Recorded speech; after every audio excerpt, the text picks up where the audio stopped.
From the Utilita Bowl, where we are today. There we are, there's the 5-minute bell. Just a few minutes away from this Metro Bank one-day cup fixture between Hampshire and Lancashire. It's match day 4 of 8 group games for Hampshire and match day 5 of 8 for Lancashire. I can tell you that Lancashire have won the toss and they are going to bowl first, so Hampshire will have first bat on this wicket, which looks fairly central today. Your commentary team today, a little later you'll hear from former Zimbabwe A batter Stanley Marissa, but it's myself, Kevin James, and from BBC Lancashire, Manchester, probably both. It's Scott Reed. How are you? Morning, Kevin. Good, thank you. Morning, everybody. Yeah, nice to be back on the balcony of the hotel again. It's like it was only 5 minutes ago that I was here for the championship match. Yeah.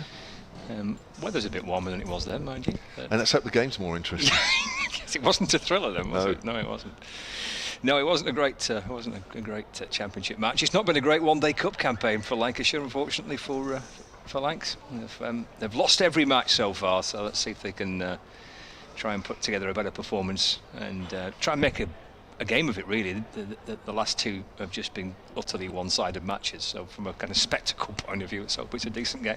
Yeah, the game at Derby, it's a 20-over game, wasn't it? It was a quick one. We played T20 cricket at Derby, yeah. Was it 49.5 overs bowled in the game? That was it, yeah. I think the match was finished before the scheduled end of the first innings. Was it? We were done before 2:30, yeah. 39.5 overs, sorry. Yeah, well, that's we always say if your team's going to lose quickly. So you're not dwelling on it too much. But anyway, yes, Hampshire have won 2 out of 3 and are in 4th position, and Lancashire, I'll say it very quickly, 9th bottom, and we'll move on. So I've mentioned the fact that Lancashire have won the toss and they're going to bowl first. There are changes in both sides, so Scott, you can go first. Yeah, Lancashire have made 3 changes to the team that lost at Somerset on Friday evening. There's no Venkatesh Iyer, who's one of their 2 overseas players that they have for this competition. So he injured his finger on Friday fielding against Somerset, so he's replaced. There's no Tom Aspinwall and there's no Mitch Stanley, because those 2 are with the Manchester Originals. So they've had to make at least 2 changes coming into it, and the third being no Venkatesh Iyer. So they go with George Bell and Harry Singh, and then Josh Bohannon captains this side because Keaton Jennings got his 100 call up to the London Spirit. Rocky Flintoff, George Lavelle, George Balderson, Chris Green, Jack Blatherwick, Charlie Barnard, who's a left-arm spinner, and then 2 familiar names, I'm sure, Tom Bailey and Will Williams. And Hampshire have made 2 changes from the side that lost at Beckenham against Kent in their last group match. Those changes are Kyle Abbott, who had a fine all-round game with both bat and ball, is having a rest, and Joe Eklund, the young batter, is also making away, and in come to the side batter Joe Weatherly, who's with the Southern Brave but has been released to get a bit of practice, and John Turner, who's been released by the Trent Rockets, who has yet to play for them as well. So Hampshire are Fletcher Middleton, Nick Gubbins, Tom Prest, Ben Brown, Toby Albert, Joe Weatherly, Felix Organ, Dom Kelly, Eddie Jack, Brad Will and John Turner. So those are your 2 teams for this game, and the 2 umpires are today Graham Cross and Naeem Ashraf, neither of whom I'm too familiar with, if I'm honest. Ashraf's umpired a couple of Lancashire games of late, so yeah, and a 100 game match actually. I think he was at Old Trafford for a 100 game. I was there for a few days ago, so yeah, I've seen a little bit of him. But yeah, you tend to see a few new names in terms of cricketing personnel in this competition. There's a few new names when it comes to the umpires too in this format, with resources stretched with so much cricket being played. So it's nice that you mentioned players coming back from the 100. That's been a good feature for me. An addition from the first 2 years, that the players that have not been required and not playing in the 100 do get a chance to come back to their counties and play some cricket. It seemed a bit pointless in the first year or 2 of the 100, where you've got players that are sat on the bench, not playing, not even remotely near the team, and not playing any cricket. So I think that's a good development to get players back and play in this format when they're not playing in the 100. Agreed. I think it started last year. I mean, it did, yeah. There was a little bit of last year. Didn't feel right, did it? No, it was just a bit daft, wasn't it? Really. It was. Especially when the 100 teams are coming in and cherry picking players mid competition. It should work both ways, shouldn't it? It's going to be Tom Bailey then, right arm over from the pavilion end, and he's going to be bowling to Fletcher Middleton. Middleton pushes that length ball out square on the offside, and we are underway. Both these teams have very similar outfits. Very dark blue. Hampshire more distinguishable by the fact they've got the yellow pads on. They've got yellow numbers as well on their back, whereas Lancashire are white numbers. But the colours are fairly identical. So Fletcher Middleton, who has 1 half-century in this competition, that was against Somerset here, exactly 50 watts, bounced and left Middleton. He's played inside the line, but that is a very useful ball. But Hampshire's top 3 really haven't fired quite yet. Nick Gubbins at the non-strikers end, 32 in the last game against Kent, otherwise not a score, and Tom Prest is also looking for a score coming in at number 3. So 3 players who all scored over 400 runs in this competition last year, really yet to get going. 2 slips for Bailey. Comes in again now and bowls. Oh, that stroke swung, and Middleton did well, played that late. Keeps it down as it goes to backward a point. I'll get a single.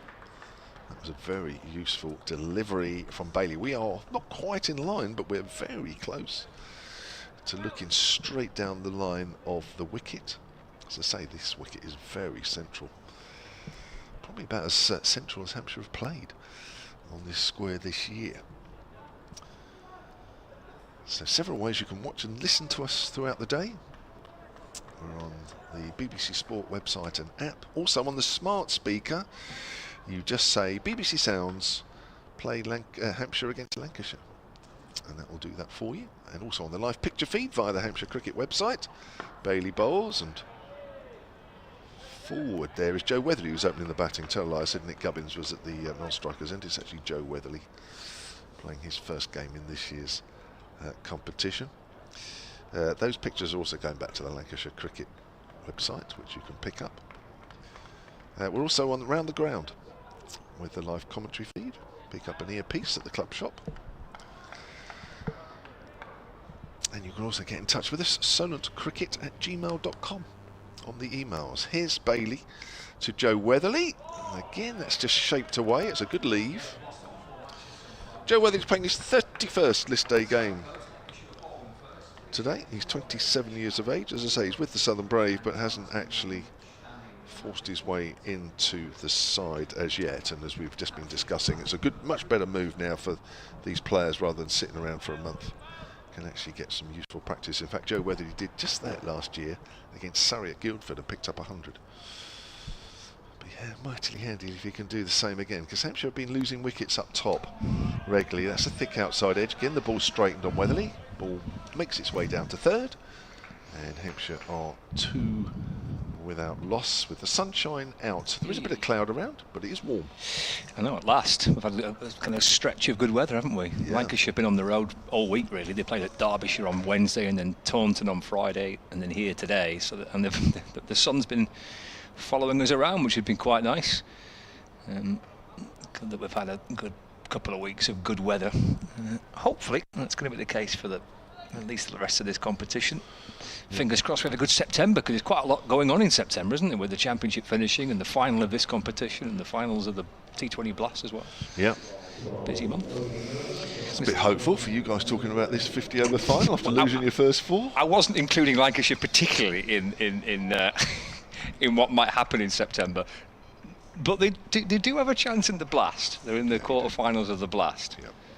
And that's something for them to hang their hat on. It's not quite been their 50 over year.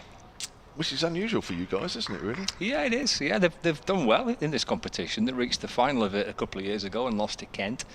Got to the knockout stages last year and lost to Gloucestershire. I suspect that it's just a little bit of a new way of playing cricket, really, in this format. Williams comes in and bowls to Weatherly. He's off the front foot and defends into the offside. There's no run. Is it getting used to the new head coach? I think it's a bit of that. Dale Benkenstone? Yeah, I think so. I think we saw that a little bit at the start of the season in the county championship, and eventually things settled down, and they picked up. They played some good championship cricket in the last few rounds of the season. But it feels like they're just maybe just a little bit of muddled thinking in this format in terms of how they want to play it. Albeit Dale's been quite clear with how he feels he wants his team to play one-day cricket. Williams bowls again, left by Weatherly. Through to the keeper, and there's no one. He wants them to be attacking. He wants them to be always try and take the positive option. But they've not really been in a situation in the game where they've been able to do that. They made a right mess of it at Derby, bowled out for 120 overs. They started better on Friday against Somerset, but it was quite a slow start. And then they kind of lost their way trying to catch up later on in the innings. So yeah, I just think they're just settling down and trying to find a way of playing 50-over cricket under this new coaching setup, and obviously there's quite a few younger players in the team as well. That's an edge, that's gone. Weatherly's been caught behind by George Bell, who's got the gloves for Lancashire. And a classic Will Williams dismissal. That you could see that in the county championship, I think, quite a few times. It's a little shape away from Weatherly, gentle edge through to the keeper. Bell takes the catch, and Hampshire lose their first wicket in the second over, 2 for 1. It's Joe Weatherly, the man that's come into the side today for Hampshire, having to make his way back towards the pavilion. There's just enough shape on the ball, wasn't it, for yep. these two bowlers? I saw a couple of deliveries very similar from Tom Bailey in the previous over. So again, it's a little tricky up top for the Hampshire batters, and as I say, in each of the games that they've played, they have been losing wickets up top. So what we've just seen there has been nothing new. 2 new balls, of course, used in this competition. Do you know what? I had a discussion about the white balls at a dinner party last night. So you can that tell sounds exciting. Well, you can tell exciting it was. Talking about white. I bet the evening flew by for you. Oh, mate, I tell you, asleep. I thought I'd never wake up. And because I had been asked a question. I don't know if you cover the 100 for 5 Live, so. You probably know this already, but I'd been asked a question about the white balls, and were they the same in the 50-over competition as the ones being used in the 100? Because the 100 balls have been moving around a little bit more, haven't they? And for longer. And for longer. So you've obviously discussed this, and what did you come up with? I've no idea. I've no idea if they're the same balls or not. I've not got a clue. But they are definitely, from what I've seen in the games I've covered in the 100, they seem to do more in the 100 than they have done in this. Right. Well, I might have a little answer for you. So the next time you're covering a 100 game for 5 Live, you might actually be able to sound very knowledgeable. Which is most unlike me. Well, they'll know it's not come from you. Absolutely well, yeah. Gubbins a new batter, Williams in, and that's defended out towards mid-wicket, and there's no run. Right. Now, this is the person that was at this dinner party, amongst others, happens to be very close to these white balls, i.e. orders them. So he's quite a key man. So it's come from quite a big source. It's a good source. Yes, it is. And apparently, the 100 balls have a gold H stamped on them on one side. Ooh. An H. Right. Obviously, 100. Yeah. Williams comes over the wicket, balls to Nick Gubbins. This defender just drops back down the pitch, and there's no run. So it's just one side. Yeah. And they reckon that might be one of the reasons for. So it's different on one side than it is on the other. Right. And maybe the aerodynamics or whatever are changing. Okay. Whereas these balls are the same but don't have any of that on. We've got no H. Yeah. It's a missing. The H is the thing that's making it do more for longer. Yeah. There you are. It's good. That's good knowledge. I know. Well, I mean, that's, as I say, that's come from an amazingly good source. So it's not rubbish. Williams balls. Gubbins chops it out towards the offside as it's full and wide of off stump and picked up inside the circle, and that's the end of the over. It's a wicket maiden that for Will Williams. His first over sent down, and Hampshire 2 for 1. As ever, I leave the Utilita Bowl wiser, having spent the time with you.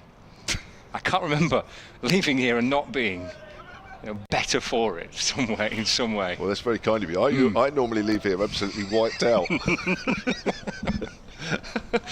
I find it the most stressful venue on the circuit, and it's half the time I spend.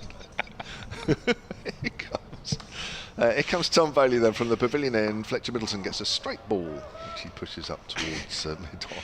Well, it's very kind of you to say that. Yeah. And I really do believe it as well. And you sound convincing. It's quite interesting that, though, because they definitely have done more in the... Which you think for the one competition you wouldn't want the bowlers to be on top is the 100. But they just tend to be a little bit more in it for them. For a little bit longer as well. It's interesting, isn't it? Here's Bailey. Wilson gets another length ball, played out square on the offside, no run. So, so when I know you're next on the 100, because Manchester Originals are playing today, so you're obviously missing that one, aren't you? I shall listen out. Tuesday. It's on Tuesday. Tuesday. I think it's Tuesday next one. Oh, damn. It's not a good day for me, that Tuesday. What a shame.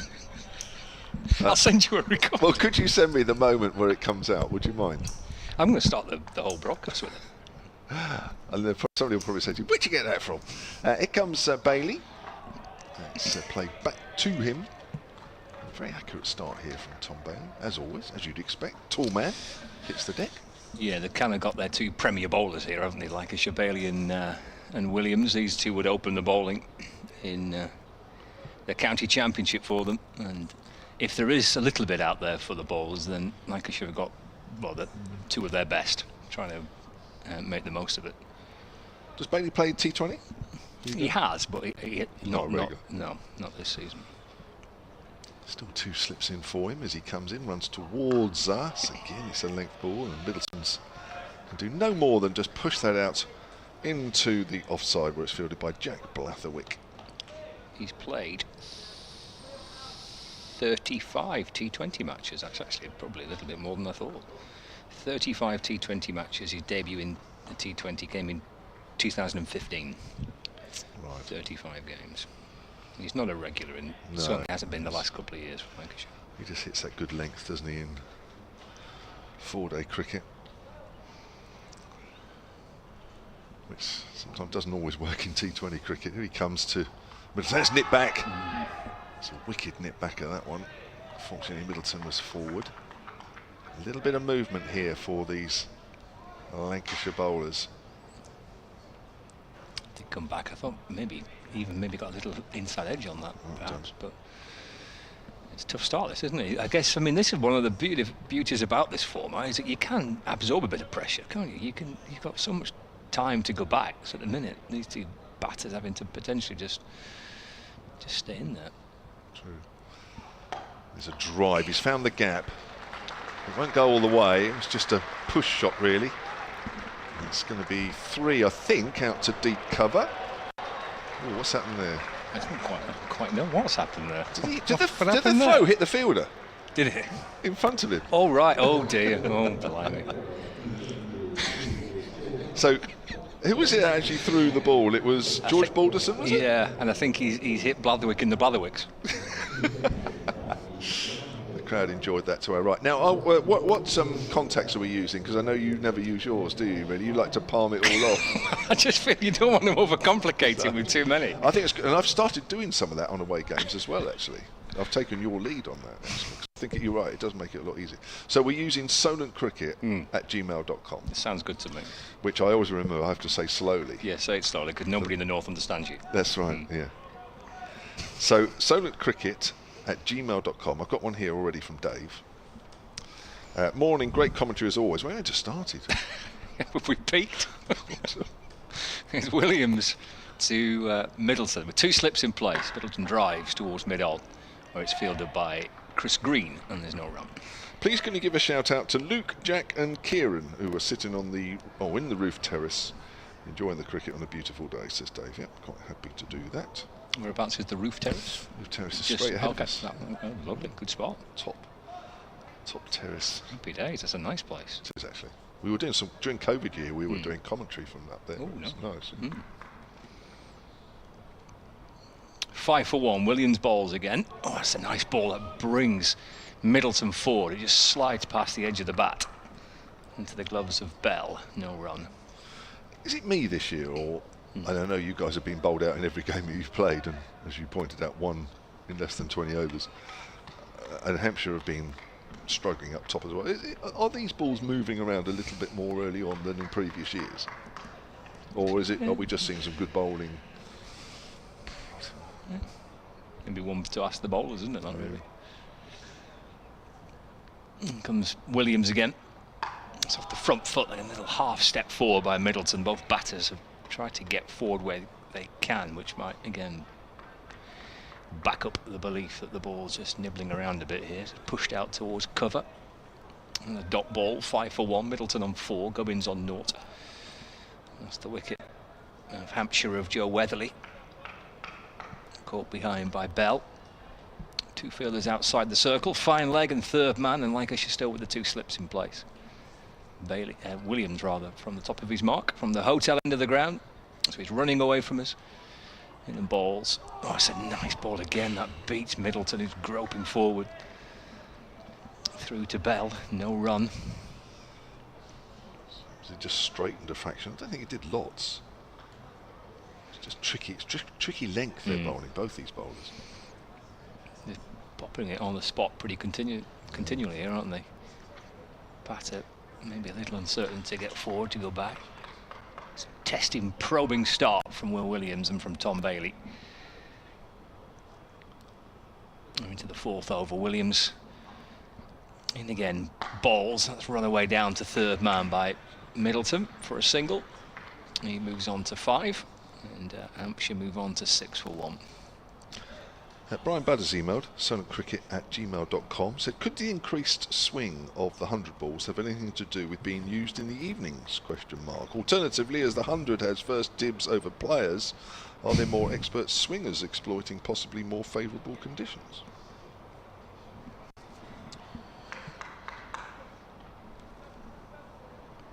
One ball left in this 4th over.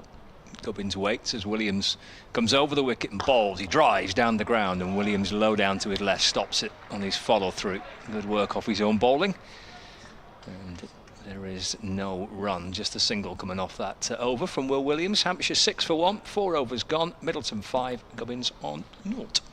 Steve Jenkins has just sent me a picture and from an article that was in a newspaper recently, heading, our logo on the 100 ball, is it blamed for making batting too hard? There's the logo. Actually, the ball I saw, a picture of the ball I saw actually had the H filled in. This one doesn't have the H filled in. But there's the logo on the white ball. Thank you, Steve. And here's Tom Bailey, 6 for 1, 4 overs gone. Good start for Lancashire outside the off stump, and wisely left alone by Fletcher Middleton at the moment. So the logo obviously has a huge, or seemingly having a huge impact on the 100. Still those 2 slips in for Lancashire, which is a must at the moment. Yep. Bit of cloud cover, which is probably helping things. There's Bailey again.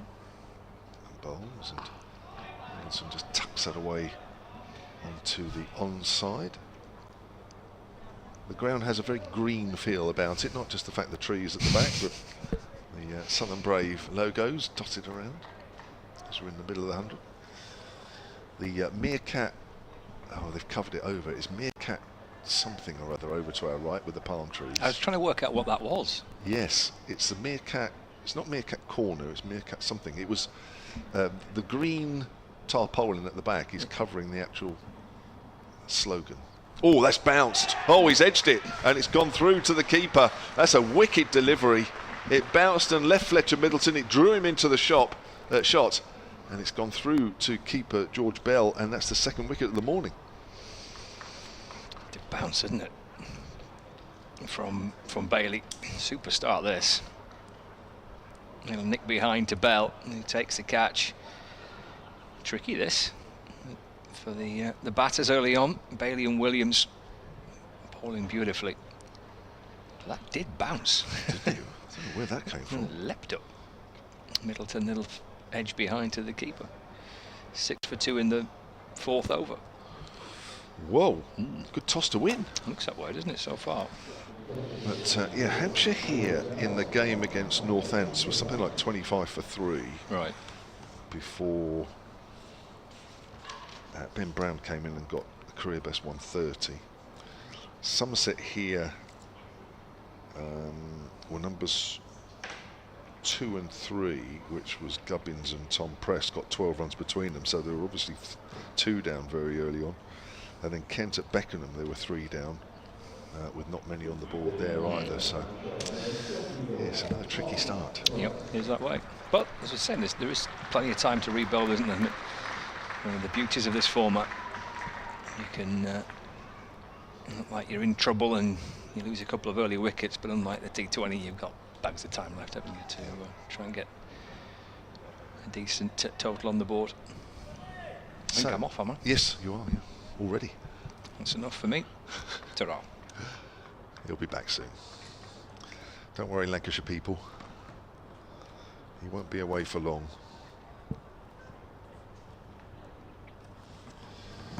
So the new man walking to the crease, who in fact is actually at the crease, is Tom Prest. 21 years of age, playing his 31st list day game for Hampshire. And yes, he's looking for his first score. 11 against Northants here, 12 against Somerset here, and 7 against Kent at Beckenham. So here's Bailey. Prest pushes out on the onside. Welcome, Stanley Marissa. Good morning, Kev. Good morning, everyone. Tough start here. Yeah, it has been. It's been pretty good bowling from the 2 Lancashire seamers. Hasn't it? I think you'd have found it tricky opening the batting, wouldn't you? Yes. Yeah, there's a bit of a green tinge to this pitch, actually, Kev, and looks like it's going through quite nicely. Certainly is. Bailey is 1 for 5 in his 3rd over. That's wide of off stump. Pressed. It's a good carry as well, isn't it? Yeah, and I guess with this format of the game, as a bowling unit, if there is something in the pitch, you're all of a sudden in play, because I guess the batters are always going to be looking to play shots, and I think that's what we've seen.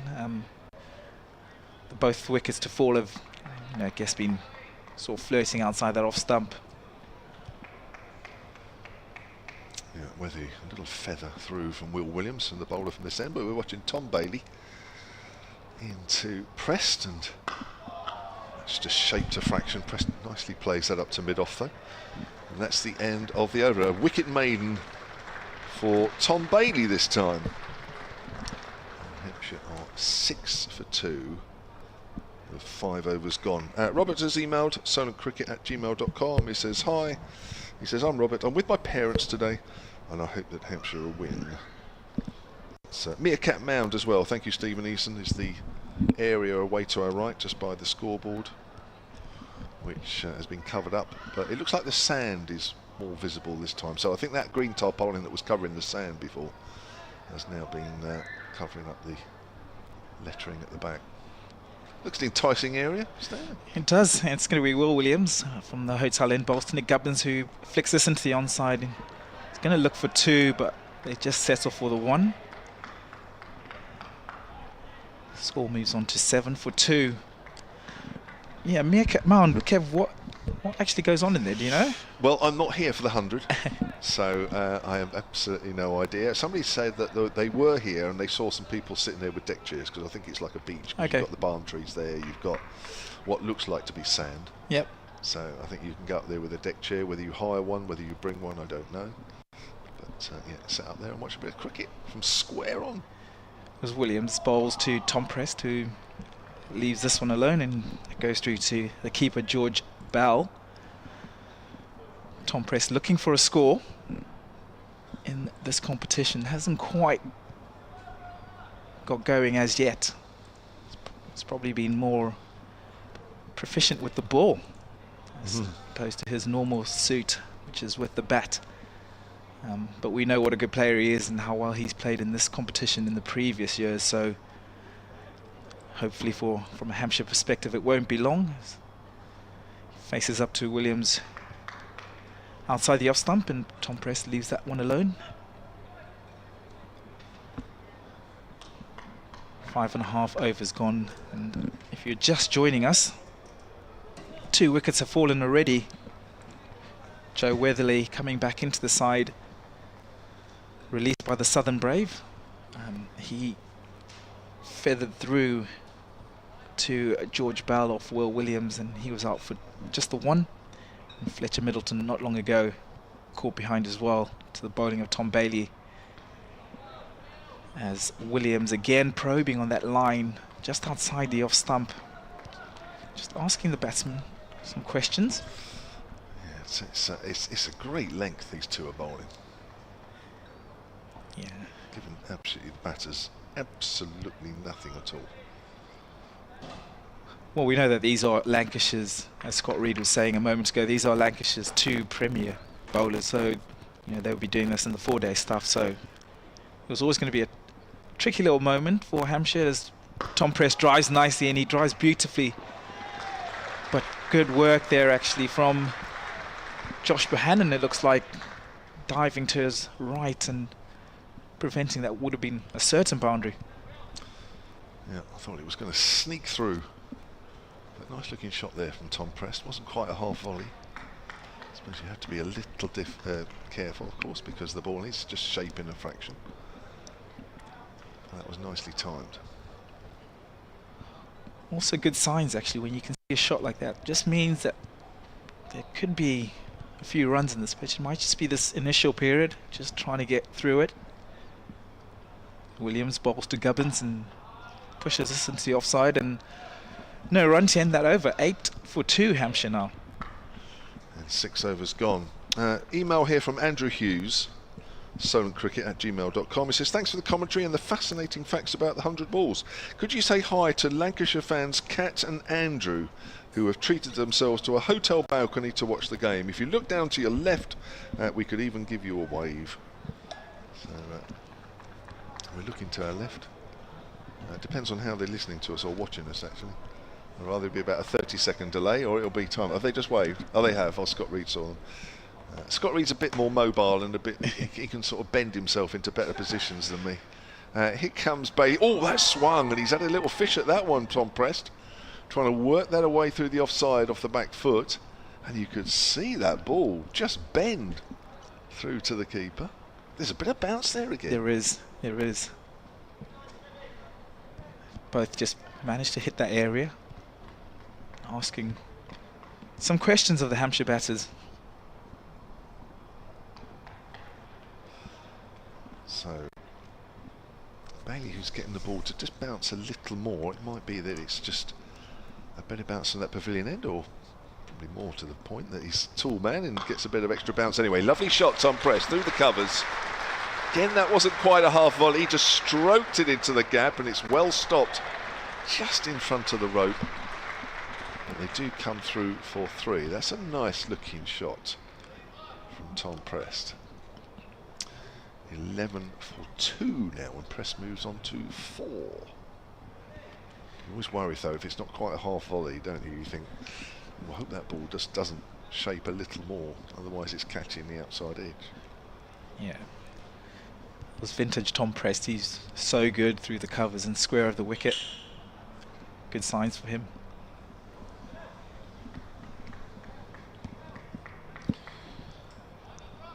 Here's Bailey again then, this time to left-handed Gubbins, who's angled it across Gubbins, who's just pushed that out into the covers. Again, some good fielding from the Lancashire players. This time Charlie Barnard, the young 19-year-old, is making his debut in this, well, has made his debut in this year's competition. Another England under-19 player. I've seen a few of the old England under-19 players get goes in this competition. I think that's the beauty of this competition though, isn't it? It just gives those younger players that opportunity to get a good consistent run of games. That's for sure. It's all about playing first team cricket as much as anything else, as that's pushed up to bit on. Important, of course, playing youth internationals against other countries. That's the beauty about it, which you did as well, didn't you? Takes me back, yes. Yeah. Who did you play against? In terms of names? Well, no, countries. We play. Well, I played in 2 under-19 World Cups, so I would have. Yeah, I've played. Yeah, pretty much most of the countries. Right. Where were they? One in New Zealand in 2002. Oh, lovely. And 2004 in Bangladesh, actually. Ooh. So. Wow. 2 very different competitions. Very. I guess. Yeah. Here's Bailey. That's angled across Gubbins. That's a good leave. So New Zealand all over the country? Yes. Or was it just based in one? No, it was, yeah, so pretty much in the South Island for most of it. And then we went through to the plate, actually, so that made us go up to Auckland for a couple of weeks, which is good. Okay. Actually played in the same under-19 team as Sean Irvine, who you would know. Oh, yes. He's done a couple of competitions this year, former Hampshire all-rounder. He was a good player back then as well. Yes. Bailey again, thick outside edge. It goes down to third. They run 1. And that will be the end of that over. It's still tricky out there for Hampshire. They are 12 for 2 after 7 overs with Prest on 4 and Gubbins on 2. And Bangladesh, what sort of wickets were they like? Because I've never played out there. They're spinning wickets. Were they? Yeah, spinning and low as well. Really? Yeah. A lot. I guess with the subcontinent, there's all the other factors that you have to start considering, isn't it? Like you have to the humidity, the heat as well. So, and then obviously the spinning tracks. But that was enjoyable as well. Quite a while ago actually, should I say, as Will Williams will continue from the hotel end and runs past the umpire and bowls to Nick Gubbins, who flicks us into the onside, calls through for a single, and probably slightly tighter than he would have anticipated, but he made his ground safely in the end. Jack Blatherwick doing the fielding. And I think with these sort of low starts, or when the runs and the boundaries aren't coming, you've got to rotate the strike, and I think they'll be well aware. But to Lancashire's credit, they've been good in the field as well. Yeah, they have. Williams runs away from us and bowls to Tom Prest, who leaves this alone again. Just some beautiful shape. That white ball swinging. Has it been swinging much, Kev? What, generally throughout this competition? Yeah, there's been shape. Yeah, there's always been shape on the ball. I wouldn't say... Well, actually, the guy here for Northamptonshire, left arm over the ball, I can't remember his name, he got the ball to swing more than shape. So, yeah, I don't know, I just feel that this year the white ball seems to have done a bit more early on. Well, the white balls, of course. Tom Prest down the wicket and gives himself a bit of room and flicks us into the onside. They're going to come back for a couple. So just a change of tactics from Tom Prest, trying to come towards the ball. And 15 for 2 now. I think from what I've seen so far this season in this competition, I wouldn't be putting my hand up to open the batting. I would say, well, put me about 5 or 6. Yeah. Definitely.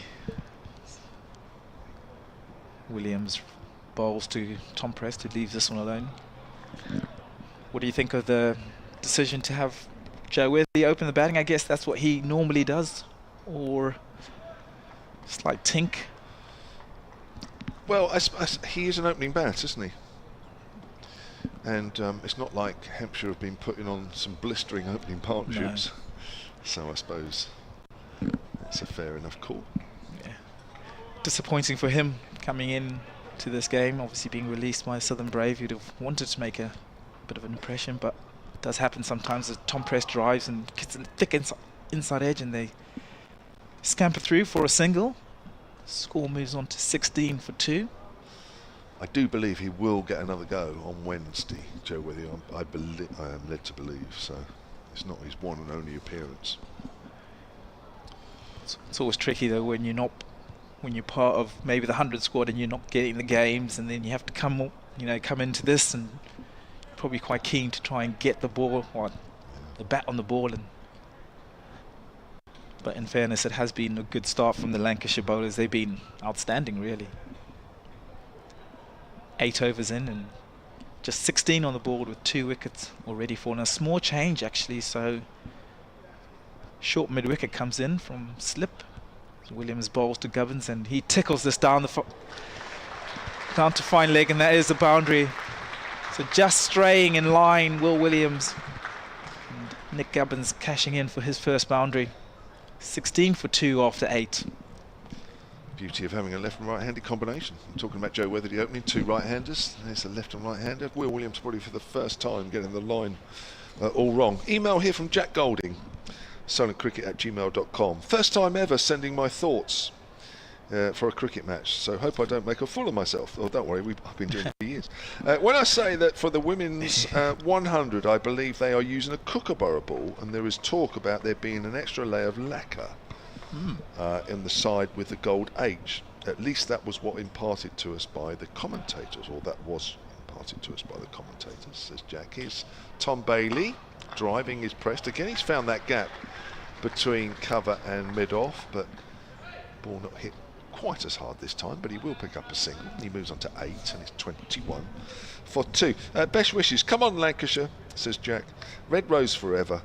From the sunny hills of southwest France, 18 years, an English emigre. Would that be right? Thank goodness for the YouTube live streaming. Is that right? Do you say emigre? Is that how you say it? I would say so. Is that about right? Yeah, let's go with that. Thank you. That's pushed out on the offside, and there is no run. Right, Neil Halsworth, who's a regular emailer, you all know now, and you're probably saying it as I do, from Explorer Coffees, other coffee companies available. He's emailed silentcricket@gmail.com. He says, not the start that I was expecting, but we have high expectations of a grand day's cricket. Interesting chat about the white balls already. But did we get the answer that the balls for the one-day cup, here's Bailey bowls, and that's forward up to mid-off Gubbins, and the 100 are exactly the same ball? Well, they are. Yes, they are. One just has the H stamped on it. Has to be said, scores do seem a tad lower in both competitions. Anyway, waves from the roof terrace, that's at the other end of the ground, with my guest, in brackets, who is a pressed but no relation. Says Neil. Yeah, it's the same ball, I'm told, and it's just the 100 balls are stamped with an H on one side, which is what is creating discussion and probably some slight differences. Here's Bailey again, bowls. Gubbins gets a thick outside edge, runs down to 3rd. Gubbins moves on to 8, 22 for 2. It's always trickier, isn't it? Because you want to see runs, but at the same time you don't mind seeing it when the bowlers are in the game. Just to even it up a little bit. Yeah, definitely. Sarah Russell's got more information on the Meerkat Mound. Oh, yes. Away to our right, silentcricket@gmail.com. Sarah says, one for the kids. They can meet the Meerkat characters and take some photos and play in the sand or sit in the deck chairs. Total chaos, she says there. I can imagine. Press plays that nice, easily to backward a point. Half stop, but they'll come through for a single. There's George Balderson diving to his left there. 23 for 2. There's mini bats and balls over there as well. So yeah, it sounds like a child's delight over there. Perhaps that's why the palm trees are sort of mini palm trees, aren't they? They're not. How do you get in there? Grown. Hey? How do you get in there?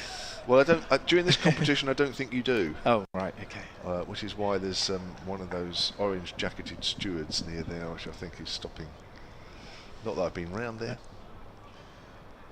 And Gummers gets one that just holds in the turf a fraction, pushes that out towards extra cover, and that is the end of the over. So there are 9 overs gone then.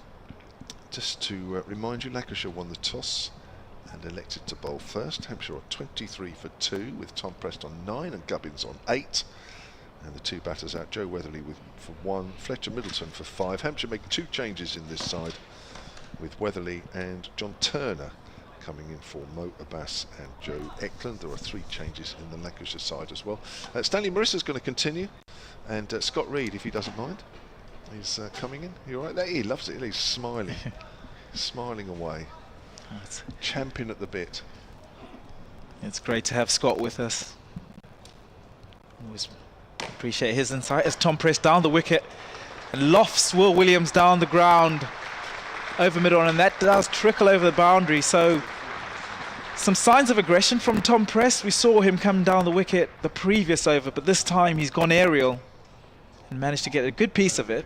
Not all of it, but he's picked up his second boundary. 27 for 2. It's a good shot.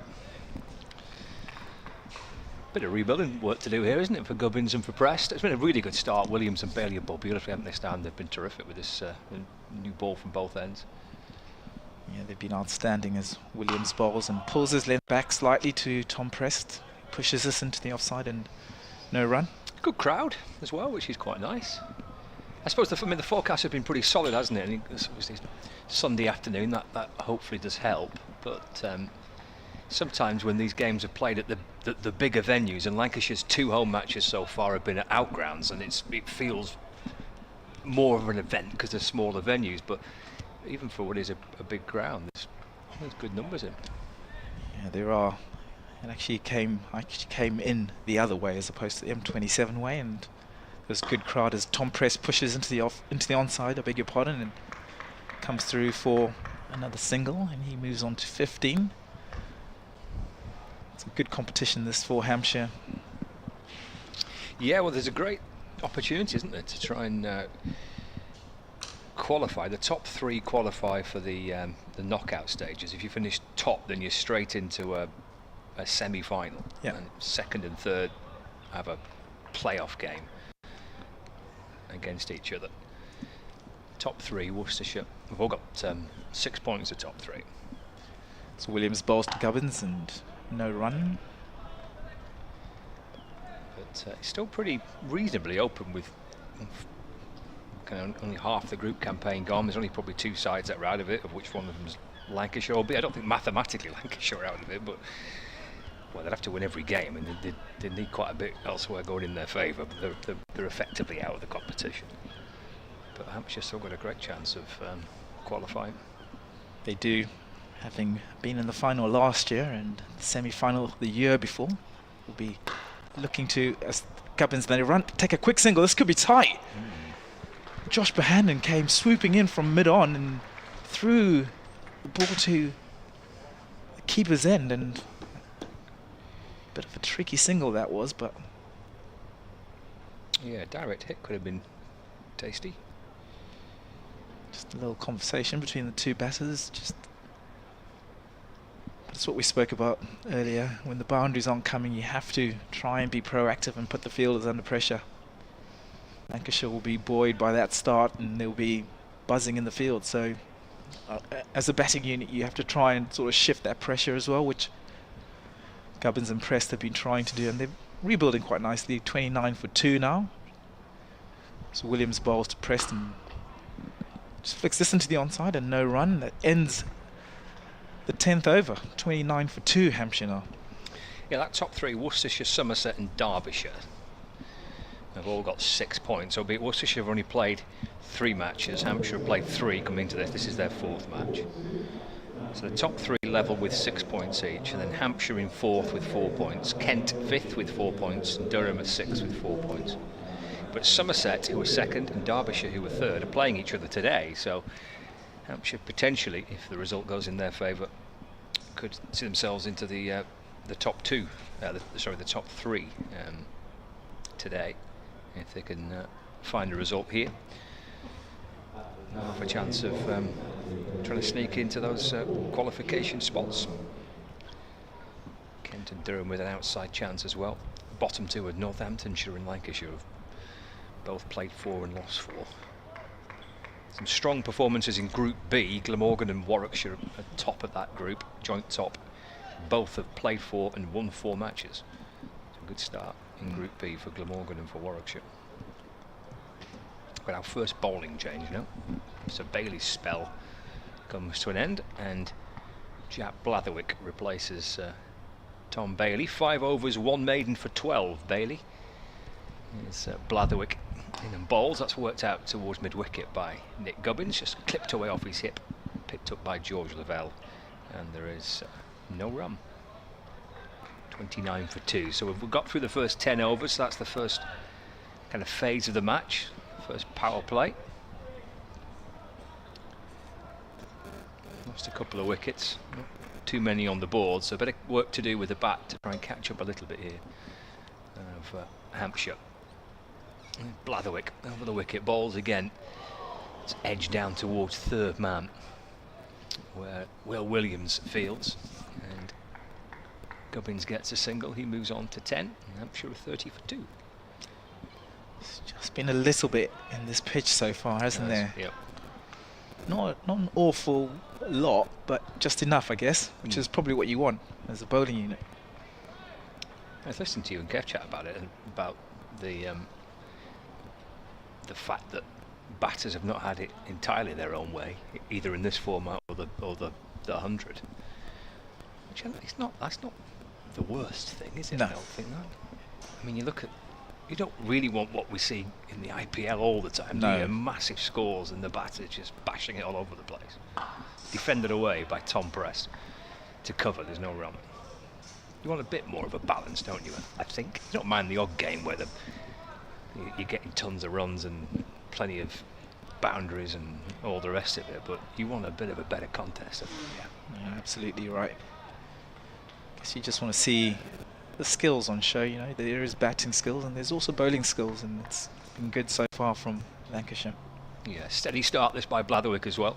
Halfway through his first over, back into Tom Press, who's off the front foot and driving, but ball bounces up towards mid-off, and there's no run. He's got a bit of protection, Blatherwick, on the offside. So Lancashire's captain's Josh Bohannon. He's bobbing about at mid-off. George Lavell's at cover. There's a deep extra cover as well, and then there's Balderson, who's just at backward point, plus the slip and the third man, fine leg, mid-wicket and a mid-on. So don't be straying too much onto the leg stump.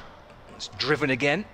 Bohannon's quickly across the ground to his right. It's a good single, actually. He wanted it straight away. Press just punched it towards mid-off. Blatherwick skips away to his right-hand side to field, and Hampshire move on to 31 for 2. Press moves on to 15. Brings Gubbins back on strike. Blatherwick turns and sets off again from the pavilion end. A little bit of cloud cover, but it's bright enough and it's warm enough. He and Stan have both got shorts on. Blatherwick bowls again. That's whipped away towards the square leg boundary by Gubbins, and he's pinched the strike, hasn't he? Yeah, because that's the end of the over. So just 3 coming off that over from Jack Blatherwick. Hampshire 32 for 2. Tom Prest on 15, and Nick Gubbins unbeaten on 11. A good start there from Jack Blatherwick. Yeah, it's a bit of pressure coming into that over, wasn't it? Because Bailey had started so well from that top end. That's always the difficult bit. And we're going to see a double change. I think we are. It looks like it's going to be George Balderson coming in from. So double change coming in from the hotel end. Yeah, Balderson this season in this competition with just the 1 wicket so far. Williams is the Lancashire's top wicket taker. Another skiddy bowler, pretty similar to Jack Blatherwick from the other end as Balderson bowls to Gubbins, who drives and it's a thickish outside edge and no run to the point region. Managed to watch Lancashire a few times actually. George Balderson he seems like a good option in terms of, you know, just runs in and hits a decent area. So he'll be looking to put on a good show today as he bowls, and Gubbins drives, and Josh Bohannon, who's been fairly busy in that area today, does the cleaning up again. He sets a great standard, does Josh Bohannon. He's terrific in the field. He really is a superb fielder for Lancashire. Yeah, I agree with you. I think Balderson's a really fine young all-rounder now, both in this format and Lancashire's championship side. He bowls to Gubbins, and Gubbins pushes into the offside, sets off, looking for that single, but probably timed it just a bit too well. And good fielding, good closing down there At mid-off, no run. 32 for 2. Hampshire are having lost 2 wickets. Joe Weatherly coming back into the side. Unfortunately not troubling the scorers what he did, but just the one he was caught behind, and Fletcher Middleton followed soon after. So, small change of field. Deep point going out. Slip coming out into the covers. There's Gubbins. He's bowled him. He's bowled him.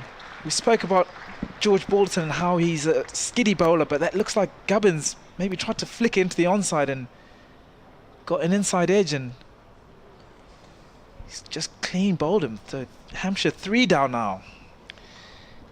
Balderson is so accurate. He doesn't do a lot with it, and he's not bowling at a rapid pace, but what he does bowl is wicket to wicket, and he targets the stumps, he targets your pads, and he's accurate with it, and he constantly gets at you.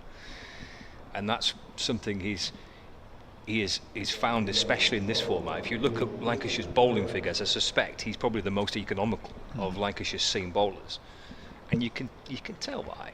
You know, runs in and puts it there or thereabouts consistently, and doesn't really give the batters much room to work, and he's speared that one, hasn't he, towards the stones. He's managed to break through Gubbins' defence. Yeah. Start by Balderson. Good start actually by the Lancashire's 2 change bowlers so far. I know it's very early on, but Bailey and Williams set such a high bar, both in this format and in the championship. It's a tough ask to follow that, isn't it? And, it is. And so far, Jack Blatherwick and George Balderson have done well. Yeah, it's going to be Ben Brown to replace his captain. Ben Brown has been in very good form so far in this competition. That big 100 in that initial first game against Northamptonshire, I think it was. 139, his best list A score. So if they can get anything similar to that, they'll be over the moon. I mean, yeah, they just need to have a little bit of a rebuilding phase here. It's always a tricky one when you lose a couple of wickets up front. You just have to sort of reassess and think what's going to be a good score, and just try and work towards that. But Lancashire, like we've mentioned so far, they've been outstanding with the ball. It's Balderson bowls to Ben Brown, who's a bit of a stifled appeal and pushes this into the onside, and no run. The top order for Hampshire have been in no form whatsoever in this competition. They won 2 from 3, Hampshire, but their top 3 have not really got going yet this season. I mean, Brown, as you mentioned, has had a really solid competition so far, and Toby Albert as well. Balderson bowls to Ben Brown, and no run. Ends the over. 32 for 3, Hampshire now. So they've been relying a lot, haven't they, in that middle order to kind of get them some runs to try and get themselves into games. A wicket maiden for George Balderson, so a super start for him. Yeah, but Brown, Albert and Felix Organ are the only batters really to find any form. It's only 3 games in, so it's pretty early. This is just the 4th match, the halfway point for Hampshire in this game. But yeah, not much runs so far from the top order. It's been the case again in this match. Tom Press is on strike. He's at 12 overs gone, 32 for 3, and it's Jack Blatherwick for Lancashire who sets off again and bowls to Press. That's run down to 3rd man, where Rocky Flintoff fields on the 3rd man boundary, and a single for Hampshire. 33 for 3. Press moves on to 16 now. It's also quite tricky playing a side like Lancashire, who obviously haven't done that well in the tournament so far, but they don't really not have anything to lose, but you know, they're just out there, probably look like they're enjoying themselves a little bit. Yeah, just coming on to put a show. So it was good, a little tricky fixture for Hampshire. I agree. I think it's a bit of a free hit, these remaining games, aren't they, for Lancashire? 2 away and 2 at home to end their group stage. Blatherwick in and bowls, that sneaks through towards the keeper, as Ben Brown kind of half plays at that delivery. Yeah, he almost looked like he didn't see it in a weird way. Yeah, that's what I mean. Just having a little chat with Tom Prest.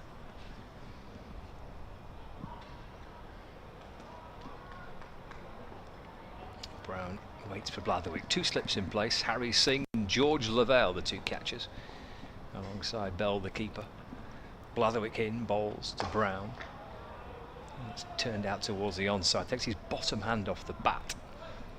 It just felt like it maybe just held in the pitch a little bit. He was almost through the shot too early there, Ben Brown. Just guided away towards mid-wicket. He does play this sort of short arm jab.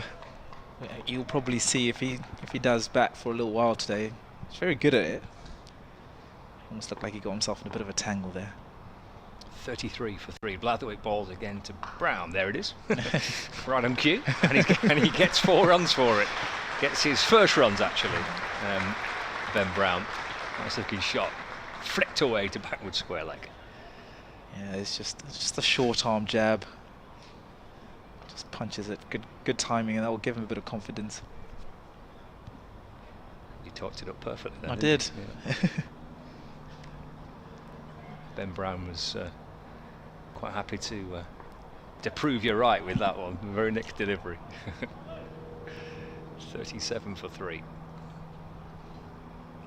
Blatherwick shuffle at the top of his mark and comes charging in again. Bowls to Brown. It's off the back foot, trying to find a gap through the offside, but Chris Green for Lancashire's lurking around at cover, and there is no run.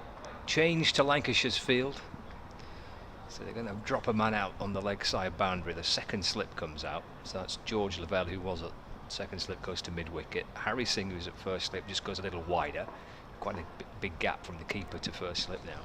And then there's a deep square leg and there's the fine leg, so there's a bit of extra protection on the leg side boundary. Oh, that comes back into Brown. He does well to keep it out. Awkward height for the batter to try and keep the ball out. It's deflects it away to backward point, and there's no run. Played it well in the end, didn't he? Hampshire 37 for 3, 13 overs gone. Ben Brown on 4, and Tom Prest is 16 not out. Here on BBC Sport website and the app, and via Hampshire's live stream as well from the Utilita Bowl. 3rd away game on the spin this for Lancashire. They've been on their travels for a few days. They've been lost at Derbyshire and lost at Somerset. Balderson comes in and bowls Tom Prest down the ground and lofts this one again beautifully over mid-on and collects his second boundary. Similar to a shot we saw a couple of overs ago, but this time he seems to have got a little bit of a better connection. He's continuing with his aggressive nature. It's a good shot, wasn't it? But over mid-on down towards the boundary. Not had too much form in this format so far this season, but he's too good a player, isn't he, for it to not click at some point. No, you're right. He had I think it was a shoulder injury earlier in the season. He had been doing really well in the championship actually, and then got the injury and had to miss maybe 6 weeks, I think it was.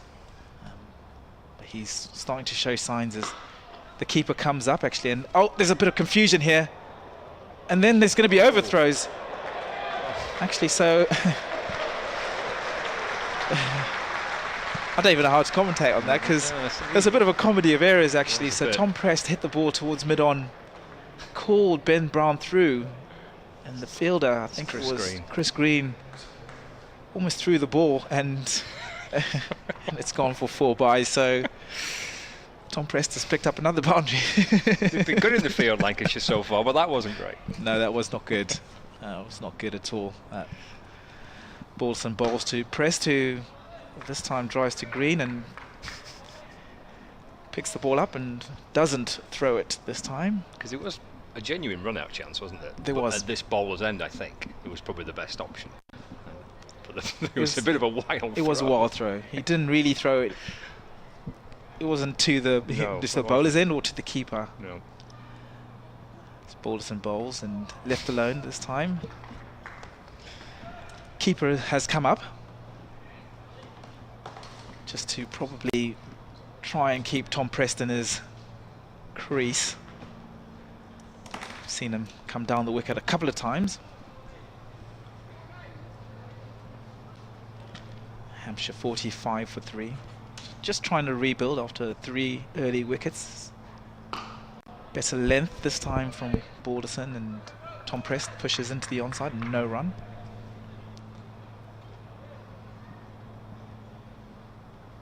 Bit of a spread field, so this third man, fine leg, deep backward square leg.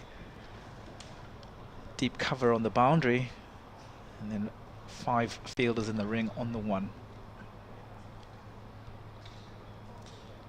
Balderson bowls back of a length, and Tom Prest just pushes us into the offside, and they're going to trot through for a single to end that over. 46 for 3 as Kev James comes back in. Thank you, Stanley. He'll be back shortly. Some good bowling here from Lancashire, but there is a little bit to help in this wicket as well, so a good toss to win for today's visitors. It's a very still day today.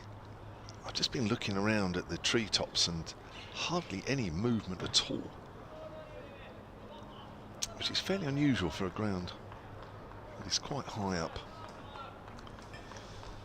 So 46 for 3, 14 gone, 36 to go, and it's going to be Jack Blatherwick with 2 overs, none for 8, with his right arm medium paces from the pavilion end. Gets a bit of bounce as well. That's nicely cut by Prest, but it's straight to backward a point, and there is no run. It probably feels timely just to remind everybody how this competition works. I know it's been going for about 3 or so years in conjunction with the 100, but 9 teams in each group. This is Group A. I mentioned earlier, this is Hampshire's 4th game, this is Lancashire's 5th, but 8 group games in total. The top 3 will qualify for the knockout stages. Here's Blatherwick again, runs towards us and bowls, and Prest is on the back foot, gets on top of the bounce nicely, plays that out to deepish cover, and he moves on to 26, and he's 47 for 3. Now the group winners, that's the winners of Group A and Group B, will both have home semi-finals. That's on the 18th of August. They bypass the quarter-finals. The second place sides in each group will have a home quarter-final tie. That's on the 16th of August, 2 days before. Blatherwick bowls, forward is Brown, trickles out into the covers. And the third place side in each group will be the away quarter-finalists, and the winners will be away to the group winners of respective groups. The final will once more be at Trent Bridge, and that is on the 22nd of September, so almost a month wait after the semi-finals to play that final of the competition, one of which of course Hampshire were in last year, as Brown tries to play that away on the leg side, gets a slight leading edge. Hampshire beaten finalists last year, Lancashire beaten finalists in 2022. So 2 sides that have done reasonably well in this competition recently. Lancashire also beaten quarter-finalists in 2023. That was last year. Hampshire 2 years ago were beaten by Kent here in the knockout stages. So 47 for 3. Here's Blatherwick again to Brown. Brown gets one that nips back and just lodges into his pad. And of course it immediately becomes a dead ball, so you can throw it back to the fielder. He's got a couple to nip back into Ben Brown. Yes, isn't he? It was a wicked one the last time he bowled. Wasn't he? He played it well, didn't he? I came jacked back into him and horribly wicked. Yeah. Wow, I've got an email here from Eric Potter, right. solentcricket@gmail.com, who's watching from Prince Edward Island in Canada. Oh. There's a Canadian T20 tournament on at the moment, isn't it? I think there's games today. I'll have to check that one. Brown's forward. It's a good length delivery. It's a good over as well. Just the 1 run off it. 15 overs gone, Hampshire 47 for 3. Please explain player eligibility. I'm glad you're back for this one. Please explain player eligibility rules in one-day cricket. Why do players like Jennings, Wells, Hurst not play for Lancashire, thus diminishing Lancashire attack? Same with the bowling. Thanks, says Eric Potter. He's a lifetime Rosies fan who's now in his 83rd year. All yours, Scott. Well, those 3 players he's mentioned are with the 100 sides. So Jennings is with the London Spirit, and who was the other one? Wells, he's with the Welsh Fire, and Hurst is with the Manchester Originals. Balderson comes in. Oh, there's a big appeal for LBW. He quite liked that Balderson with the keeper stood up. The ball deflects down towards third man, leg by. Call by the umpire. Did a lot, didn't it? It did, yeah. It's not the worst shout, that. No. Maybe a little high, potentially. But so, yeah, those 3 are with the 100. So that's why they're not... which obviously is he's been replicated right around the country, isn't it? I mean, Hampshire must have lost a lot. 6 in total. 6, right. You guys are about 10, aren't you? I think something like that, yeah. So, yeah, there is this players do come back from the 100 as... Balderson's in, forward goes Brown in defence, and there's no run. So when they're not being used, or they're not part of the 100 teams, they can come back and play. So Mitch Stanley and Tom Aspinwall played on Friday evening. They're now both back with the Manchester Originals because they play today. So there is a bit of flexibility, but yeah, the players he's mentioned are just at the 100. Oh, it's a good ball by Balderson. That nips past the edge of Brown's bat and through to Bell. No run. 48 for 3 in the 16th. Yeah, and as we explained earlier, that it came in last year, didn't it? Because I think in the first year or so, when these 2 competitions ran simultaneously, everybody said, well, this is a bit odd because some players are literally sitting around for a month doing nothing. Yeah. So 48 for 3. Balderson into Brown, who's forced to defend. And there's no run. Good stuff, this by Balderson. He's probing away, isn't he? They both bowl well. All 4 bowlers so far have bowled exemplary. So yeah, the first year was 2021, wasn't it? When this 100 came in, and then this competition was played alongside it. Yeah. Balderson sets off again. Balls to Brown, gets right forward, solid looking front foot defence. It's pushed up towards mid-off where Bohannon fields, and there's no run. And Lancashire did have Jennings, for example, for the first, who is the club's captain, for the first 2 rounds of this competition, but then the London Spirit came in and picked him up, drafted him into their squad. I think Zach Crawley's got an injury, hasn't he? I think he was playing for London Spirits. Balderson to Brown. This plays off the back foot and plays it late, plays it nicely, just softly down towards third man for a single. Moves on to 5, 49 for 3. That's the end of the over. 16 overs gone, 49 for 3. Yeah, he's a big miss as well, wasn't he? Yeah. Interesting innings of his, I noticed, because he batted all the way through, didn't he, at Blackpool? Yes. In the game against Kent, when you fell just short. He was at the non-strikers end. Was he? Unbeaten on 100 and something. And 107. 107, thank you. Yeah, and and Lancashire were bowled out 5 runs short. Quite gone to plan that. So he couldn't get down. He just couldn't seem to work it. No, there was a run out in the final ball of the penultimate over. Blathwick to Brown, who punches it up to mid-on and finds the fielder. I mean, it was a brilliant game. It was a really good game of 50 over cricket. It's a pretty low scoring one. Both Kent got 200 and something, Lancashire 200 and something. 209, 204. Thank you. Good job. Were you there? I feel like I was. It went down to the final over of the game. It was a very, very good 50 over match, but frustrating when you got opening batter 100 not out at the other end and the ball down. It's pulled away by Brown. It was in the air, but fairly safe as it goes out to deep square leg where Charlie Barnard's there. That is the Hampshire 50 up.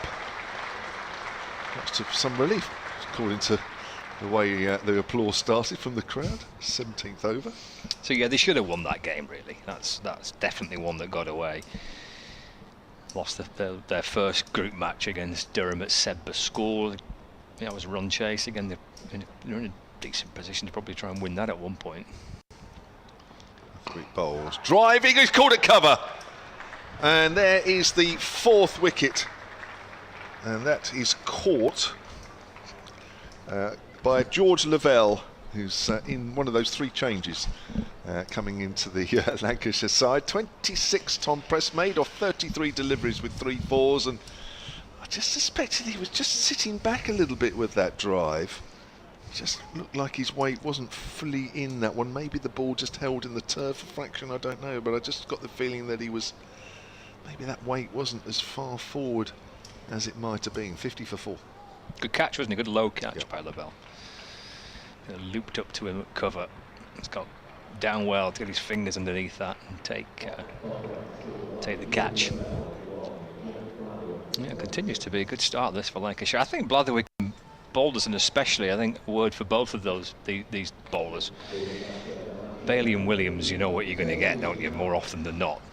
And to be fair, probably Balderson's in that category as well now for Lancashire. Blatherwick's not had all his own ways, had a few struggles along the way, but I'm a big fan of Jack Blatherwick. I like him. I think he runs in hard, he's fully committed, and I like Jack Blatherwick. I just hope that he can kind of get a little bit of consistency really into his bowling. But he's made a very good start here. It's super work by the 2 change bowlers. Yeah, that's for sure. Jack Blatherwick, 26 years of age. Balderson, 23. Still young guys, aren't they? Time. Yeah, still got time. Paul Andrews has emailed solentcricket@gmail.com, says, great commentary as always. We are sitting just below you and enjoying the cricket. I'm here as a birthday present from my daughter. Oh, nice. Yeah, that's lovely. So just below us here in the northern end, the hotel end, hoping for a Hampshire win. That was sent just before that last wicket. It's getting a little harder for Hampshire here, 50 for 4, but the wicket is doing a little bit. It is a bit.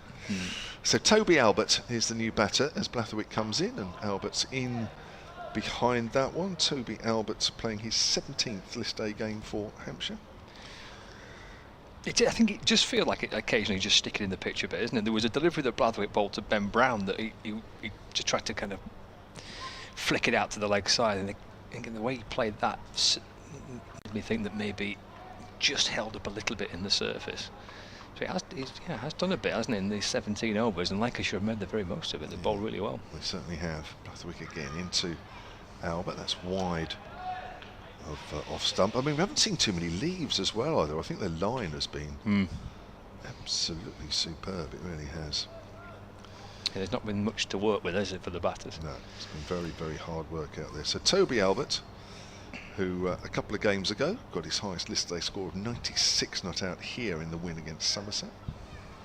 Averages 43 in his 16 matches so far. Hampshire are going to need something sizable from him at the moment. The way things are looking, and certainly Ben Brown from the other end. That's pulled away, or just over mid-wicket. That certainly wasn't timed, but it was probably a good foot and a half above the fielder at mid-wicket. And fortunately for Albert, it's one of those where as soon as it comes off the bat and you know it hasn't hit the middle, and you see it going towards the fielder, your heart's in your mouth for a little while. So he's off the mark with 2, and it's 52 for 4 at the end of that over. Yeah, 17 gone. Lovely sunny day. Very nice. Good crowd in. And some good crowds in the Metrobank One Day Cup this year. I was saying to Stanley before, Lancashire's 2 home matches so far have been at outgrounds at Sedbergh School and at Blackpool. And there were good crowds in for both those games, and it helped because it's a smaller venue, isn't it? Yeah. You know, but even one of these bigger venues like this, it still looks like a pretty healthy turnout today. Yeah, a little bit more than a championship day. Balderson sets off again. He's probing away from the hotel end, and Brown making sure he doesn't get through there with a forward defensive no run. Yeah, and I think that was the case for the 2 previous games here as well. Sort of, you know, appreciably more than a day's championship crowd, which is not bad, really. I've quite enjoyed having this One Day Cup at this part of the season. Yeah, I agree. I am. Balderson again to Brown, just trying to run it down to third man. He's playing with a kind of horizontal bat there, trying to deflect it down towards third man. And he's taking a thickish bottom edge and deflects back down the pitch, and there's no run. 52 for 4. Yeah, I think it does help when your team does reasonably well. As I say, both these sides have done pretty well in the last couple of years without actually winning it. Yeah. I think it does help with your enjoyment to somewhat. Well, yeah, I mean, Lancashire have lost all 4 games so far. Balderson's in, it's carved away through the offside by Brown. Just a little bit of width, just a fraction there. Not been too much from Balderson, but it was enough there for Brown to work it through the offside for a single. But I've still quite enjoyed it. I mean, you've got to play something in August. You know, to run alongside the 100. And the last few years, I think it's been quite an enjoyable competition. You've seen some new players and some young lads getting a chance, and it seems to be quite a nice time of the year to play this format. As Balderson's in, forward again goes Albert, and there's no run. So I'm just trying to work out if you guys are still in the hunt. I know you've lost the first 4, so that means you can get a maximum of 8 points now, isn't it? Yep. Now, last year, where both these teams were also in Group A, you guys finished 3rd with 10, above Kent, who had 8. So if you'd had a better run rate than Kent's on 8, you would have qualified. It's Balderson was a good leave. It's just almost kissed the top of off stump there. It's an excellent leave because he's still there, but it was tight, blimey. It was. 53 for 4. So 8 points with a very good run rate would have got you through. 2 years ago, where Hampshire finished 1st and Hampshire finished 2nd in Group B. Balderson's in to Albert, that's left, and just shapes away from the batter through to the gloves of the keeper. No run, end of the over, 18 gone, 53 for 4. Again, 8 points where Glamorgan had finished 4th. Again, with a better run rate than that.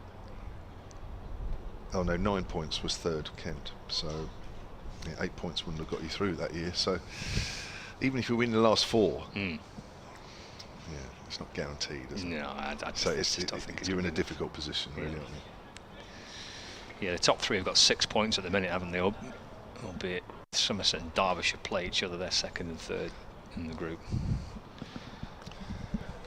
So it's Blatherwick to continue. 4 overs, 1 for 12 for the right arm medium pacer. Brown drives, so there's a short extra cover now, which I'm not surprised after seeing what happened with Tom Press. George Lavelle has gone closer. He's fielding on some matting there. About 3 pitches to the right of what we're playing on. Got an email here from Stephen Clark. Oh my gosh, what's that? Something's fallen down. We're okay. That's the main thing. That's a length ball. Fairly safe to say that Stanley's in the mixture of that somewhere, but he's okay. That's those little things in front of the windscreen that have just gone. Windscreen? The glass. Stephen Clark, solentcricket@gmail.com. He says, sorry for the late start this morning and allowing others to get emails in before me. I didn't realise it was a race. Cherry, Chris and Steve here in our usual spot at the top of the Shane Warne stand. That's just to the right of the pavilion as we look. Here's... Oh, again it bounces on Ben Brown, who once more looks suitably surprised. 53 for 4. I can confirm that the Edgbaston commentary for Southern Brave yesterday spoke of an extra layer of lacquer to cover the H. We're back to the white cricket balls again. Okay. This was thought to make the Kookaburra ball swing further and longer. Hey, how about a quick survey? Get everyone on the ground listening on earpieces to give you a wave and a cheer on 3. Oh my God. Steve, I might just pass on that one. Brown works that nicely through square leg. And that will be just a single. That's a good piece of fielding there by Charlie Barnard. He's done a good job out there away to our left. It would also serve as a show of appreciation for your commentary. No, I think we do need to move on from that one. But thanks for the thought. Anyway, 54 for 4. Because what we do, we're very, well, I'm particularly what's the word? Sensitive. That's the word. So if I was to hear nothing, I would. You get upset with that. I would do. Yeah. So it's probably best we don't do that. In the 19th over here, Blatherwick bowls and he's wrapped on the pad. That looks close. Might have got an inside edge on that one. Just shows again that's nipped back. Just watching that on the replay if you're watching on the picture feed. And what do you reckon? fractionally on the front foot might have got him away with it. Yeah. It certainly nipped back, didn't it? Did. This is probably Jack Blatherwick's best spell for a while. This has been a really good start. Yeah. He's been right on the money. As they all have, haven't they? Giving Hampshire absolutely nothing. As Albert is on the back foot, steers that up towards extra cover. And that is the end of the over, and an end of Scott Reed for the moment.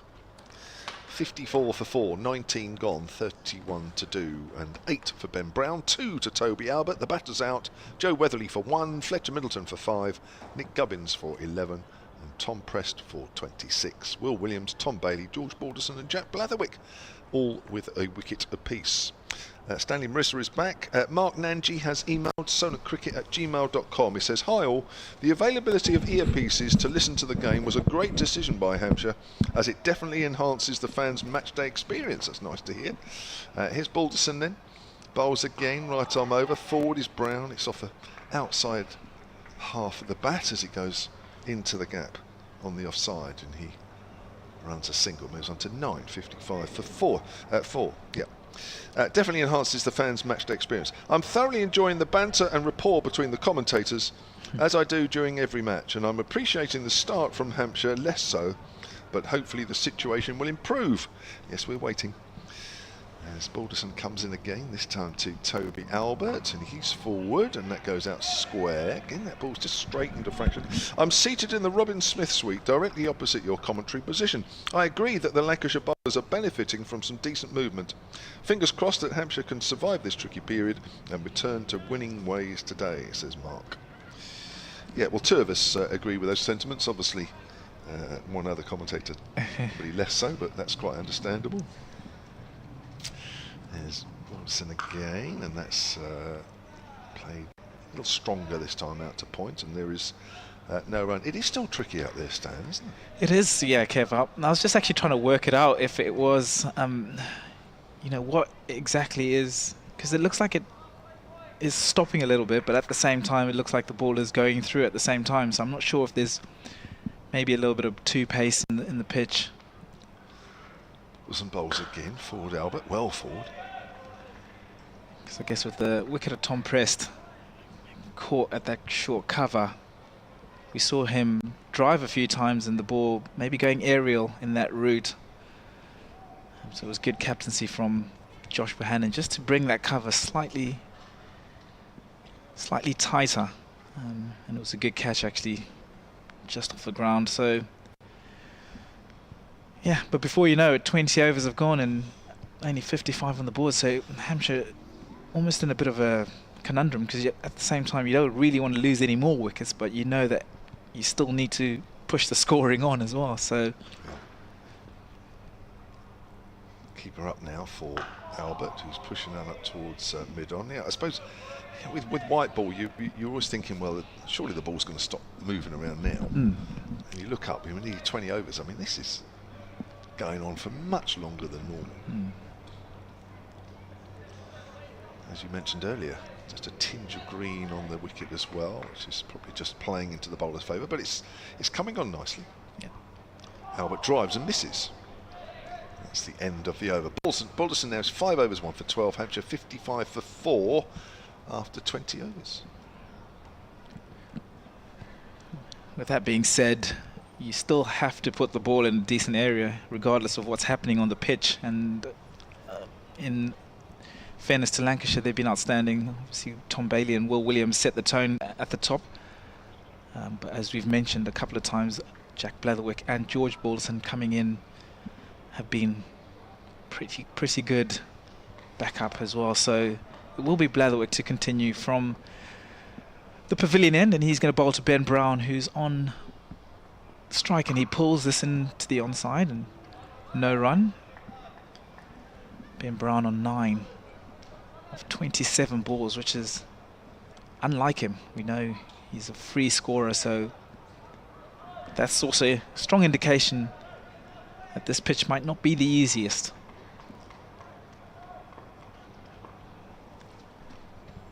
Toby Albert new to the crease. Blatherwick bowls and Ben Brown just clips this into the onside, and they're going to trot through for a single, and take that score to 56. I guess we have to just think, what do you reckon is a good score now then, Kev, from this position? Just over 200. It's they're scoring at less than 3 and over. It depends on who gets in, doesn't it? If anybody gets in. Blatherwick runs past the umpire and bowls to Toby Albert, who pushes us into the offside and no run. It's just been just the length, well, the line as well as, but the length has made it very tricky. I mean, Prest played a couple of nice shots on the up, but other than that, most of them hit the deck as well, don't they? Yeah. Bailey, this guy.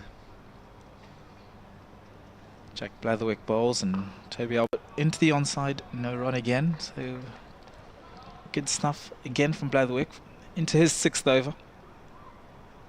1 wicket 14. The wicket of Fletcher Middleton, I think it was.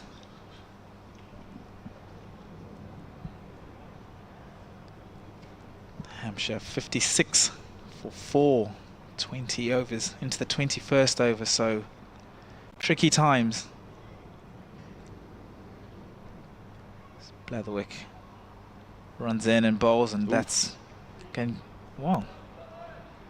That was a short delivery. I was sure that was going to be wide because that sort of looked quite high, didn't it? Well, the line weren't great either. No. He's got away with that. I think when it's all going for you, things like that do go your way. I've seen those wided in the past. Definitely, if not on just height alone. He bowls to Toby Albert, who cuts and cuts really well. And great work out there, Bry. Charlie Barnard. It's timed beautifully by Toby Albert, but that ends the over. 58 for 4 Hampshire. So, an email here from Shirley Jackson, cricket@gmail.com. Shirley points out, and if we have got this slightly wrong, then apologies. I think the man in his 83rd year who emailed earlier might have been asking why those players mentioned, the Lancashire players, don't all play for the Manchester Originals, i.e. a Lancashire-based team. Dreadful start by Hampshire, says Shirley. Well, we'll gloss over that bit. She's in the Colin Ingleby Mackenzie stand. That's just to the left of the pavilion as we look. Yeah, apologies if we missed the actual point of the email. Well, the reason they all play for the Manchester Originals is that the Hundreds is a totally different competition. Here's Balderson. I'll explain that in a moment. Oh, that's nipped back on Albert, who's trying to push that away on the offside on the up. Still seeing this seam movement here. Good take by George Bell standing up as well. So basically, when the competition started, it's, you think all the way back to the original draft, and I was actually at the draft in London. Yeah, it was actually quite good fun. Yeah, I was there. I went up to London, the studios there up there, and yeah, it was very good. And being a totally new competition, as that's pushed up to mid-on, and Scott Reed might know a bit more about this, and you might do as well, Stanley. So feel free to correct me if I'm getting a bit of this wrong, but because they're brand new sides, just because they're based in a certain area doesn't actually mean that then automatically Lancashire players are selected to play in the Manchester Originals, and like Hampshire players in the Southern Brave and such like. Obviously, if you've got predominantly home-based, it's inside edge onto the pad there. Fortunately, Toby Albert's got the bat and pad close together because that nipped back as well. So when you're selecting your sides from the draft, you can select anybody. Hence why Joe Root plays for Trent Rockets, and that's just one example. I mean, there are many others where if you look at up and down the squads, players are up and down the country, whatever. But there is a sort of an element of some local players. So that's why some of them are playing for the Manchester Originals, as that's pushed out towards point, and why some of the Hampshire players are playing for the Southern Brave, because amongst the mix of people that are doing the selecting, there is obviously a bit of home bias, but I think it helps if there's some anyway. So, and then you move on each year, don't you? You keep your nucleus of players. You can keep up to so many, retain them, and then draft in others from outside. So the squads morph and they have done over the last 2 or 3 years, but you've still got a core element. So that's played very late by Albert, nicely down to third, and he moves on to 4, 58 for Hampshire. So we're at this stage now where, yes, there are some Lancashire players playing for Manchester Originals, and there's still some Hampshire players playing for Southern Brave, but I think from a Hampshire point of view, there was, anyway, because Mason Crane's now moved to Glamorgan, but I think there was more at London Spirit than probably was at Southern Brave. So that's how it's gone, isn't it? Does that sound about right to you? No, definitely, yeah. So hopefully that does help with that. But you basically don't, you can have anybody. Oh, that's another good delivery, and that's just straightened on Ben Brown. Some great stuff here from Lancashire. Yes, the wicket's given them a little bit of help, but they are exploiting the conditions to the full. Its subtle movement is not huge. It was a little bit more with the harder balls, but there is still a bit there. 58 for 4, 22 gone. A really good start from Lancashire. Hampshire under quite a bit of pressure. 58 for 4, 22 overs gone, so they'll have one eye on what they think is going to be a decent score. We have seen a lot of movement, maybe not a ridiculous amount of movement, but just enough movement in this pitch, which has made scoring really tough. No batter has seemed to get in, and it's going to be Tom Bailey who set the tone at the beginning. He's back into the attack from the pavilion end, bowls to Albert, who drives nicely down the ground, and he's going to pick up his first boundary. So beautiful shot, slightly fuller from Tom Bailey, but met really well by Toby Albert down the ground. That was a good shot, wasn't it? Nice full face of the bat showing to the ball. I can't see we're going to get too many overs of spin. If we do get some overs of spin, I don't think it's going to be front line spin. I think it's going to be literally just to make up a couple of overs here or there. Bailey runs past umpire and bowls again, slightly fuller this time still, and no run. 62 for 4, Hampshire. Yeah, so we've got probably a four-pronged attack with Blatherwick, Balderson, Will Williams, Tom Bailey. So I'm sure at some point there will have to be some spin. We know there's Chris Green, the Australian, as well as Charlie Bonner, the left-arm spinner. But how many overs they'll get between them on this pitch that's moving about, we're not so sure, as Albert pushes into the onside and no run. Rocky Flintoff bowled a little bit. He bowled some medium pace. No. So I don't think we're going to get any of him. Few games going on around today in the Metro Bank One Day Cup. Somerset playing Derbyshire at home. Somerset 122 for 2 of 25.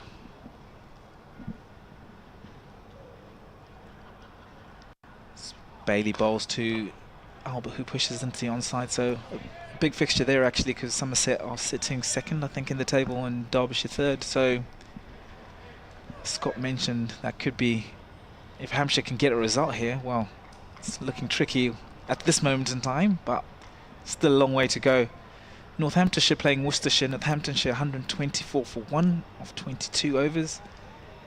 Kent are at home to Middlesex. They are 117 for 4 currently. As Bailey bowls to Toby Albert. Pushes this into back to him. No run. Yeah, Worcestershire lead the group, don't they? 100% record. They do. And but going on Group B as well, Essex home to Glamorgan. Glamorgan 98 for 3. Surrey are in the field against Nottinghamshire, who are 144 for 1. They're off to a good start, and Leicestershire 142 for 2 away to Sussex. As Bailey bowls, and carbon copy of the previous ball, and no run. It's going to end the over. 62 for 4 of 23. So we're up to date with that. I think there's a couple of hundred games going on today, or just one. I know the Manchester Originals are involved. And there are. We've got the London Spirit versus the Oval Invincibles at Lords, actually. So that would be a A good game, and Superchargers are home to Manchester Originals, who we were talking about. Yeah.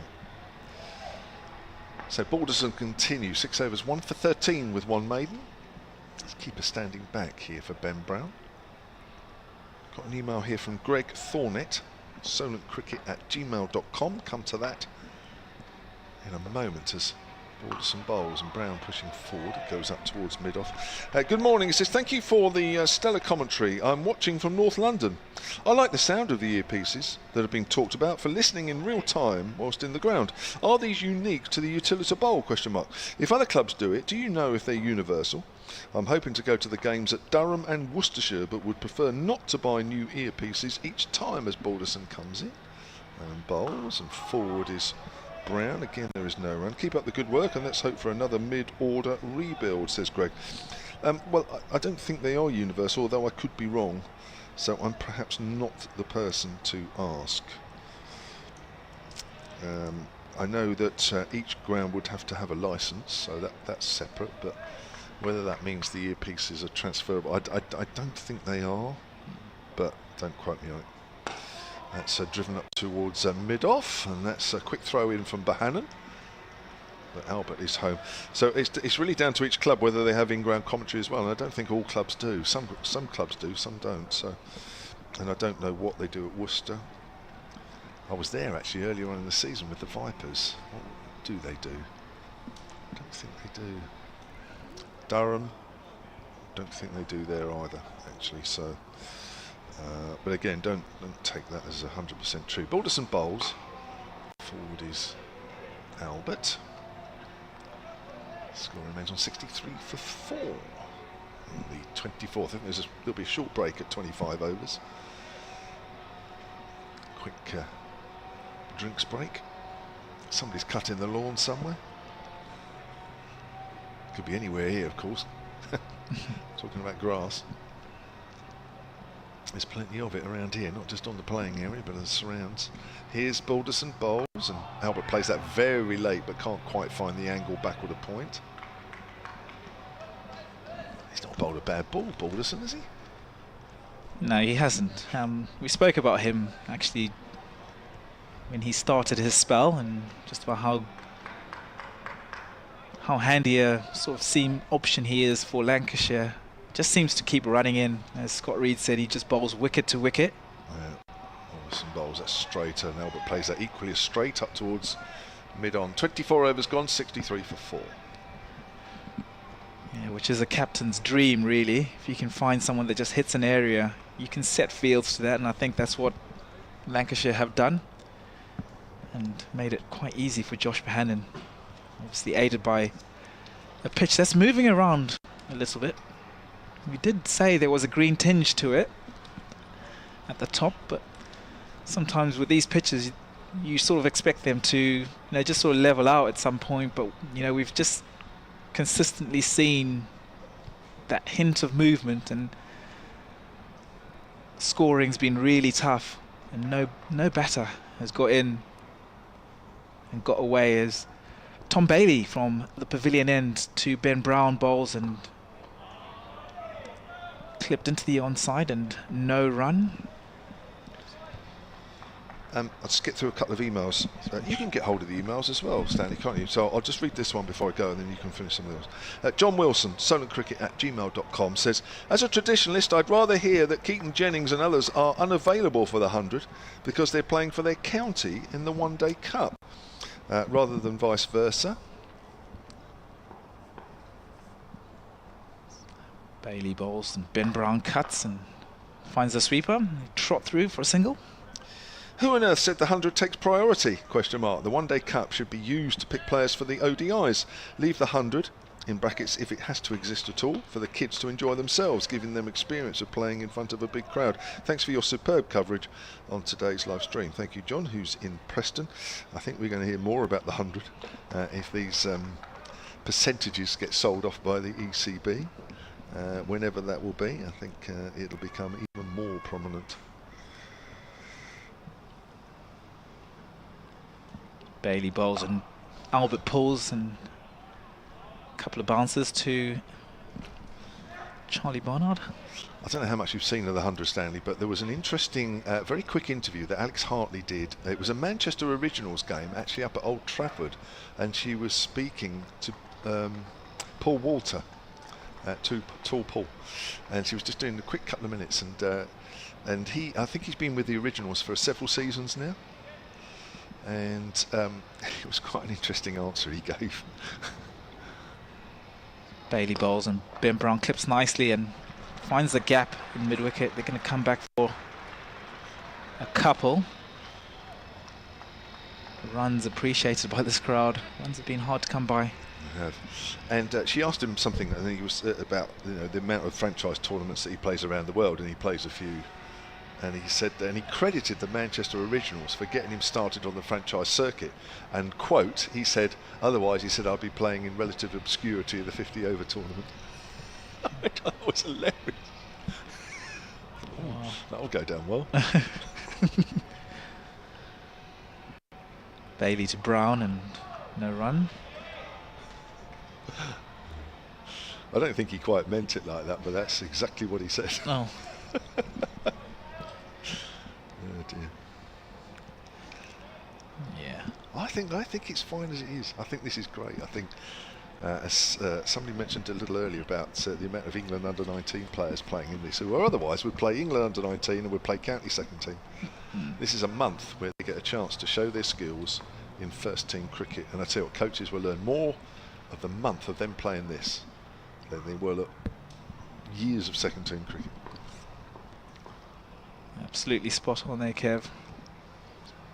Bailey bowls to Ben Brown, and that's going to end another over. 25 gone. Hampshire 67 for 4. Stanley Marissa is sticking around for a little while longer, and then it'll be Scott Reed. So we can have a small drinks break. So Hampshire losing the toss earlier. If you're only joining us, Lancashire asked them to bat, and it's been all Lancashire from pretty much ball one. They've been outstanding with the ball. Will Williams and Tom Bailey set the tone at the top. Fletcher Middleton and Joe Wedley opened the batting, and they were on their way pretty quickly, both caught behind by George Bell off the bowling of Tom Bailey and Will Williams. Nick Gubbins and Tom Prest rebuilt for a small while, but Nick Gubbins lost his wicket to George Balderson, who's been outstanding as a backup seamer. Tom Prest has been the top scorer so far for Hampshire, 26 of 33 for him, so maybe the only batter to show a little bit of fluency, but he was caught by George Lavelle off the bowling of Jack Blatherwick. And it's been Ben Brown and Toby Albert who are trying to do a little bit of a rebuilding job, Scott, but Lancashire have been really good with the ball. Yeah, they put on 17, these two, but it's taken 51 deliveries to get to 17-run partnership. So yeah, it's been hard going. The score would reflect that, wouldn't it? Halfway stage of the innings and 67 for 4. So I'm sure radically readdressing what they potentially think is a good score here. It does, and I think you and Kevin were saying it does look like a pretty tricky pitch to bat on, doesn't it, in truth? But Lancashire nonetheless have bowled really well on it, and made it hard going for Hampshire. I mean, Toby Albert 9 off 32, Ben Brown 14 off 37. So yeah, it's been hard going for the batters so far. You went through all those scores at the top of the order for Hampshire, and the Lancashire's bowlers have been excellent. They've only used 4 so far. Bailey, Williams, Blatherwick and Balderson each have picked up a wicket each. They're all going around about 3 runs and over. In fact, Balderson's going at 2 and over, 7 overs, 1 for 14 for Balderson. So it's been a good first half of the innings from Lancashire's point of view, and they would have enjoyed that drinks break. They've not had a particularly enjoyable one-day cup campaign. That might well be the best 25 overs of the lot so far. Oh, yeah. It's got to be up there for sure. They've been outstanding. They won the toss as well. They elected to have a bowl first, so they've made the most of this. Still not going to see these 4 bowlers. I mean, Lancashire have got a couple of spinning options in their in their side, 2 frontline spinners, left-arm spinner Charlie Barnard, off spinner Chris Green, but seam is the way forward. Williams bowls, and that's off the front foot in defence by Toby Albert, and there's no run. 67 for 4. Williams has bowled 5 overs. Bailey's gone through 7, so he's got 3 left. Balderson's gone through 7, he's got 3 left. Jack Blatherwick's got 4 left, and Williams has got 5 left, so we'll see some spin at some point. And so Williams is into Albert, that's clipped out towards the leg side, and gathered by Bailey at mid-wicket, and there's no run. Yeah, well, if you're going to get 10 overs from each of these seamers, that'll take you to 40, so there's going to have to be some spin at some point. How soon do you think? How does Josh Bohannon then work it out, really? Maybe a little spell here from Williams and save him back again. Balls to Albert, that's defended, no run. Green and Barnard, as say, Lancashire's 2 spin options. Oh, but Harry Singh can bowl some off spin as well, but sure we'll see too much of that if it kind of the assumption that the 4 seamers will bowl 10 overs each. Then the rest can be mopped up by Green and by Barnard. Let's see what Josh Bohannon, the captain, is thinking as Williams comes in to Toby Albert on the market, on the walk again, isn't he there? Just a step down the pitch and forced to defend. That ball just comes back into him, and there's no run. Well, the beauty of the situation for Bohannon and the spinners that are coming in is the pressure that's been already built up. So 67 for 4. It can go one of 2 ways. The batters can try and take a risk, but that's probably not what they're going to try and do. So it wouldn't be a bad option to get spin in and try and sneak through a couple of overs. There's Williams striding in from the hotel end, bowls full just outside off stump. That's driven by Albert towards the offside. Barnard on the cover boundary fields. Albert gets a single. He moves on to 10. Hampshire 68 for 4. There's that 1 ball left of the 26 over. 4 fielders outside the fielding circle. 2 are at deep square and 2 behind the batter. So there's a 3rd man fine leg, deep backward square leg, deep point. And you've got 3 in the ring on the offside, 2 on the leg side. Williams bowls again. It's just run away off the face of the bat by Ben Brown to backward point. George Lavelle fields, and that's the end of the over. Just a single coming off that one as well. 68 for 4, 26 overs gone. Brown 14, and Albert unbeaten on 10. Run rate's been about that, hasn't it, really? Not really accelerated much through the course of this 26 overs so far. No, and I think that's the next issue, I guess, from a Hampshire perspective is, yeah, it's well and good trying to rebuild and making sure that you're not losing wickets, but the main point of the situation is to try and score some runs. So at some point they're going to have to try and take a risk. As Tom Bailey bowls to Toby Albert, who pushes into the offside, no run. They're going to have to try and take a risk and maybe try and shift that pressure, because at the moment it's just Lancashire dictating, and they've kind of bowled themselves into that situation where they are in position that they can actually be on top. But as a batting unit, at some point you're going to have to try and shift that somehow, which makes it interesting as Toby Albert has done that, and done that really well. He's bunted him over a mid-on, slightly shorter from Tom Bailey. So we spoke about that shift in aggression at some point, and Toby Albert's probably decided that he's going to be the aggressor. 72 for 4 now, the score. Yeah, I think that's the challenge, isn't it? Or do they try and put some pressure back on Lancashire's bowlers, who have been excellent, as we've mentioned? The fielding's been great, so it's been terrific by Lancashire, but at some point they've got to find a way, haven't they? Yeah. Bailey bowls to Albert, who pushes us into the offside, into the onside, and no run again. And what they've got is certainly 2 guys that have been there in their best batters so far. The first 3 matches, I mentioned that the top order struggle for runs. The bulk of the runs have been from these two and from Felix Organ. So if having to try and find a way to counter-attack a little bit here, they've got 2 batters who have been in pretty decent form so far.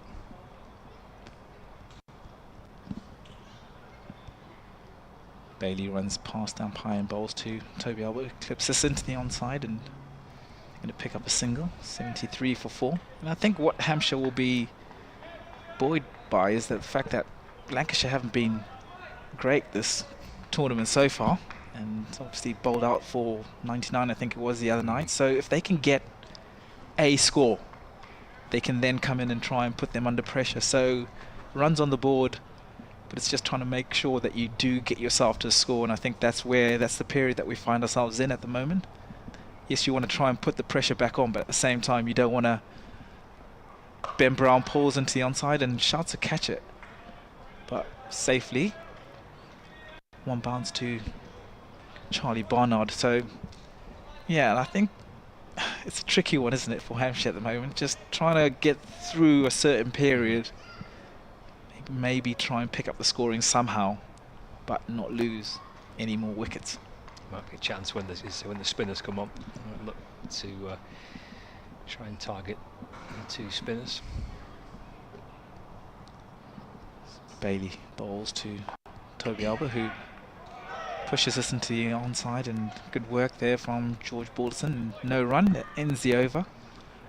6 from it, 74 for 4. Elsewhere in Group A, Somerset are playing Derbyshire, Northamptonshire are playing Worcestershire, and Kent are playing Middlesex in the other Group A fixtures. So Somerset and Derbyshire, that's 2nd against 3rd. This match is taking place in Taunton, and Somerset 141 for 2. Andy Umeed on 58 and James Rue on 62. So 141 for 2 after 29 overs, Somerset against Derbyshire. Williams sets off again and bowls to Brown. That's tucked into the onside. They've got through for a quick single. Nice running. In fact, Brown applauds Toby Albert for being quite alert to it at the non-striker's end. Just dropped away to mid-wicket and they scampered 1. Northamptonshire against Worcestershire. In Northants are batting first, 157 for 1 after 28 overs. Williams in. It's cut late down to wide 3rd man by Albert. Blatherwick gets across the ground quickly. Single for Albert, moves on to 16, 76 for 4. So Ricardo Vasconcelos is 44 not out. Prithvi Shaw made 72 for Northants. So the home side 157 for 1 after 28 overs, and Kent are playing Middlesex in Canterbury. Williams comes over the wicket and bowls. Peels for an LBW. Williams down on 1 knee, pleading towards the umpire. The ball's deflected behind square on the leg side. They've actually come back and run 2 leg byes in the middle of that appeal. And that gets a good round of applause too by the home supporters. 78 for 4 now. Yeah, just shuffled across his stumps there, Ben Brown. I think that's why the appeal was such a strong one.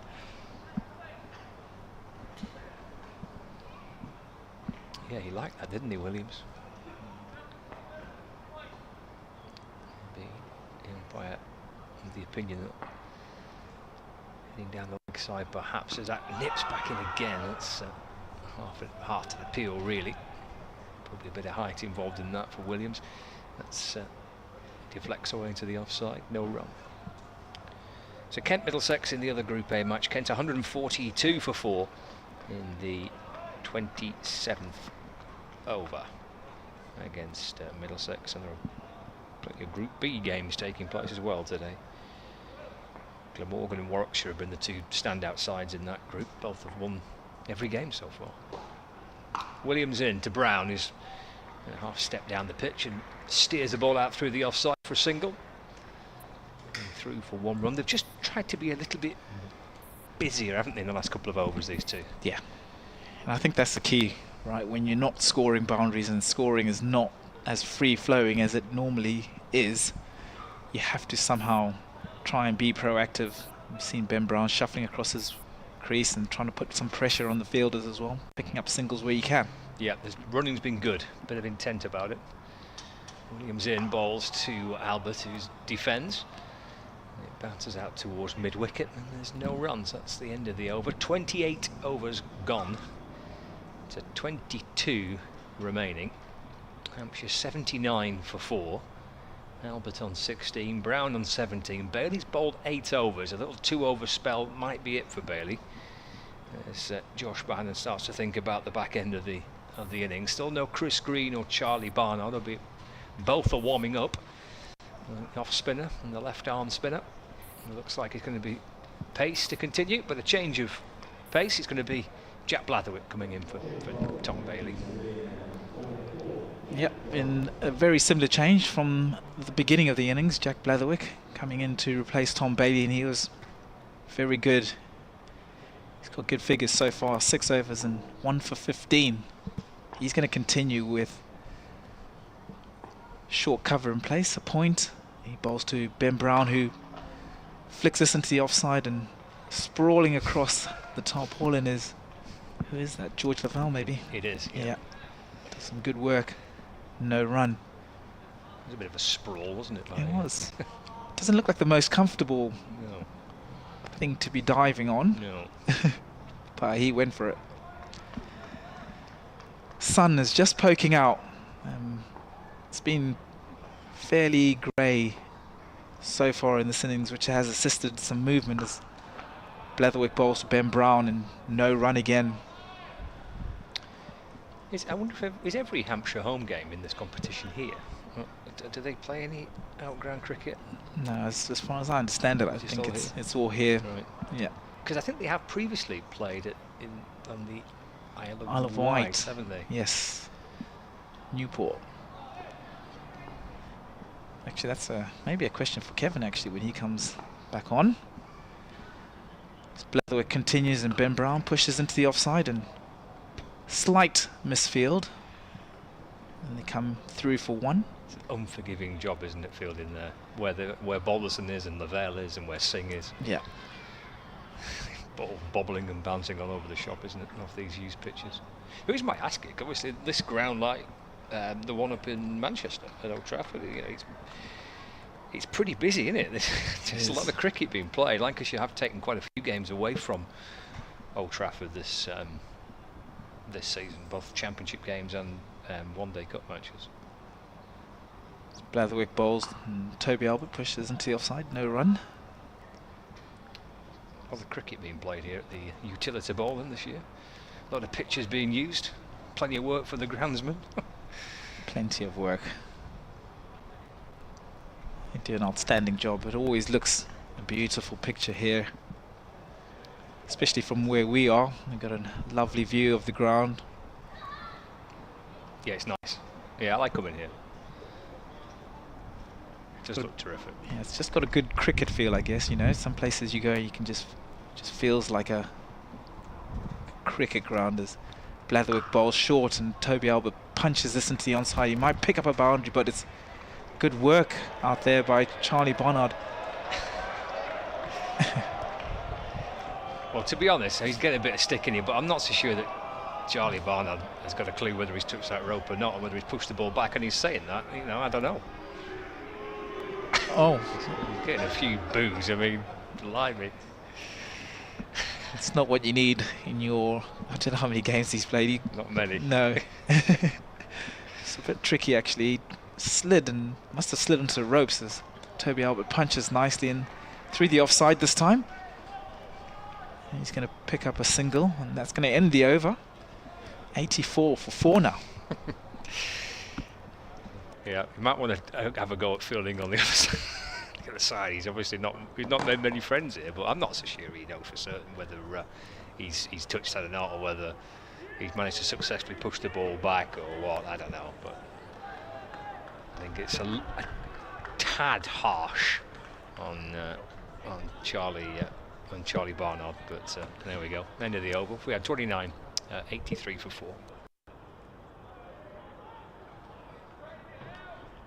I think it's fairly safe to say that if he ever comes on to bowl or bat, he's going to get an awful lot of stick. I have to say, my thoughts, even from a distance, were that he may have touched that line. That was my initial thoughts, but would give him the benefit of the doubt. He sort of put his hands out to suggest that he wasn't sure. So 29 gone, 21 to do. And it's going to be Balderson with his right arm medium paces to continue. Length ball, that's well played by Albert, who's really playing that late and just opening the face of the bat, and it's a perfectly safe shot down to third. He moves on to 20, that's off 48. Brown is 18 off 46. These two came together when it was 50 for 4, so they've put on 34, but it's been hard fought, hard earned runs, because collectively this Lancashire attack has kept the pressure on at just about every single moment. Brown's trying to find some room, he can't find any, and it's a dot ball. A few emails still to read, which I'll run through them. Stanley, you didn't read any emails out, did you? No, you didn't, I was just checking, so I'll go through the ones that we haven't mentioned as yet. Thank you for all of them so far, love reading them out. solentcricket@gmail.com on any subject you like. Seems that one or two have come in about the earpieces. Brown works that into the gap through point. There you go. I don't need to tell you who's fielded that one. Oh, he's only a youngster, is Charlie Barnard. He's only 19, but I think he's going to quickly learn. He's probably already learnt more in this game than he will have done in quite a few games beforehand. Don't kid the crowd. Especially the away crowd. He might have got away with it at Old Trafford, but if you're doing that sort of thing on an away ground, you better know what you're doing. You'll learn. Here's Balderson, bowls, and Albert works that up to mid-on. Fielded by Chris Green, who I think was on duty for the BBC at the Oval, not the Oval, at Birmingham yesterday. I think he was doing the 100 game there. Birmingham, Phoenix and Southern Brave. I think he's done a couple actually when he's not been playing for Lancashire, the Australian overseas. Some bowls, and again Albert's playing that late, but there is a man at backward of point. So we were talking about earpieces a little earlier, and one email was saying, well, are they universal, i.e. the ones that work here, do they work at other grounds if you take them? This one's from Karen Watts. solentcricket@gmail.com as Balderson runs away from us and bowls, and Albert's forward, plays that back to the bowler. Just the 2 runs off that over, 30 overs gone, so 20 to do. Hampshire 85 for 4, scoring at under 3 and over, as they've done really throughout this innings so far. And as I say, the Lancashire attack, of which we've not seen 1 over of spin as yet, not surprising. All the seam bowlers have kept things pretty tight. So Karen says, in response to universal earpieces, many years ago England played Australia when the Utilita Bowl was the Rose Bowl. I bought an earpiece and was under the impression that it was purely for England games. However, since Hampshire brought in the new red earpiece, my blue England version is picking up your commentary perfectly. And I'm in the pavilion opposite you in a Viper shirt, says Karen, as that's pushed out on the offside. Start of a new over from Jack Blatherwick into his 8th over, 1 for 19. I'm very quickly looking for a Viper shirt at the far end. There's a couple of people in orange. Whether they're actually Viper shirts, I'm not sure, but I'm sure you are one of those. So thank you for that, Karen. Simon Crabb, solentcricket@gmail.com, says, very much enjoying the commentary. I'm listening in the Colin Inglebeamer stand end. I'm on my phone through the YouTube. Wow, that's probably using up a bit of data, although maybe the Wi-Fi's adequate over there. Here's Blatherwick again, pulled away by Ben Brown, and that's gone wide. Well, it was a nice shot. It probably doesn't normally deserve a cheer and clapping like that, but it's because it's gone wide of Charlie Barnard, and he can't cut that off. That's more about that one. 89 for 4. He's made some friends, hasn't he? Yes. I seem to remember another former Lancashire player here upsetting the crowd. Oh dear. Alex Davis. Oh right. I don't know if you would have been here then. Blathwick bowls. That's turned down to fine leg. And that'll be a single for Brown. Moves on to 24. 90 for 4. He dropped a catch. Very much where Will Williams is at fine leg. And he got some stick. And he turned round. And he either gestured to the crowd or swore at the crowd. One of the two. Right. He got absolute stick for the rest of the game. Umpire's having a look at Blathwick's follow through, by the way. He's getting an official warning. I think I do remember that. Yeah. So, well, he's now a Southern Brave player. He's a local now. Well, he is. Yeah. Well, they love him now. Well, actually, I'm not sure they do, if I'm honest, but because I don't come to the Brave games, but I'm sure the fact he's got a green shirt on probably helps now. But as I said, I think young Charlie Barnard's probably learnt more in the last 15 minutes than he has quite a few games. Down the leg side, and that will be a wide. So back to Simon Crabb. He says he's watching on the phone or listening on the phone through YouTube. The only downside is the delay, which is usually about a ball behind. Does this also happen with the club's earpieces? No, not that. No, the club's earpieces are real time. A couple of Lancashire people are walking around the ground. Are just, well, not people because they're not crowd. They're obviously something to do with the squad. Just having a chat with Charlie Barnard away to Alan. That's cut away by Albert out to deep point. He moves on to 21. 92 for 4 in the 31st. Andrew Hughes on the subject of the earpieces. solidcricket@gmail.com says, hi, it's Kat and Andrew here again. Oh, they're the ones in the hotel on the balcony on our left. Yeah, I can confirm that the earpieces are universal. We are listening to you now on one we purchased at the recent test match at Trent Bridge and one bought at the Oval 3 years ago. Well, I've learned something. I didn't know. Did you know all this? I thought they were, yeah. Worked down to 3rd by Brown, moves on to 25, 93 for 4. I've used them at different grounds as well. Right. Because they have this earpiece service at Old Trafford. And I've had one in my bag, and in fact I think I've got one now. I suspect that'll work from Old Trafford here. Okay. I'll give it a go, see if it works. Why not? Yeah. And listen to yourself. Just gonna switch that off. Just switch it off when you're on. Yeah. Put that on mute. Blathwick, one ball left of his 8th. From the pavilion end, comes in, bounds in and works up to mid-on, does Albert, and he's straight away through for a single. Comfortable one as Bailey throws, is that Bailey? Yep. Throws at the keeper's end. So 31 overs gone. Hampshire 94 for 4 with 25 to Ben Brown and 22 to Toby Albert. I don't know how many counties do it, but it's a good option, isn't it? It is. Presumably you just buy them in the club shop here. You do at Old Trafford, you can just pick them up and... Are they a universal price though? Well, I suppose if you were really clever, you'd work out to find out which ground is the cheapest, buy it from there, and then you've got it. Carry it around. Yeah.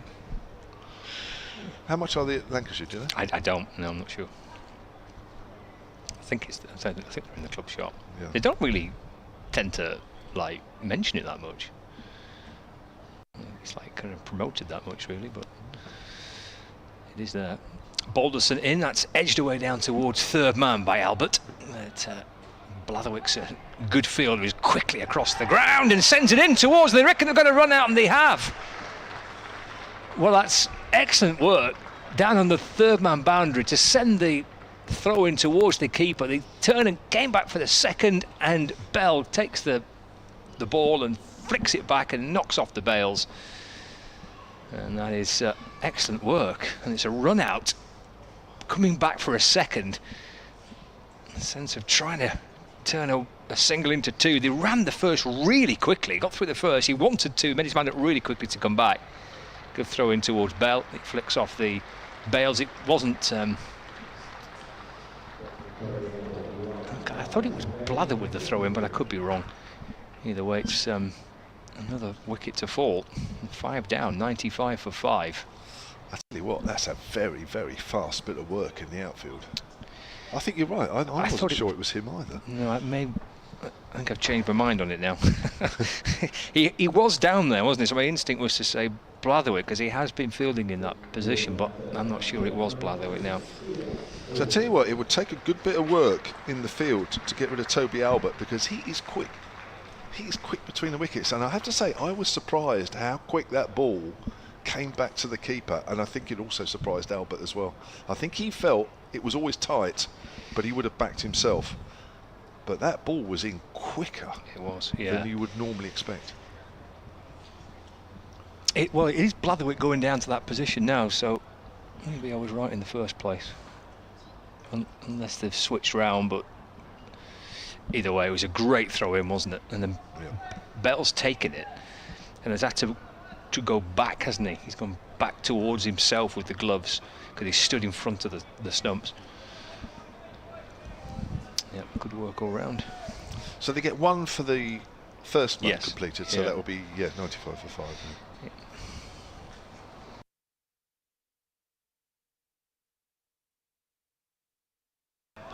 Yeah. He plays it calmly back down the pitch and gathered by Balderson off his own bowling, and there's no run. Well, Felix Organ's had a good start to the competition. 59 in the game here against Northants and 46 not out in the game here against Somerset. Failed against Kent at Beckenham, but again in those sort of early flurry of wickets that Hampshire have experienced in this competition, he's been a calming force. Balderson to Organ has somehow managed to keep that out. I thought it sneaked through. There's a bail been dislodged. Keeper stood right up behind the stumps, and Balderson, as he has done through the course of this game so far, is just probing away. Top of off stump, little room for batters to try and free their hands. Keeper right up behind the stumps. This is difficult. It has been so far. He's bowled beautifully, Balderson. 1 for 17 from he's halfway through his 9th over. It's given nothing away. He hasn't. Slip in place as well. It's defended by Felix Organ, just tucked out towards the leg side. Picked up at mid-wicket, and there is no run. It was Jack Blatherwick. Thank you for the message. I changed my mind halfway through. First instinct was Blatherwick, and it was Blatherwick with the throw in towards the keeper. Again, Balderson to Organ. That's defended up towards mid-on, and Chris Green fields, and there's no run. Well, that's a shame. 45-run partnership between Brown and Toby Albert broken there, and they just started to overs. Try and press on a little bit, hadn't they, those two? Yeah, but I suppose you keep the bowling tight, you put the pressure on, don't you? And the run-outs are always a chance. Balderson to Organ. That's turned to the leg side where Greenfield's at mid-on, and in towards the gloves of George Bell, and that completes the over. 96 for 5. Felix Organ nicks the strike with that as the final ball of the over. He's on 1, Brown's on 25.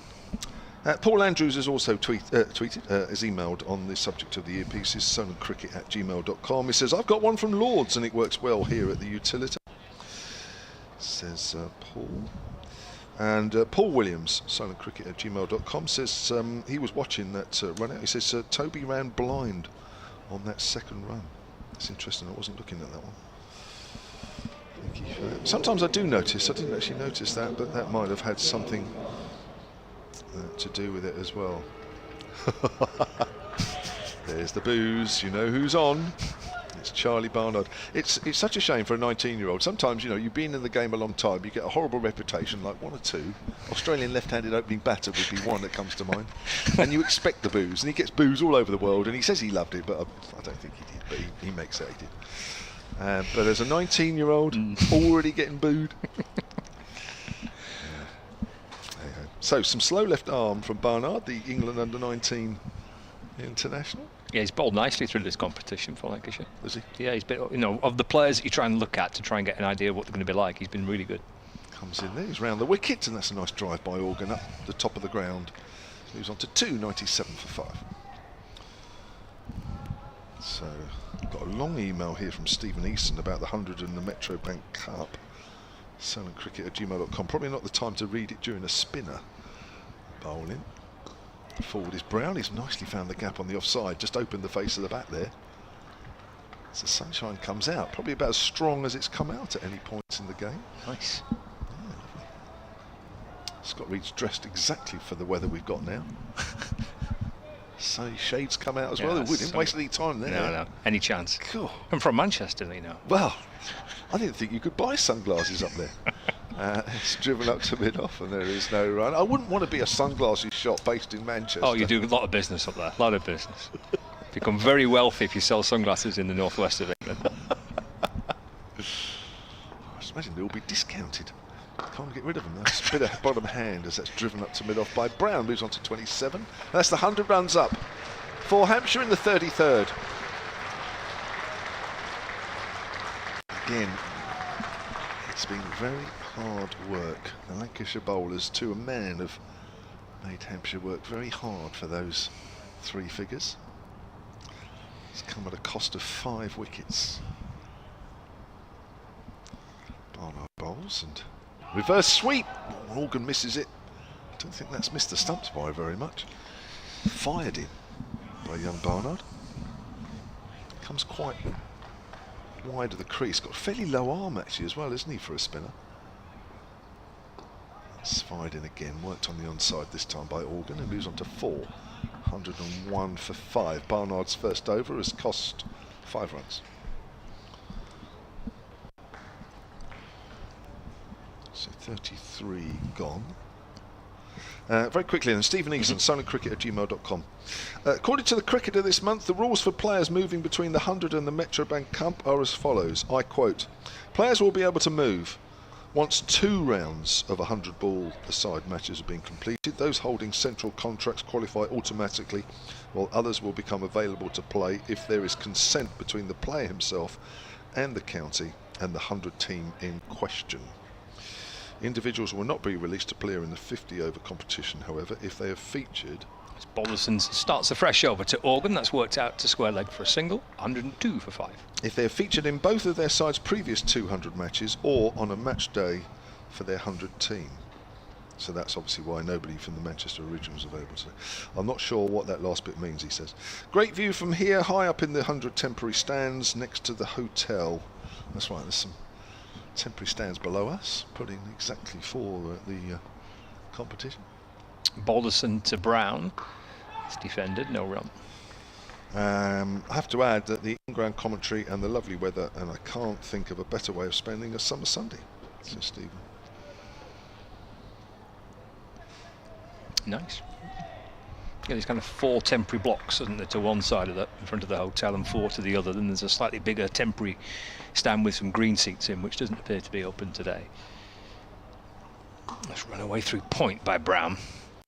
Takes a single, moves to 28, 103 for 5. Yeah, I think that red and white tape across gives the game away a little bit. Oh yes. Either that or it's a crime scene. Yeah, sealed off. Further inspection. Is there some plans to build another hotel? Is that still a thing, or is that not a thing anymore? Good question. The plans, as they were thrown out. Okay, right. A few months ago. Right. Which I believe included. Balderson is in forward because Organ defends, no run. Yeah, I think that was part of quite a bit of major redevelopment. So a hotel to be bolted onto the current hotel at right angles. Right. But it meant that the first couple of holes of the golf course would be moved away, more car parking behind us. Right. Housing up in the top right hand corner. In comes Balderson, right arm of the wicket. Organ off the front foot, drives, 1 bound straight to short cover, no run. I think I'm right. Wellness centre over to our left. Right, okay. Old people's type home type Wow. thing behind the pavilion, something like that. I've got to remember what it was because it was a few months ago. It got thrown out by the local council. Now I think Hampshire have a decision to make whether you appeal that decision. Okay. Or you don't appeal that and then you come back with something else. Balderson to Organ, that's left, and again, just sneaks past the edge of the off stump. Good leave by Felix Organ, good over by George Balderson, just 2 coming off it again, and that's Balderson done. How about these for figures? 10 overs, 1 maiden, 1 for 20. Super effort. Yeah, been terrific. All the seamers have been terrific. Jenny James, well, she signs it Jenny James in brackets, no relation, I don't think.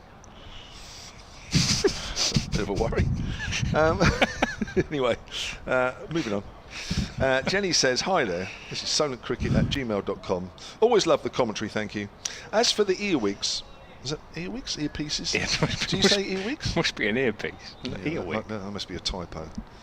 Or the old predictive text coming in. Here's Barnard with his left arm spin, and Brown drives into the ground. And there is no run. As for the earpieces, earwigs, they are universal. Sometimes you need to get the right setting, though. But all work. At the moment, I'm being good and using the Utilita one. Okay. Scott Reid, always wrapped on the pad there, Ben Brown. But I have another well-known pay-per-view, Sports Channel 1, and Wimbledon ones, bought online from the other big shop, cheaply. Keep up the good work, says Jenny. Will do. Oh, yeah, I've definitely learnt something today, as that's cut out by Ben Brown. So you buy one and it will work wherever you go, Stanley. That's good to know. Yeah, it is. Now, the next thing, of course, is do they work abroad? It's all very well having them work all the way up and down the country, but would they work abroad? Scott's testing his earpiece out now. That's driven up by Organ up towards mid-off. Deep mid-off. And he moves on to 6 and it's 105. 5. Is your earpiece working? Battery's dead. Oh, well, there you are. That's no good. Where was that bought? That was bought at Old Trafford? Yeah. Now, the interesting thing is... Shot. Oh, there's a lovely sweep shot. As Stanley says, good shot. Right out of the middle of the bat there from Ben Brown. Moves on to 33. And the loud applause, louder than normal. Actually, I thought it was Barnard down, but it's not. It's Jack Blatherwick, who I think... Oh, of course, Barnard's bowling. Otherwise, he'd be down that way, where he was. Now, if you buy your earpiece from here, you get a free battery when it runs out. Now, you could test that theory out, Scott, by taking your Old Trafford bought one and see if they'll change the battery. I don't think they will, because they'll look at that and they'll say, no, it wasn't bought from here. That's a cut shot out onto the offside. Ben Brown will keep the strike, moves on to 34, 110 for 5, 35 gone. Anyway, have you got an earpiece, Stanley? No, we used to have one up here, didn't we? At one point. It got nicked. Yeah, oh. Not by me. Actually, no, I think somebody at the club, because there was a few problems with this in its early days, I think somebody from the club came up here, tested it, and then just went off with it, and we've never had one back. Nice. So we are going to see, actually, double spin. We spoke about those 10 overs that are going to have to be found from the change bowlers. So it's going to be Chris Green, the Australian, to come in from the hotel end as the sun actually comes through, painting a beautiful picture. You can expect to see Chris Green come in, tends to fire the ball in quite flat, but very accurate. Fresh from the 100, actually. Trent Rockets. Yeah, single appearance, wasn't he? And commentary yesterday. Yes. Southern Brave. Did you see any of his first game? I don't tend to listen to some of the analysis. Oh, his actual game for the Trent Rockets against the Superchargers. I think it was, as he bowls to Ben Brown, pushes this down to long on for a single. I didn't. Go on. I think he came in as a substitute, or he was playing because Rashid Khan wasn't there. So he only had one game, and he top scored, and I think he got 3 wickets, I think it was. Yeah. So yeah, he got man of the match performance, and that was it. One game, and see you later. Thanks for coming. Yeah, but he does ply his trade around the world as he bowls to Ben Brown, and they sneak in for a single.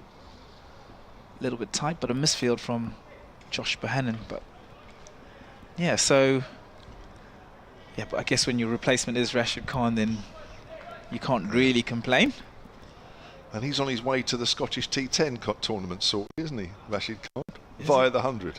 Wow. Yeah. It's all going on as Green bowls and Ben Brown pushes into the onside, no run. Scottish T10. Well, me and Scott were talking about this actually just before we came on air and just before you arrived, Stanley, that there is a competition starting in Scotland. It's Green bowls, and they're going to sneak in for a single, shy at the stumps, and stumps thrown down, but safely in. There are teams including Aberdeen, Dundee, Inverness and something or other, and it starts a few days before the 100 finishes. Okay. So Rashid Khan, having missed that one game with Chris Green plays, he may yet find himself playing for Trent Rockets if they do well, because Rashid Khan's rushing off up to Scotland, I guess, to play for one of those teams up there. Wow. It's green bowls and no run into the onside. Do you know which team? I don't actually. The article I have to have a looked look at didn't actually. You might find which team he's playing for, but How have they got him over there? That's quite a good effort. That's he'll a bit. go anywhere. Wow. Won't he? He goes anywhere. Chris Green, Felix Organ outside edge, and this might run away for 4. That does run away for 4, so a welcome boundary. 3 singles off the over and ends with a 4 for Felix Organ. So 117 for 5. Now, I've got an email from one of my favourite guys on the county circuit here, from Dave Halliday. Scott Reed has just picked his ears up. Now, Dave is he media manager at Old Trafford? So when you walk in, and it's a very, very, very big media centre at Old Trafford. It's one of the best, probably is the best on the circuit. And Dave is always there to greet you. And you feel like a long-lost friend. He makes you feel very important, doesn't he? He's an absolutely superb guy. There's a lovely sweep shot there from Ben Brown. It's in the air and it's caught at deep square leg. What a catch that is.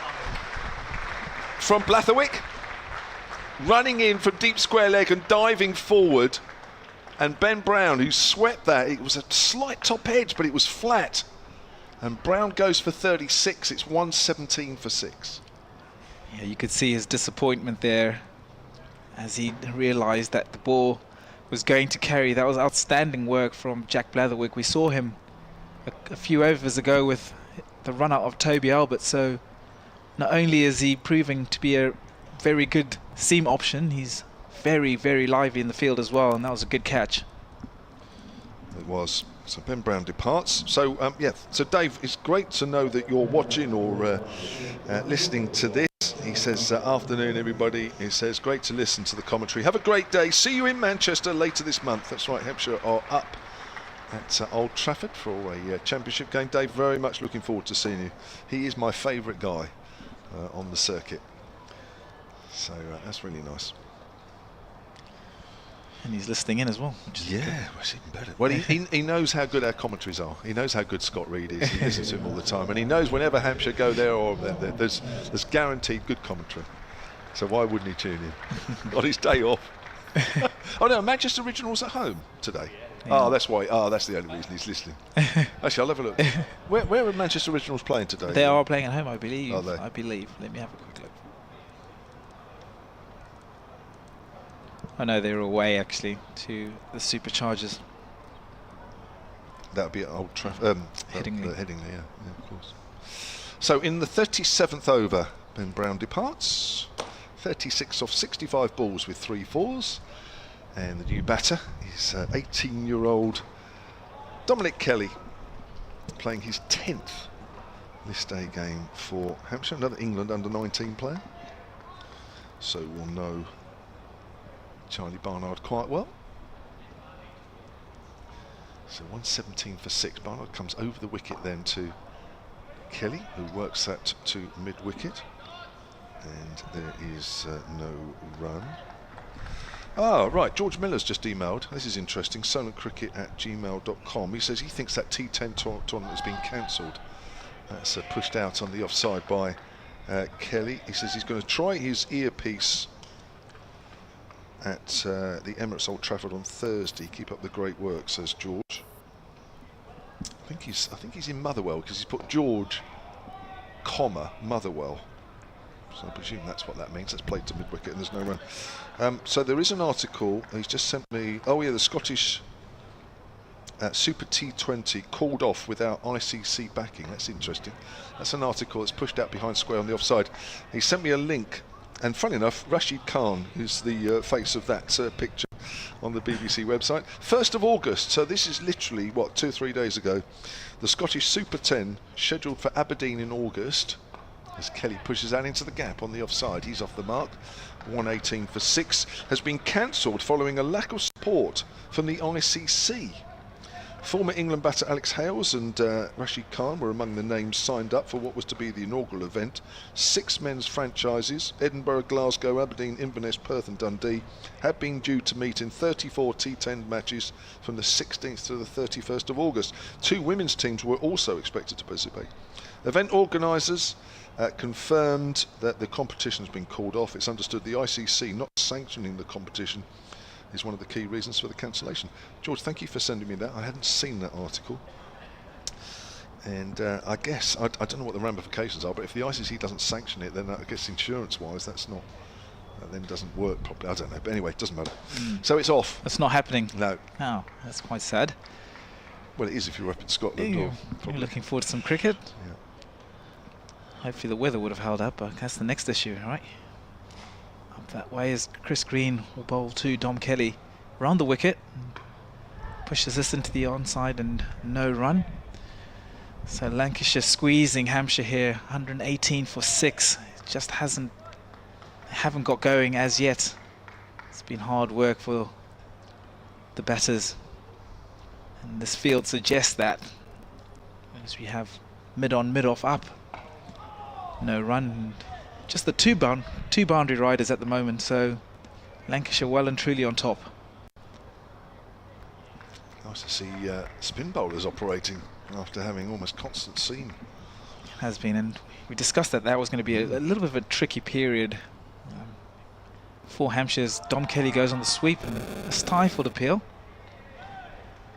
Maybe got under edge to that, and we discussed that at some point the spin would come on, but what would that do in terms of the dynamics of the game? You're going to have to try and push the game on, and we saw Ben Brown 4-2 spin trying to play an aggressive shot, so it's all working for Lancashire as Dom Kelly gets himself off, well, gets a second run actually just to push to mid-on and scampers through for a single. Takes the score to 120 for 6. Hampshire just looking for a score, I think. At one point when Toby Albert and Ben Brown were going, you thought maybe over 200 at this point. If they can get anywhere near 200, that would probably be good for them. As Felix Organ pushes this into the onside and comes through for a single.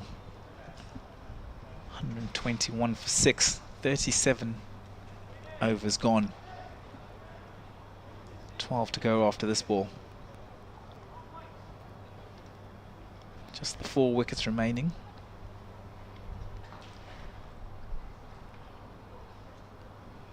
Chris Green bowls and no run, ends that over. 120 for 6. So 38 overs completed, so 12 for Hampshire left. Jenny's back on the emails. sonacricket@gmail.com says hi again. They are called earwigs by the maker. It's not a typo, so that's fine. Again, I didn't know that, so I'm learning loads. We're learning a lot today. Yeah, we're learning a lot. Yeah, yeah. We're not the know-alls we make out. So, no, but it's nice. It's nice when people contribute, and it's great because there's always an answer out there, isn't it? Someone does know it. Yeah. Thank you to Kev Oliver, who's also emailed about the cancellation of the Scottish T10 tournament. Thank you. Here's Barnard then with his slow left armers, bowls to Felix Organ, who's pushing that up to mid-wicket. So Felix Organ is 12 from 19 currently, and Barnard is into his 4th over, has 1 for 13. Barnard making his list A debut this year. Organ works that square on the leg side. Throw comes into George Bell. Organ moves on to 13. Now Andy from Thailand has emailed sonacricket@gmail.com. As usual, enjoying the commentary and the earpiece I bought at a well-known retail shop. There's a reverse sweep. Lovely shot there from Dominic Kelly. That'll race away for 4. Down towards 3rd. Just to our left here at the Utilita Bowl. Kelly moves on to 6, 125 for 6. Andy says, yeah, the earpiece that I bought at a well-known retail shop is working in Thailand. The only problem is the commentary is in Thai. Right. Oh. Okay. Is he talking about our commentary, our game? Is somebody impersonating us, speaking Thai, or was he talking about another game? Barnard bowls. Kelly works that on the 45 on the leg side. This field slightly by Balderson, but there is no run. Emma Rolls. That's a lovely drive from Dominic Kelly, using his feet well, drives up the ground for 4. Well, unlike for the seamers, there is nothing out there for the spinners, so coming down the wicket, you'd feel a little more confident, and that's a very confident looking drive from the 18-year-old, who moves on to 10, 129 for 6. Emma says, cricket@gmail.com. Does anyone know if you can use these earpieces at the 100? Listening to everybody else, it seems that they just work anywhere, really. That's pushed out into the gap on the leg side. Kelly moves on to 11, 130 for 6 at the end of that over. Could have done with DRS today for that boundary. I guess that's the one earlier that involved Barnard. Victor Lawrence has emailed suncricket@gmail.com, says, as a long-standing member of Hampshire Cricket over 20 years, I wonder if you have any views on the proposed takeover of Hampshire Cricket Club by the Delhi Capitals, or part owners of Delhi Capitals, that's GMR Group, which I believe would be the first foreign ownership of an English club. I understand that it might be difficult for you to comment, but I would not be happy to see increasing foreign ownership of our own institutions. I would be akin to selling off the family. It would be akin to selling off the family silver. Although we have had many changes of the name of our ground, many of us still regard it as the Rose Bowl. Will another takeover mean that it might be called the Delhi Bowl? Says Vic Lawrence. Of course, there was an article on the BBC Sport website a couple of days ago that appeared. Yeah, there was. Chris Green continues to Dom Kelly, who's struck the ball quite nicely so far in his short innings.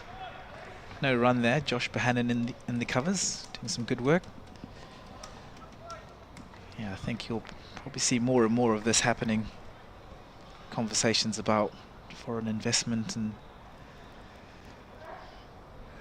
trying to broaden that, I guess. But I guess it's still early days, and we'll have to wait and see how that story continues. Chris Green pushing his mid-on and mid-off back. Actually, they had been in the ring.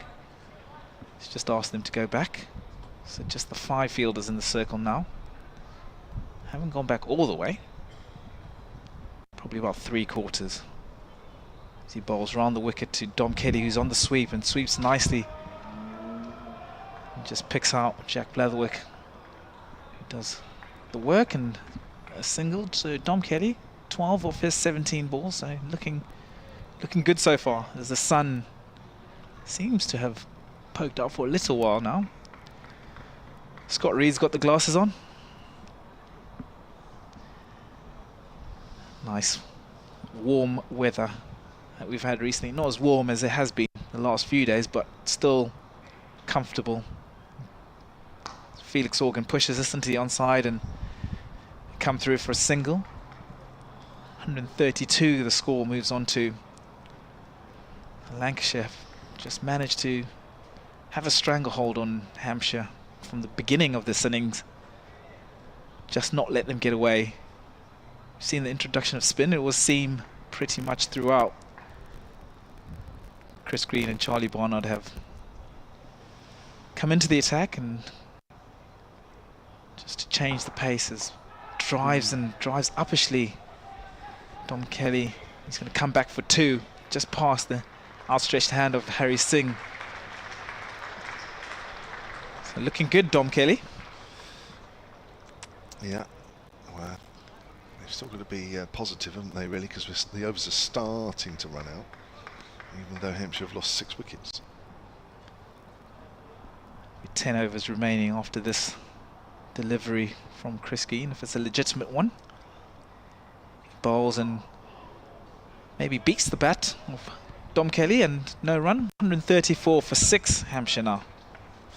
Just before I disappear, just let me refer to that the talks with Hampshire in this GMR group. Let me read you the first few paragraphs of that article on the BBC Sport website that appeared a couple of days ago. It says, Hampshire are in advanced talks with Delhi Capital's co-owners, the GMR Group, over a takeover of the County Championship club. BBC Sport understands. Some national newspaper reports have suggested a 120 million deal with GMR, which is wholly or joint-owned Indian Premier League side Capitals since the IPL's inception in 2008, that it has already been reached. The BBC understands, however, that no contract has yet been signed, but that Hampshire remain close to reaching an agreement with the group as Barnard comes in at the start of his 5th over. Organ works their way up to mid-on for a single, 135 for 6. It's understood a deal could be completed within weeks, and that talks have been in an advanced stage for quite some time. Should the deal be completed, it would make Hampshire the first county to be owned by an overseas franchise. The purchase, though, must be ratified by the ECB. Stanley Marissa is sticking around, and then it will be Scott Reed. Interesting as Dom Kelly on the reverse sweep again.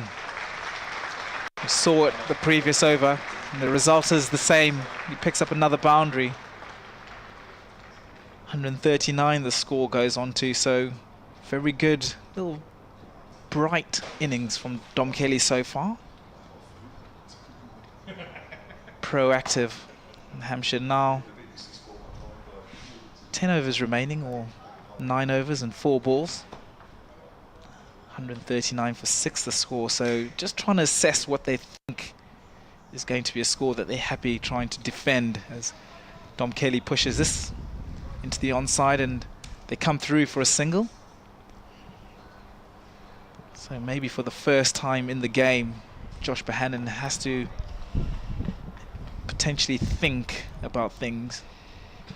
Maybe not quite going all his own way, but still in a very good position, they would think, or they would feel, should I say. 140 for 6. So deep mid wicket is being pushed out. Bowls and Organ cuts away into the offside, and they'll come through for another single. 3 singles and a boundary so far in this over. Young Charlie Barnard into his 5th over, 30 runs off his bowling as dot ball for him. It's always going to be tricky coming into the attack, and we knew that obviously the ball has been seaming around, but they're going to have to target someone, and although he hasn't been loose, that they've still gone at him a little bit, haven't they? Scott. He bowls and Dom Kelly pushing, looking for 2, but just going to settle for the single, and that ends the 41st. 143 for 6 Hampshire. Yeah, they're having to find some overs here from the spinners, aren't they? They're 10 short, but we're of the assumption that the 4 seamers are going to bowl out, one of which has Balderson. Blatherwick's got 2 left, Bailey's got 2 left, and Williams has got 3 left. So he's having to find 10 overs from his 2 spinners. Well, Barnard's bowled 5. Green's got a couple left, so he could go back to seam from that top end, couldn't he? Now at the end of this next over from Chris Green, should he want to. I think he's done all right there. I think Barnard does need to be fair. As you say, he's going to get targeted, isn't he? They're going to come at him, and I think he's picked up a wicket, and he's done a decent enough job. Green's bowled nicely from this end, only gone for 13 from 3. Slog swept down the ground by Kelly, picked up by Balderson on the long on boundary. Kelly moves to 21, 143 for 6. As they try and find a bit of bounds towards the back end of their innings here, Hampshire. Into the 42nd over. It's not been easy going for batters so far. Can they try and find a positive way to end their innings? That's worked out towards the leg side by Felix Organ. And Harry Singh comes up from the deep mid-wicket boundary to field and fizzes one in towards the gloves of George Bell. Organ gets a single, he moves to 17, 144 for 6. Brings Dom Kelly back on strike.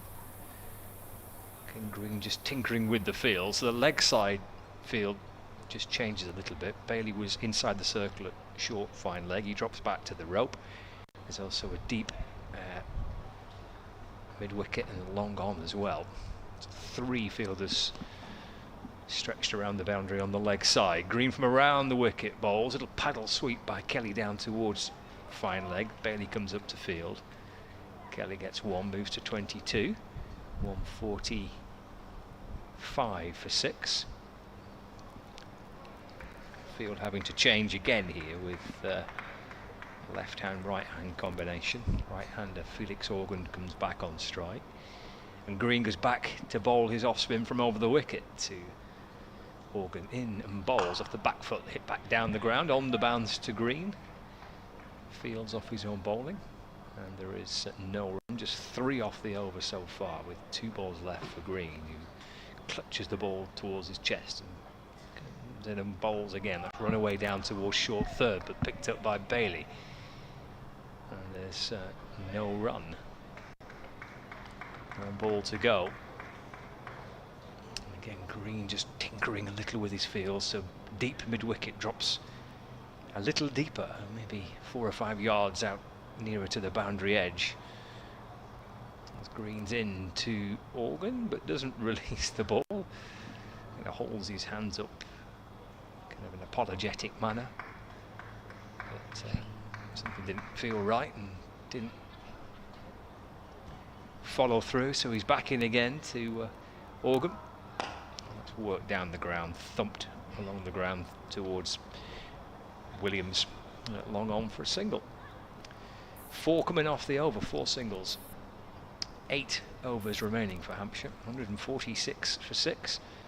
Felix Organ and Dom Kelly batting together here for Hampshire. The top scorer in the innings, Ben Brown's 36. Top 3 all falling cheaply. Middleton for 5, Weatherly for 1, Gubbins for 11. And they've tried to piece things together with Preston Brown and Toby Albert, and now it's Felix Organ and Dom Kelly trying to continue that work for the final. What have we got left? 8 overs. Yeah, it's going to be 8 overs. 8 overs remaining, so 48 deliveries. They're going to have to try and get themselves to a score that they're going to feel comfortable defending. They're going to have to bowl very well, whatever it is. We've seen the ball seam around, and the man that set the tone from the beginning is back into the attack. It's going to be, oh no, actually it's Jack Blatherwick, actually, I do beg your pardon. He's going to be coming in from the pavilion end, and he bowls to Organ, who cuts away, slashes, and that's going to be a boundary. Seemed to give himself a little bit of room, actually, and just freed his arms up. The ball was slightly wider. He's just sliced that away, and it's raced away to the boundary. So Hampshire looking to potentially put the foot down now. Probably about the first kind of poor ball that Blatherwick's bowled all day, hasn't it? It's a little short and wide, but that step to the leg side opened up the third man region and played it nicely. Yeah, it's a good shot. Blatherwick comes from bowls, and Organ drives, and no run this time. Come back, isn't it? Pushed it full up. Very good comeback. So Felix Organ's been in good form this tournament so far for Hampshire. He's got 51 in the first game and 46 against Somerset as well, so handy players come in the middle order. We know he bowls a bit of off spin as well. Just a good solid cricketer, and he's been having a good successful season so far in both the red and the white ball. He moves away and gets inside the line this time and pushes us into the onside, and just come through for a single. Used his feet well there, hasn't he? He's stepped to the leg side for 1 delivery. He's shuffled across the stumps and worked it to the leg side for a single there. Good batting. Yeah, just trying to give the bowler something to think about. These two have been very proactive in this partnership so far. Yeah, 33 they put on. Actually 34 now from 38 balls. It's been quite busy, hasn't it? Blatherwick bowls to Dom Kelly, who gets inside the line and pushes this into the onside, and he'll come through for another single. What do you think Lancashire will be happy chasing then after being in the position they were? Scott? Yeah, well, they'll be absolutely delighted with how it's gone so far, won't they? It'll be interesting to see how Lancashire go about the run chase, because the problems have been not exclusively but largely the batting and scoring runs. Blatherwick bowls and Organ gets inside this one and ramps it to third man, and Charlie Barnard does the work down here. Slightly kind of muddled thinking, I think, a little bit at times this season for Lancashire. Obviously Dale Benkinson wants them to play a certain way in 50 over cricket, and I think maybe just be getting a little bit adjusting to that. And obviously there's some younger players in the side, and I think it's just taken a little bit of time for it to all settle down a little bit. Not quite been in a position yet when maybe they can play the type of cricket that he wants them to play. Dom Kelly gets inside this one and he pulls, and it's going to be a boundary down towards us here at the hotel end. That's a good end to that over. So a good over for Hampshire, bookended by a boundary from the first ball and the last. Yeah, was a good over that for Hampshire. It's much needed. Probably Blatherwick's poorest over, isn't it, so far? And he's bowled well today, Jack Blatherwick, but coming back into the attack after a decent period out with spin from that top end, didn't quite get it right there, Jack Blatherwick, but he's had a good day. He's been exceptional in the field as well. The run out was magnificent. He's taken a terrific catch as well. Showing a pretty good day, Jack Blatherwick. Didn't quite get that one right. He's got one over left. And what Josh Bohannon will do in terms of managing his bowlers here and wanting Bailey and Williams to sign off. Williams has got 3 left, Bailey's got 2 left. This probably will be Green's last over, potentially, albeit he's only gone for 17 from 4 overs. As Green comes in to Organ, that's dabbed off the front foot and there's no run, but as soon as Green gets through this, he's got enough overs between his seamers to get through the next 6. But Green's bowled quite well here. Might be an option just to carry on with him, to be honest. He's been pretty tidy. In comes Green and bowls to Organ. That's drilled out through the offside. Blatherwick comes up from the boundary. Organ gets a single, takes him to 25, not out. 158 for 6 now. Because pace on the ball as well. When the batters are actually starting to throw their hands at the ball, then it actually can benefit the batters. Yeah, you could get Williams back on if you wanted to, couldn't you? For Blatherwick after that pretty reasonably expensive previous over, and stick with Green for another one from this end potentially. He's got a few options there, Josh Bohannon. Around the wicket, good use of the feet by Green. Dance down the pitch and then works it out towards cover where the Lancashire captain, Josh Bohannon, fields. No run. 158 for 6. Green, tall Australian off spinner, comes around the wicket and bowls. Looks to sweep this time, does Kelly. Ball somehow sneaks through and past the bat and past the pad and past the stumps and into the gloves of the keeper, George Bell.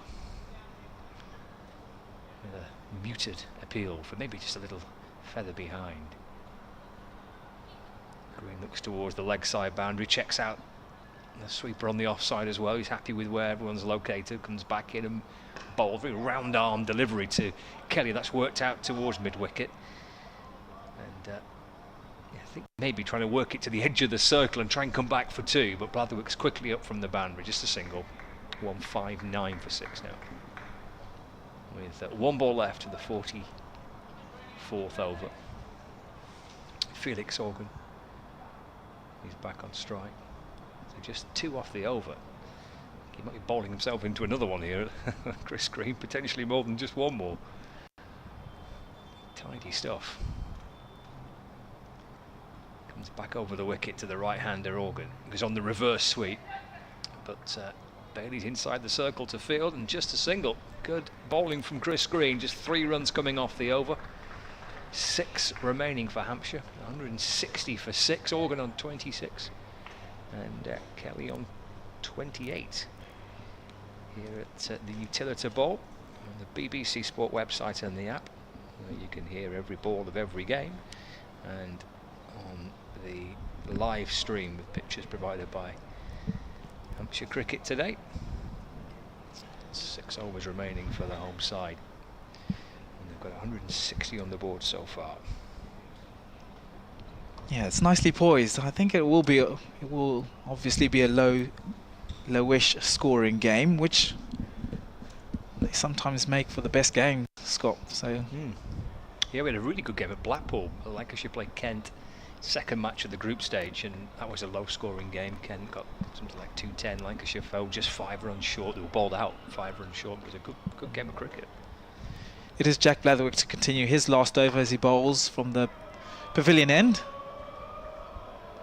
And, a single for Felix Organ. Crowd starting to find their voice.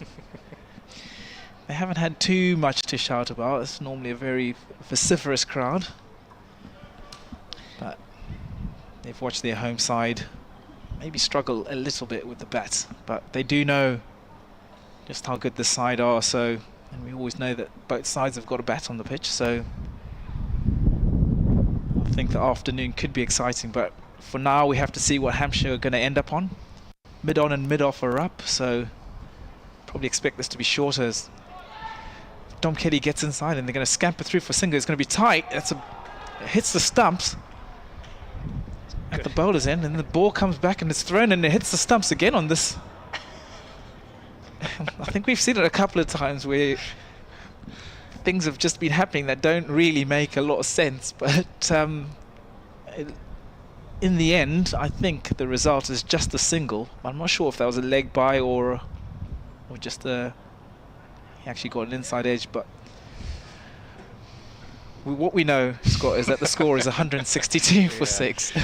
There's a lot going on, and the batter's dancing around the creases, and he's all over the shop, and then there's 2 throws at the stumps, belled as well to hit the stumps at the bowler's end. The ball came back to the keeper's end, and the stumps were thrown down as well. So it's just a bit of a conversation happening. I'm not sure if it's the second. No, it can't be the second warning, is it, for Jack Blatherwick? He's had one already, hasn't he? He has. So he runs up to bowl to Felix Organ, and Organ pushes this to mid-on, and they're going to come through for a single. So I'm not quite sure what the umpire was signaling. Well, the signal there looked to me like I don't know how many. I thought you could only get 1 warning, but maybe you can get 2. The warning was for running on the pitch, wasn't it? The first one was. The first one, yeah. Well, maybe you can get 2, because I think he was warned again, then, wasn't he? He certainly put his fingers up as though he was suggesting that too. Yeah, not sure. But here he is. He bowls to Dom Kelly, who gets inside this one, and they're going to take a single to Rocky Flintoff. Deep backward square leg. 164 for 6. Felix Organ on 28 and Dom Kelly on 30. They put on now. They put on 47. And the highest partnership in the innings. It was 45 between Brown and Albert, and these two now put on 47. So the best partnership of the match for Hampshire. Yeah, been good as Blatherwick. Felix Organ gets inside and ramps this T20 style and picks up a boundary. It's a really good shot, that, isn't it? Because he's used Blatherwick's pace. That's the 50 partnership as well, which is excellent by these two. Needed that in Hampshire, but with fine leg quite wide, he's just used the pace of Blatherwick, hasn't he, just to deflect it down towards the boundary. And Williams, who's got a wide fine leg, can't get around to cut it off. Yeah, which is what we spoke about previous over. When there's extra pace on the ball, when you are trying to play aggressive shots, that does make it easier because you can use the pace, and we've seen Organ and Dom Kelly do the same thing. Jack Blatherwick going to just try and get out of this over. 1 ball remaining. He bowls short and Organ pulls this and pulls it. That's great work out there just to keep that to a couple. Looks like it was Chris Green diving away to his left, and that ends the over. 170 for 6 Hampshire. Yeah, that's Blatherwick done as well. 10 overs, 1 for 49. His figures just dented a bit with that spell at the back end, but he's bowling at obviously 2 batters who are playing playing some shots here and trying to get some momentum into this Hampshire innings at the end there. But I think he's had a decent day, Blatherwick. I think he bowled really well at the top, replacing Bailey. It was an outstanding 6-over spell to begin with, and then he's been excellent in the field. So he's not always had the best of days, Jack Blatherwick, this season, but I think he's bowled nicely there today. Shame it was that last couple of overs maybe just taking the edge off his figures, but decent work nonetheless by Blatherwick. This is a good partnership for Hampshire, much needed partnership as well. 53 they've put on so far for this 7th wicket. Yeah, previous one was 45, the previous highest for the 5th wicket between Albert and Brown. So over number 46 about to be bowled. Chris Green is going to stay on with his off spin, signed as a replacement for Nathan Lyon by Lancashire. He's around the wicket to Dom Kelly, who is 30 from 32 deliveries. Comes down the wicket and works that hard up to mid-on. George Balderson is doing the boundary duties just to our left. 171 for 6. Kelly's 31 of 33 now, and Organ is 34 of 38. Ben Brown still the innings top scorer with 36 from 65. He was 6th out at 117. That was in the 37th over. Just past 2 o'clock now here at the Utilita Bowl. Good crowd here. There's been some good crowds here actually for the 50 over tournament. The 2 previous all wrapped on the foot there. Felix Organ trying to reverse sweep that one from Green, who's varying his place quite nicely. Just puts in the quicker one from time to time. Did there. Organ not quite picking up the pace of that one. 171 for 6 then. Green bowling from our commentary end, the hotel end, and there's a sweep shot, goes out square on the leg side. They may look for 2 here. 2 it is. Good running. They were both keen to come back from the second if they could. Running that first one quickly certainly helped.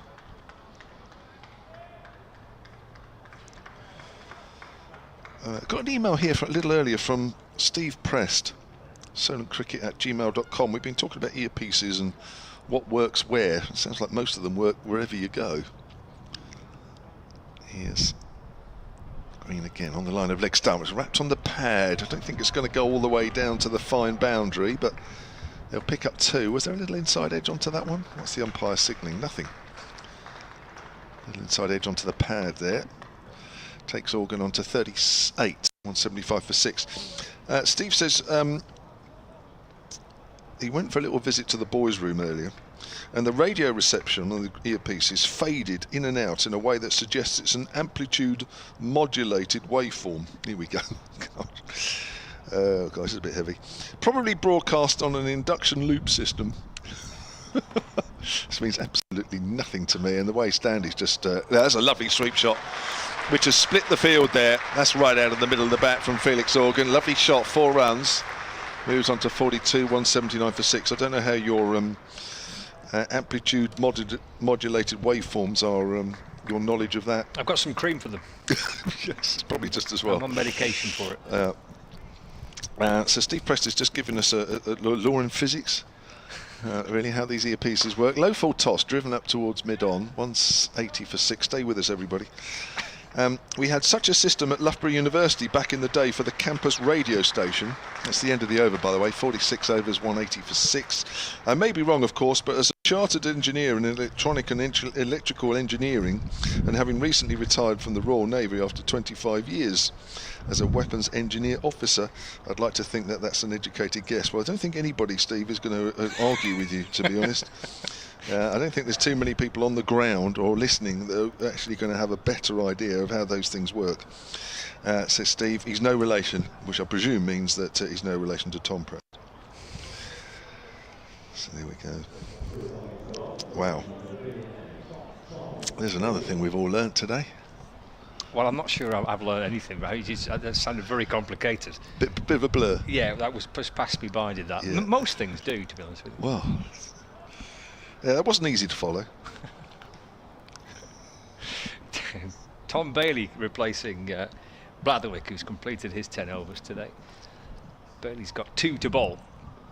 In a bowl short and wide, the uppercut down towards third man, it's gone for 4. There is Barnard down at third man, there's a deep backward point as well. And he's managed just to work that away to Barnard's right. So right in between the deep point and the third man fielder. 4 runs. Felix Organ moves on to 47. Could be really important runs these for Hampshire. 184 for 6. Having already gone past the 50-run partnership. Continuing to plough on. Felix Organ and Dom Kelly. Been a really busy knock list by Organ. 47 of 44 balls. We're going to change the field with Balderson relocated to deep backward point, and Flintoff comes inside the circle at cover. Here comes Bailey, another short ball, walloped away towards the leg side. It's in the air, but it will bounce in front of Lavelle, and they'll spin back and run 2. He's edging towards a 50. 49 to Felix Organ, 186 for 6 now. Yet again, Felix Organ scoring important runs for Hampshire in this year's competition. He's quite a handy man coming in at number 7. Yeah, it's decent, that, isn't it? He's got runs in this competition for Hampshire and continues to do so today. It's a full wide ball by Bailey, which slides past the reach of Organ, who's stretching for it, just trying to squirt it down to third man. Gone to the keeper, no run. Yeah, that's a good ball. I know 1 or 2 spectators below us were calling for a wide. I think that's a good call from the umpire. 186 for 6. Halfway through the 47th over, Tom Bailey loops around at the top of his mark and comes bouncing his way back in again. Bowls to Organ, flicked in the air, it'll bounce safe. It's a single and it's a 50. And a much needed 50 for Hampshire. Really, really good knock. 47 deliveries and 5 fours. He's managed to get something injected into this Hampshire innings that was massively in danger of faltering and fizzling out. And Kelly's played his part, but Felix Organ's been the beating heart of it, really. He certainly has. It is the 4th time he's passed the half-century mark in list A cricket. This is his 29th game for Hampshire. It's the 2nd time he's passed 50 in this season's competition. Kelly's back on strike. 2 balls left of the over. Bailey balls to Kelly, and that's down the leg side and called a wide by the umpire. Kelly just stepping across the stumps and just trying to get some kind of bat on that and deflect it down towards the fine leg boundary. 4 fielders on the leg side. Out on the rope, fine leg, deep backward square leg, deep mid-wicket, long on. And 1 fielder on the cover boundary, and then 4 inside the circle on the offside. Bailey bowls, slow ball, chipped up to mid-off, and they scamper through for 1. And Kelly moves on to 32. Not out. And Hampshire now to 189 for 6. Oh, they should get well over 200. Well, I say well over 200. Should get a few more than that. Whether that's enough or not, of course, is a different matter. I think there might be a bit of movement with the new balls, but I don't think we'll see as much as we saw this morning. Final ball of the over. Bailey to Organ, wide and hammered straight to one of the 2 fielders inside the circle on the offside, to the extra cover fielder. And there's no run, but he hit that spectacularly, did Felix Organ. He was down on almost on 1 knee. Big dramatic follow through with the bat, swish of the bat, nailed it straight to Harry Singh though. No run. End of the over. 189 for 6. Kelly on 32, Organ on 50. Email here from Tim Street, sonofcricket@gmail.com. Tim, who's in Old Portsmouth. He says, hi, he says, the attendance at last year's Metrobank final at Trent Bridge was given as 6,139, the vast majority of who were Leicestershire supporters.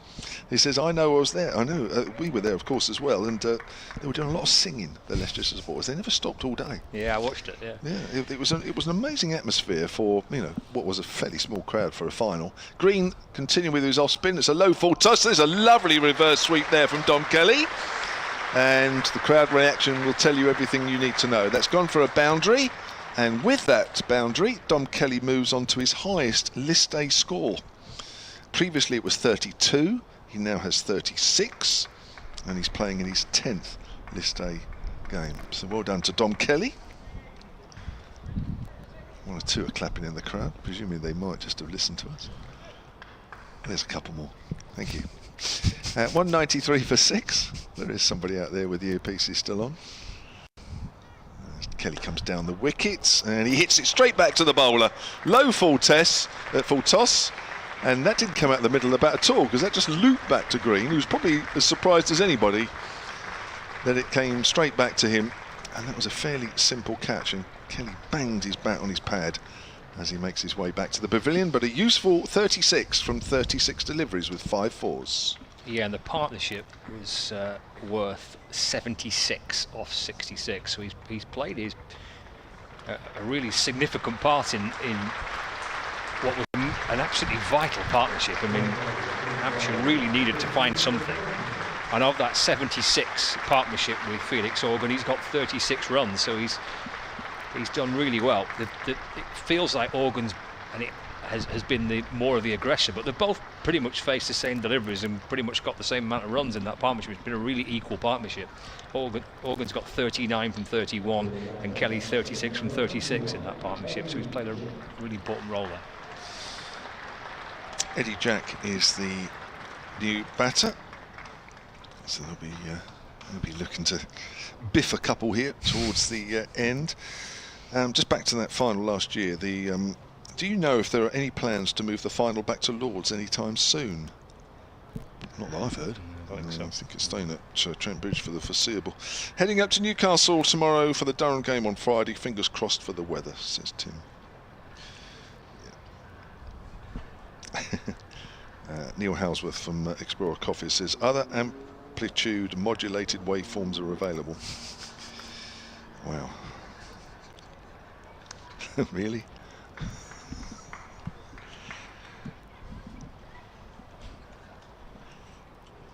I can't remember, is it me or you this over? It's you. It is me. Eddie Jack, the left-hander then, who's also 18, another England under-19 player. Facing the 30-year-old Chris Green, Australian. Round the wicket, Eddie Jack drives, thick inside edge, but he's found the gap on the leg side. 194 for 7 here, Hampshire. And there are 15 balls left of their innings. We are at just after 2:10 here on a Sunday. Good crowd. It is. At the Utilita. Yeah, it is good. It's quite a few more than a normal championship day here. Green just taking his time over the wicket to Felix Organ, who's 50 off just 48 deliveries. Bowls, and that's nicely tucked away on the leg side. It may look for 2, not quite. As our friend Charlie Barnard comes in off the boundary. He's on the boundary on the right hand side now. Hasn't upset anybody over there yet. 195 for 7. I wonder if by the time he's still playing at 35 that there'll be no spot in any ground around the country where he won't have upset anybody. That's driven out to extra cover. Josh Bohannon, the Lancashire captain, fielding there. Green wants Bohannon right on that 30-yard circle. 1 ball left of his 7th. He has 1 for 36. Done a good job actually, isn't he? You said he was probably only going to bowl 5. I think they've kept him on because he's done a pretty good holding job. That's driven on the onside by Eddie Jack. He'll keep the strike. So it's 48 gone, and Hampshire are 196 for 7. Yeah, it means that Williams is going to fall short of bowling his allocation. He's only bowled at 7, Will Williams. So whether they go with, well, they're going to go with Bailey again, so he's going to complete his 10 overs. Whether they stick with Green for the final one, or whether they bring Williams back for one, we shall see. Well, yeah, he's done a good job. Chris Green, it's been a super addition for Lancashire this season. He's played all formats now. He's played a championship match alongside Nathan Lyon at Southport against Nottinghamshire. He's played across the T20 Blast group stage as well, and he played through most of these one-day cup fixtures. It's been a really, really good signing for Lancashire with ball, with bat and in the field. Short ball pulled by Jack down towards fine leg, and Barnard takes the catch. Bailey picks up his second wicket, and Eddie Jack departs for 2. And Hampshire 196 for 8. Got right underneath that. Charlie Barnard, right underneath that as well. Yeah, kind of looped into his hand, and then just had to maybe walk 2 or 3 paces forward. Pretty comfortable catch for Barnard. Is that Tom Bailey's second? It is, yeah. 2 for Bailey. Everybody else has got a wicket each. Williams 1 for 21 from 7 overs. Blatherwick 1 for 49 from 10 overs. Bothersson 1 for 20 from 10 overs. Barnard 1 for 31 from 5 overs, and Chris Green 1 for 37 from 7 overs. Brad Wheel comes out to join Felix Organ, who needs to be on strike for Hampshire for the majority of these final deliveries. Does not want to be marooned at the other end. Try and get Organ on strike for the bulk of the final balls to be sent down. Well, I thought Hampshire at one stage we were going to get somewhere around 210, 220. Might even struggle for 210, but you're right, it depends on how much Felix Organ can farm the strike from here on in. 2 very different shades of yellow on these on the pads here for the 2 batters. There's a bright, very bright yellow of pads for Brad Wheel. Slightly duller shade of yellow for Felix Organ. It's odd, isn't it, really? You'd think it would be a standard yellow somewhere along the line. Look a little faded, don't they, the other ones, maybe? I don't know. Yeah. More use, perhaps. Definitely shiny yellow pads that Brad Wheel's got on. 196 for 8. Bailey is in to Wheel. And that's run down to 3rd man. That's all right. Get a run, get off strike, because they'll want Organ on strike for the bulk of this. 197 for 8 now. Perfect. Perfect play. Yes, it was, yeah.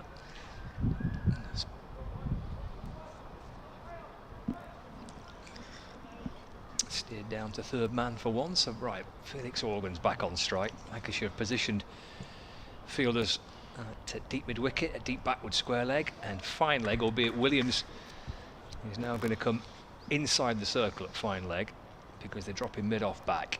Also a 3rd man and deep backward point. Bailey bowls to Organ. That's carved away through the offside. It beats the dive of Harry Singh. 4 runs through extra cover. Lovely looking shot. It's what he tried actually a few bowls previous to that and hammered it straight to Singh. Well, that one got underneath Singh's body, and that brings up the 200 for Hampshire as well. 201 for 8. It just looked like he tried to cut his fingers across the seam there, get the ball to just stop in the turf a little bit, and he's also keeping it well outside off stump with the fine leg up. In the end, it gave Felix Organ just a little bit of time. Put it away well, didn't he? Yeah, his pick's just a fraction short. Takes him to 55. Here comes Bailey back into Organ. That's clubbed down the ground, but it'll just be a single. Good delivery. With your fine leg up, that's got to be absolutely right. Lengthwise, and it was. 202 for 8. 8 balls left for Hampshire to score as many as they can. They're going to need as many as they can from here on in. Yeah, could be a bit of a scramble in these last 8 balls, but what can they scramble up to? Bailey back in. Wheel tries to whip it away to the leg side. The ball deflects off his thigh pad out towards Flintoff at backward point. Leg by, the signal from the umpire as he slaps his right thigh. 203 for 8, so that gets Felix Organ back on strike. There's one ball left of the over. Another change to the fields. The third man comes up. Fine legs inside the circle as well, and mid-on drops back to the boundary. So long off, long on, deep mid-wicket, deep backward square leg and deep backward point. Bailey pulled, leg side, in the air. Well, it's either one bounce from 4 or it's 6, I'm not sure. It's gone for 6. Walloped out towards the leg side boundary. In fact, the umpire actually now changes his mind. Did call a 6. I think, having taken some advice from the Lancashire fielder out there, he's George now Lavelle, changed his mind and signals a 4 instead. So it's 207 for 8. There's 6 balls remaining of the Hampshire innings. Yeah, nobody seems to be arguing with him over that side, so I think we'll take his word for it. I think after Barnard, I'm not sure anybody in the crowd will take anything that the Lancashire players do, but I think we'll go with that for now. Yeah, I think that's had it gone for 6, I think that little collection of supporters in the stand there would have made their feelings known. Oh yes, they're a horrible lot down here. Well, they're nice lot. Of course they are. So 6 balls left then. Hampshire can keep their last 2 wickets, or at least one of those wickets intact. 207 for 8, so 11 runs off that. And it's going to be Chris Green to continue. 1 for 37 from his 7 overs. The Australian overseas. It's going to be bowling to Brad Wheel. It's coming round the wicket. Bowls, and Wheel way outside off stump. Wheel cuts it away. We'll get Organ on strike. 208 for 8. Wheel has 2 from 3. Now Organ will look around. There is 3 fielders out in the deep on the leg side, 2 on the offside. So 5 on the boundary. He's Green bowls. Come across his stumps. He's tried to ramp that away on the leg side. Misses, and taken by Lavelle. Not cleanly though, but he's way outside off stump there. Just trying to ramp that away in that gap. Behind square on the leg side. Couldn't quite get contact. Green again, bowls, it's way outside off stump, cut away. Now, is that going to go all the way to the boundary? And it has. That's a lovely shot. Jack Blatherwick was running away. I thought initially he might get there, but Organ timed that nicely for 4 runs. And he moves on to 64. That's from just 54 deliveries, 212 for 8. There are 3 balls left of this Hampshire innings. Now Green is just going to tighten this field on the offside. He's got a point, he's got a man backward of square, and he's got a short third man. He's expecting Organ to maybe reverse through that area. I think Organ might go for another ramp here, depending on the length of the delivery. I think he might bowl Fuller. It is Fuller. It's hit hard through wide mid on. It's 4. Well, Green did go for the full delivery to stop the shot square either side, but in doing so, Organ was able to slap that away through wide mid on. So Hampshire move on to 216 for 8. They've put on 20, these two. They've only faced 9 balls. Done well, haven't they? Green bowls again. Full outside the off stump, driven away by Organ. He's running the first one quickly, but they won't get 2. Oh my word, where's Wheel going? Oh, it's a miss. Miss from the keeper, and they will come back for 2. Well, I think George Bell behind the stumps probably just took his eye off the ball there a little bit as he realised that Wheel had come down the down the wicket. And it should have been a fairly simple run out, and somehow they've got 2 out of that. 218 for 8. 1 ball left, Organ facing. Organ now has 70 not out. And it's Green just taking his time over this final delivery. Bowls, it's outside off stump, and that's hit through the offside. Blatherwick runs after it, he can't get there, and that's 4. That was very wide outside the off stump. Organ does well to reach it, and in doing so has done well to get the boundary as well down through the tunnel. That ends the Hampshire innings on 222 for 8 of their 50 overs, and Felix Organ has been quite superb once more. 74 not out from 57. It leaves Brad Wheel 2 not out, and Lancashire will need 223. Great effort. Right at the end of this innings, Felix Organ's been terrific there for Hampshire. He's dug them out of a bit of bother, because he's in danger really. He was kind of melting away a little bit, this innings for Hampshire. But that's a fabulous effort, isn't it? Got a little bit sloppy, I think, at the back end there, Lancashire. Quite perhaps at their absolute best. I think across the piece they've been as good as they've been all campaign in the field there and with the ball. But that Felix Organ innings, well, it could be potentially match winning, that, couldn't it, to get Hampshire up to that up to a score of 222. Not quite his highest list day score. He was short by 5. It's 79, his highest list day, but nevertheless, my yet to prove one of his most important innings in this competition. Every one of the Lancashire bowlers picked up at least a wicket. Tom Bailey picked up 2 for 45 from his 10.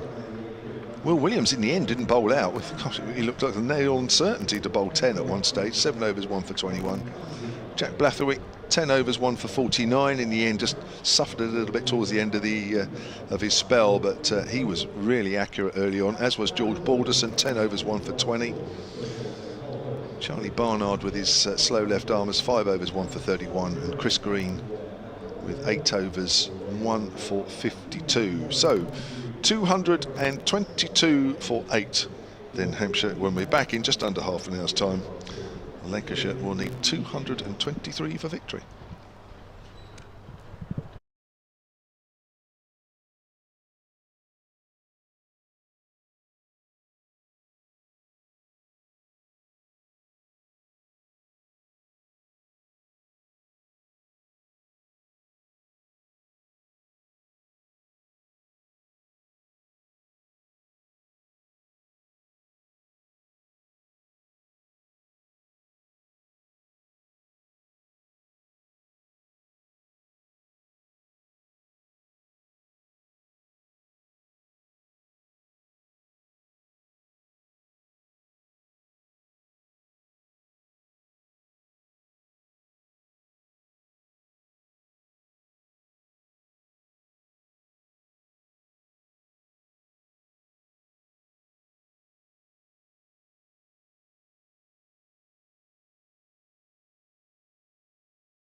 Welcome back to the Utilita Bowl for this Metrobank one-day cup match between Hampshire and Lancashire.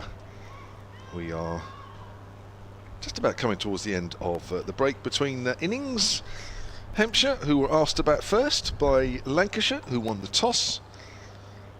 Hampshire finishing on 222 for 8 off their 50 overs. Their innings rescued by Felix Organ, coming in at number 7, who hit 74 not out, came in at 95 for 5 in the 32nd over. 74 not out of 57 balls with 10 fours. It was tough going early on. The Lancashire seamers really made it hard for the early order Hampshire batters. They were all accurate early on. Tom Bailey, 10 overs, 2 for 45, the chief wicket taker, but everybody else picked up a wicket. Will Williams, Jack Blatherwick, George Balderson, Charlie Barnard with his left arm spinners, and Chris Green with his off breaks. But the spinners didn't come in till very late on in the innings. Other notable contributions, a pair of 36s from Ben Brown and also from Dominic Kelly, who hit his highest list day score in his 10th list day match. So Lancashire will need 223 for victory. It will be their first victory if they do so. Here's Brad Wheel from the pavilion end, and he's bowling to George Bell, Lancashire's wicket-keeper, who just quietly pushes that out onto the offside. Your commentary team is as it was this morning and this afternoon. For the early part of the afternoon, it's myself, Kevin James. Former Zimbabwe A batter Stanley Morissa is also with us, but Scott Reed is already back from lunch. He's obviously wolfed down whatever he had here, jacket potato I think, and he's on sub. He'll be coming in a moment. Here's Brad Wheel. It's down the leg side, and that will be a wide. Hampshire have won 2 out of their 3. They won their first 2 here against Northants and against Somerset. They lost against Kent at Beckenham. And Lancashire, who were quarter-finalists last year and beaten finalists in 2022, well, they've lost their first 4 against Durham, Kent, Derbyshire and Somerset. So 1 without loss. And here's Brad Wheel bowling. Bell plays it into the gap on the onside. And there is the first Lancashire runs. Welcome back, Scott Reed. Thanks, Kevin. Yeah, Harry Singh, George Bell, the opening pair, as they have been now for the last few games for Lancashire, since Keaton Jennings was called up by the London Spirit. These two have opened the batting for the Red Rose. 10 players from the Lancashire squad. Yeah. In the 100, Hampshire have 6. Here's Brad Wheel with 2 slips. It's Tom Preston, it's Toby Albert, alongside Ben Brown, the keeper. And Singh, Harry Singh, nicely in behind that. His father played a couple of one-day internationals for India. Yes. Yeah. Back in the mid-80s. He's probably here. He tends to follow him around. Does he?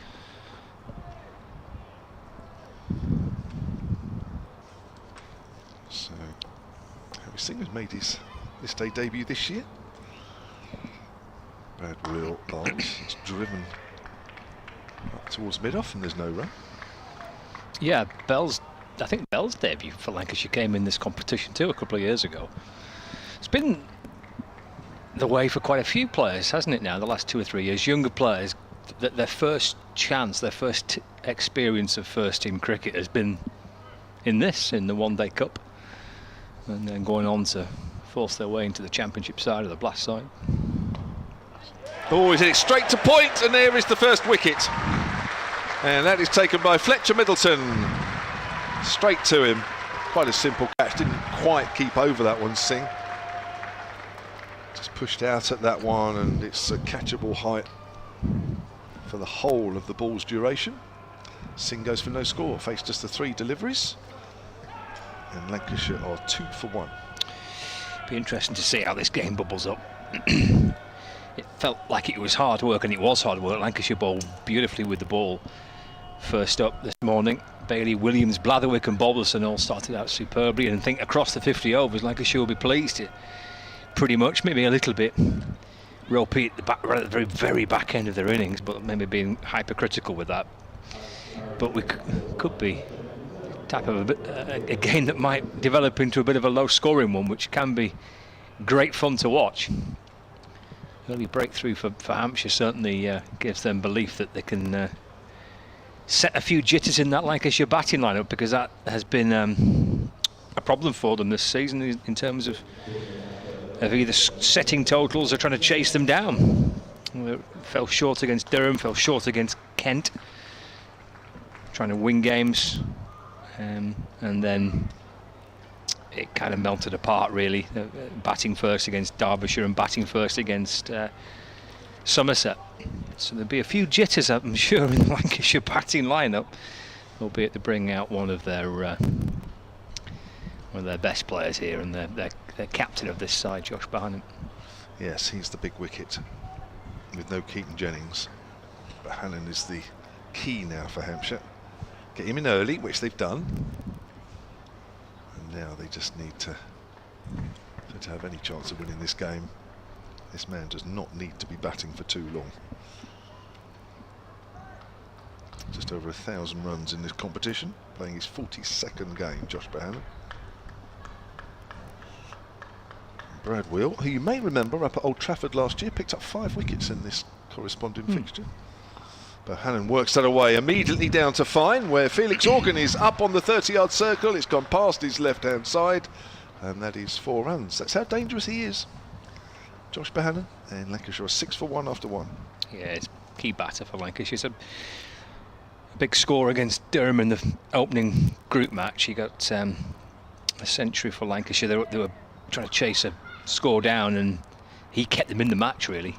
Got a brilliant 147 in that game against Durham, and he just kept Lancashire going when they were losing wickets and looked like they were just clinging on to the run chase. In the end they fell short against Durham, but Bohannon almost got them there.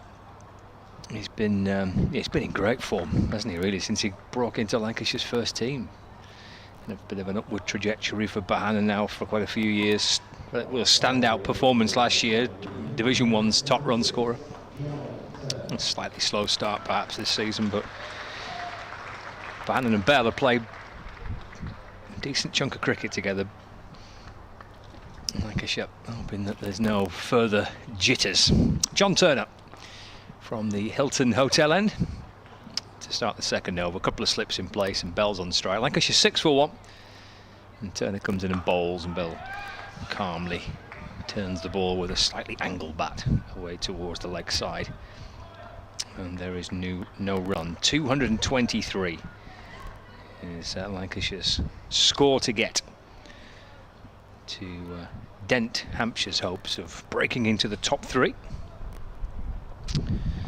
at least today, albeit Hampshire would still have 4 games left after this. This is their halfway point of the group campaign. Turner to Bell, that's driven away. Tumbling stop inside the circle at cover. And there is no run. Nick Gubbins, the skipper there, rolling away down to his right. Just looking at the game between Worcestershire and Somerset and Derbyshire, because that's second against third in Group A. So someone's dropping points and potentially opening up a chance for somebody else to move into the top 3. As Bell drives nicely to the left of mid-off. That's a good scrambling stop, this time by Felix Organ, wearing his white Hampshire sun hat. And just groping the ball back, and Bell gets through for a single. 7 for 1 Lancashire. Somerset made 316 for 5, so a big score there to chase. James Ruse 88, Sean Dixon 86, Josh Thomas making 54, Andy Umeed making 58, so a big target for Derbyshire to chase. Turner in, just bowls back of a length to Bohannon, that's defended into the offside, there's no run. And Derbyshire 36 without loss after 5, in pursuit of 317 to win. That's second against third in Group A. Worcestershire top of the group. They've played 3 and 1-3. Worcestershire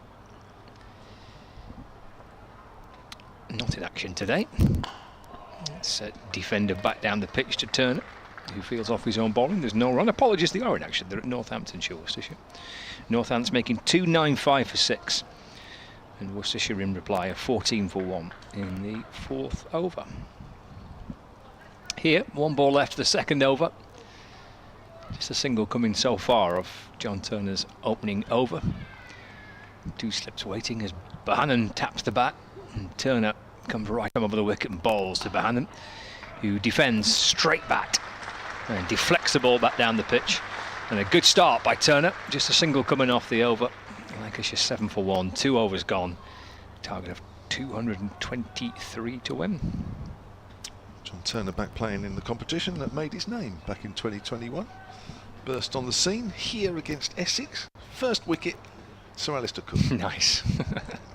That's what has been good about this competition, isn't it? The chance it's got for players, the chance it's opened up for younger players to get first team experience. And Lancashire have got loads of similar examples of players who got their chance in this format, now playing in the Championship side. Some are playing in the Blast side as well now. Here's Brad Wheel. That's a drive up to mid-off by Bell, and there is no run. Yep, we see the players first in this competition, don't we? Yeah. That's what it's all about. If you can win a trophy on the way, happy days. Well, that's the icing on the cake as well, isn't it, really? These two sides have come so near in the last couple of years. They've both been nearly sides, haven't they? Yeah. In terms of winning a championship or winning this competition. Certainly the championship. Yeah. That's worked into the gap on the onside by Bell. Just a single though. Moves on to 3, 8 for 1. Been a good kind of battle, hasn't it? A tussle between mainly kind of Hampshire, Lancashire, Surrey, Essex last 3-4 seasons to try and win the title. Yeah, it does feel as though those 4 sides are just that little bit more. There's a little bit more about them, isn't there? There has been, yeah. I think there's slight, from Lancashire's point of view, there's probably a slight change to that this season. Still time to change as that's pushed back to the bowler. There is definitely, yeah, and probably I meant more turnover of personnel, but really it's kind of a bit of a, they've lost some, from that side, for example, that beat Hampshire at Liverpool and they were top and looked like they might win it. There's quite a lot of players in that team now. Certainly some senior guys in that team are not with Lancashire and not playing for Lancashire anymore. So I suppose it's a little bit of a transition into a new team and a new coaching setup. Wheel bowls again. Ooh, slight leading edge there from Bohannon. Good diving stop by Fletcher Middleton at backward of point. Diving low to his left. Toby Albert running round from slip just to give him a little fist. What do they call it? A fist? Fist bump. Fist pump, that's one. No, you're right, and I think probably Hampshire will be going through a little bit of a rebuilding phase shortly. 1 or 2 getting towards the back end. Here's Wheel, comes in and bowls again. Bohannon works it out to mid. I'm going to take a quick single. That's really good running. Yeah, it is. That's Eddie Jack there, who's no slouch normally.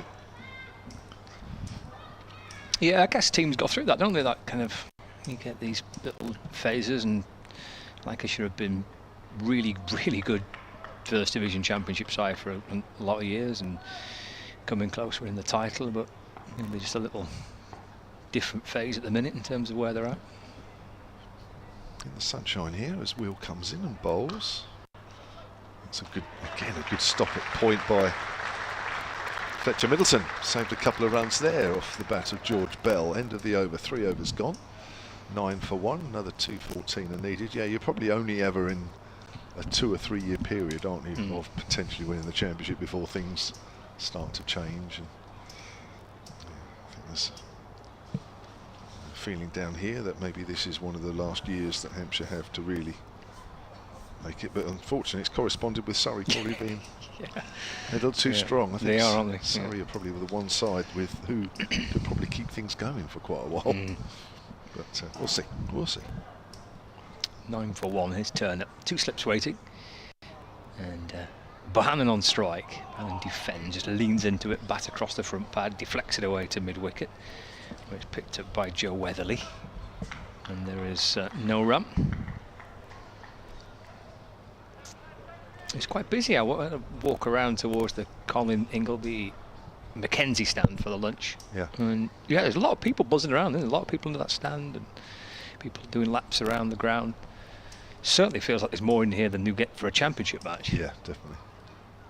It's down the leg side by Turner. Tumbling take by Brown, the keeper. Wide called by the umpire. But nice atmosphere around the ground. Plenty of kids in as well, playing some cricket, little mini cricket games, and looks like a good kind of family day out. Yeah, it certainly feels as many as the first 2 games, and if anything, probably maybe 1 or 2 more as well. Of course, you forget that there's a couple of temporary stands just below us, which a few people have spaced out and sat in those. Turner bowls again. Short, pulled. Oh, he's dropped it. Would have been a stunning catch, Joe Weatherly, at mid-wicket from a strong-looking pull shot by Bohannon. He's got to it. He's got hands on it. It will be certainly a chance, but it would have been a stunning catch from Weatherly at mid-wicket away to his right-hand side. He's almost horizontal, feet off the ground, trying to take the catch. It looked like the ball was just going to stick in his hand as well, didn't it? Did. It didn't fall very far away. That can make a difference. Turner to Bohannon, and he's bowled him. Well, in the end, it didn't make much of a difference, because the very next delivery from John Turner manages to break through Bohannon and rattles onto the top of the off stump, and Bohannon gets bowled for 5, and Lancashire lose their 2nd wicket. They are 10 for 2 in the 4th over. Well, it's not often he offers you 2 chances in the space of 2 balls. That may just have nipped back a fraction, but there's a bit of a gap there, isn't he? He's trying to drive that on the up. We saw in the Hampshire innings up top, that is potentially a wicket-taking ball with it nibbling around. I don't think it's going to nibble around here quite as much this afternoon, and it hasn't done, but there is a little bit there with the harder ball. John Turner found just enough off the seam. That is a big wicket. It's not too dissimilar to how he got out on Friday, actually. He was bowled by George Thomas. Similar type of shot. Delivery that just nipped back. Looking to play a drive, the ball comes back and clips the top of off stump, is how he was dismissed on Friday, and similar again today. So it's a big wicket for Hampshire, because he is undoubtedly Lancashire's senior batter. He's Lancashire's best batter in the team, with no due disrespect to anybody else that's due to come in, but Bohannon's a fine player. It's a good, important breakthrough for Hampshire. And well, Rocky Flintoff's been a little bit up and down the order. He's batted at 4. He was dropped down the order against Somerset, with Balderson and Venkatesh Iyer coming in ahead of him, and he's back up again, because Flintoff's out next, with Turner coming in to bowl, and that's defended by Flintoff. Just pushes it back down the pitch and gathered by Turner off his own bowling, and there's no run. I don't know if I'm looking for something here, but he addresses the ball and he stands in the crease just like his old man, doesn't it? You could honestly, if you just closed your eyes a fraction, that is actually Freddie out there batting. It's just the way uncanny, he yeah. look at it. I mean, there's just everything about him. He's just like Freddie out there. It's uncanny, isn't it? Turner to Rocky Flintoff, who goes for a big booming drive, playing a miss and through to Ben Brown, and there's no run. That's a great length, isn't it? Drawing the batter forward. If there's a little bit there, that's the length that catches the edge. Unfortunately not on that occasion, but if he bowls 2 or 3 more around that area, that's a dangerous ball. 10 for 2 Lancashire. 1 ball left of the 4th over. Flintoff waits as Turner sets off and bowls again. Another lovely delivery that spins Flintoff round and goes past the edge of the bat. It's a super over by Turner. Really testing stuff. He's got the key wicket of Bohannon. He's beaten Flintoff twice with the follow-up deliveries. 4 overs gone, Lancashire 10 for 2. He's got the crowd going as well, John Turner, with that. Got everybody excited here. Turner, who hasn't yet featured for the Trent Rockets this season, didn't have a particularly good T20 campaign. Came back a little better towards the end, but generally was expensive.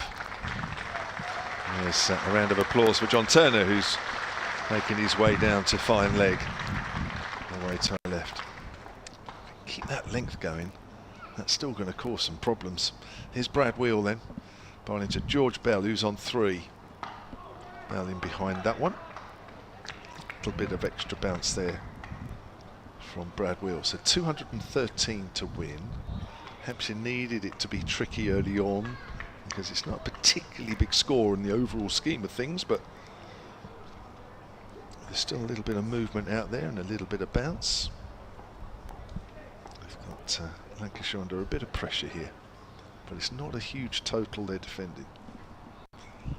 There's Brad Wheel bowls and Bell works that to mid-wicket. Yeah, got to start well with the ball, haven't they? Yeah. Have to. Lancashire did. All 4 actually, all 4 seamers at the top. Bailey, Williams, Blatherwick and Balderson bowled beautifully. They backed up the opening bowlers brilliantly, didn't they? Yeah. That was the key, wasn't it?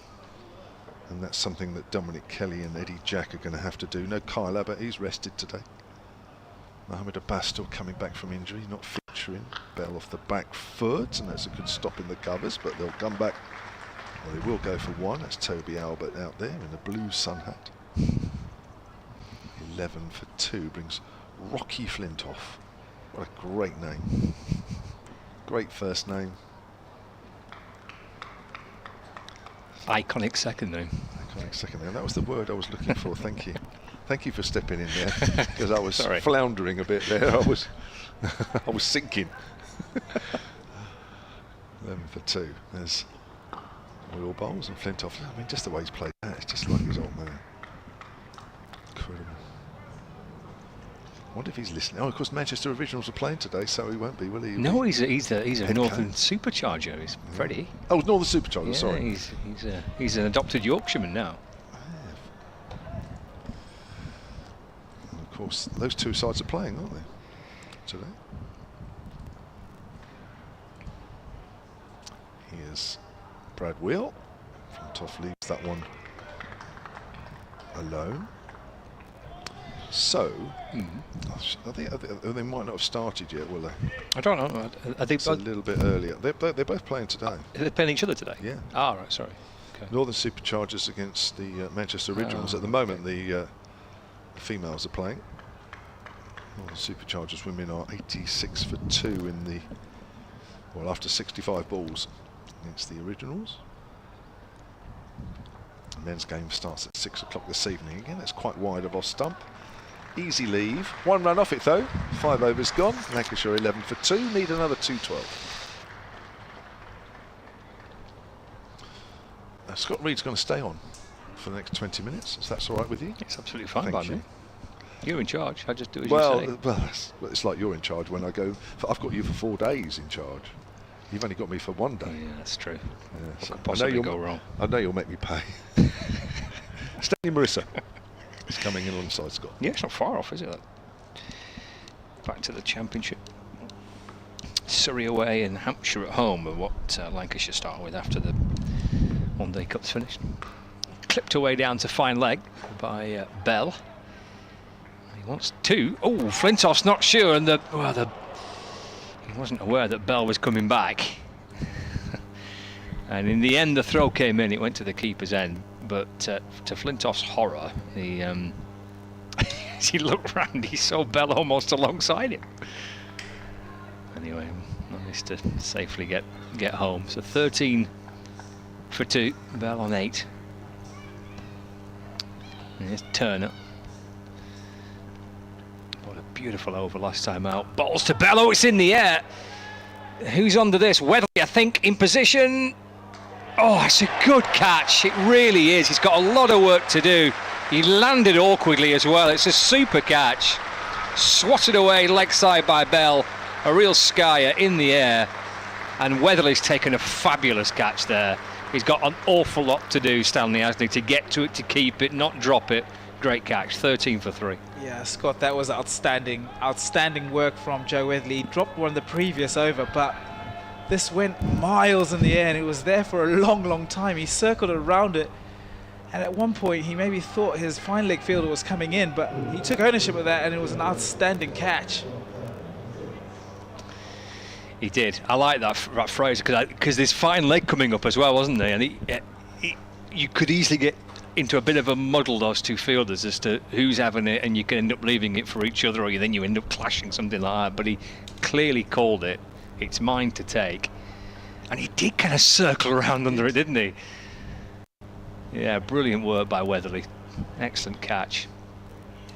Those are so difficult, especially coming out of a cloudy sky as well. So that ball would have gone straight into those clouds. And I mean, we know he's an outstanding fielder. He's an outstanding slip fielder. He's an outstanding ground fielder. He'd have been disappointed with that drop, even though that was a tough chance. But he certainly made up. And all of a sudden, Lancashire are 3 down. Yeah. It's just 13 on the board.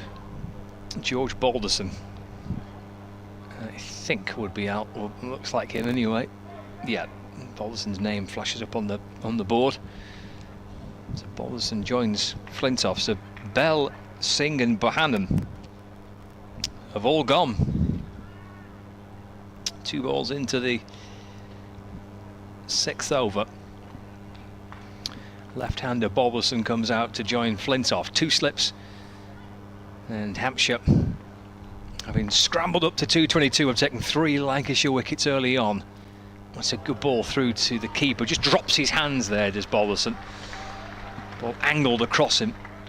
Allows that one to go through towards Ben Brown and comes quickly down the pitch and does a little bit of gardening. Ball's nibbled about all day, hasn't it? Certainly it has at the start of the innings for Lancashire. It really has. We saw it moving around earlier actually, and then these Hampshire bowlers have come in, put the ball in the right areas. Turner into Balderson. That's deflected down towards the fine leg boundary. Good work out in the distance below the Colin Ingleby Mackenzie stand. Might be Brad Wheel, that's a long way off from here.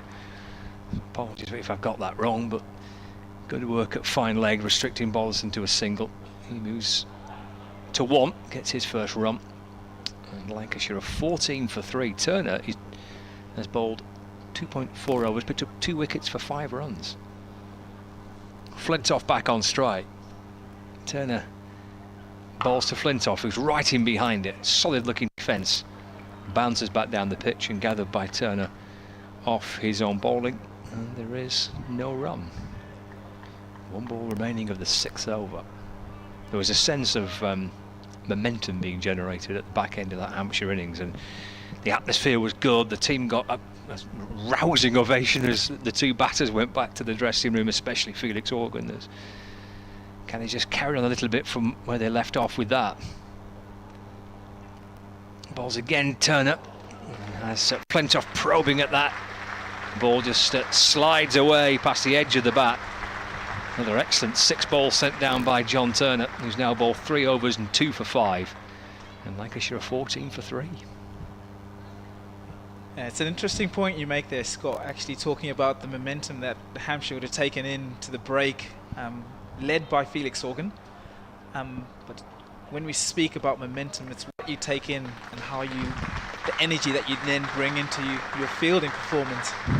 As we hear John Turner getting another round of applause. He had one the previous over, now again. And that momentum that you bring into your fielding innings.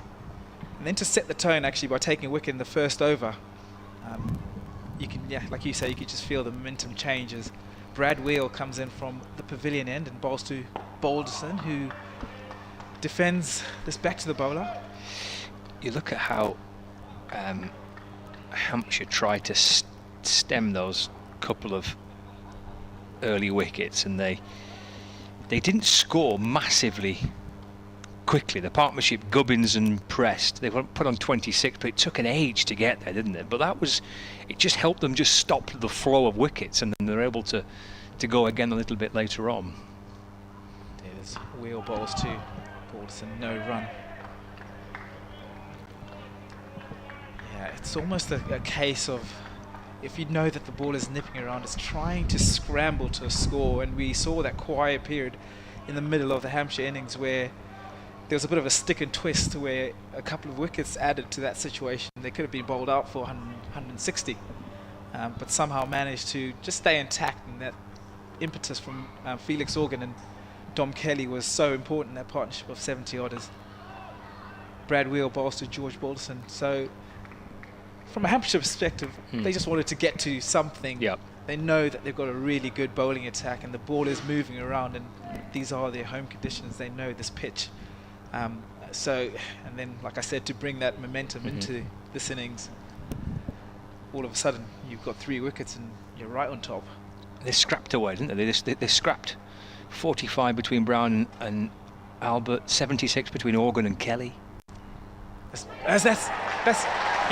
another one. It's a feather of an edge, George Balderson. So the momentum just carries on, and Hampshire just carry on their merry way. That's Lancashire 4 down. George Balderson caught by Ben Brown, and it's all sorts of trouble for Lancashire now. It was a feather of an edge, as you described, Stanley. It was just angled across him. Didn't look overly delighted, George Balderson, but the finger was raised and he has to make his way back. And Lancashire 14 for 4, but yeah, just going back to the point we were making at the minute, you just kind of, if Lancashire bat through 50 overs, they won't be far off winning the match. So they've got to try and find a way to stop this flow of wickets. This was an issue that they had at Derbyshire. They just couldn't seem to find anything to stop it. It was one after another, a procession of wickets, tumbling. Same thing happened on Friday at Somerset. As soon as they lost a couple, it was bang, they're losing wickets. Got to try and find a way here just to settle in. We saw with the way that Hampshire batted, they took time. You look at the amount of balls faced for the runs scored, and that partnership between Brown and Albert. Brown made 19 off 34, Albert 23 off 54.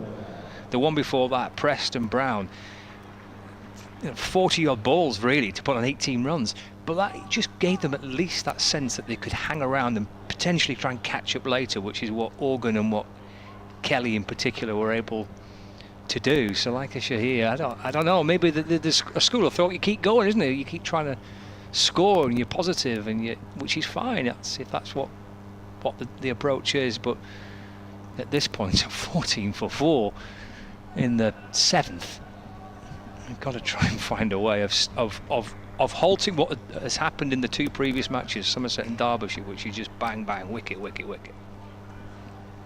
Yeah, the thing is, it can slide away from you really quickly, and before you know it, like you say, it's just bang, and all of a sudden you are 4 down, and you've got number 6 in with not even 7 overs gone. Yeah, George Lavelle. He'll face up to Brad Wheel. He's got his tail up, and that's gone through to the keeper. Yeah, but I think for me it's then that point that you say, in terms of the ball has been nipping around, and we saw that middle section in the Hampshire. It wasn't pretty, but they got themselves to a score. So for Lancashire, they have to try and somehow do the exact same thing, which then, maybe the shot selection, the last couple, with George Bell for hitting the ball in the air, is that the right choice at the time?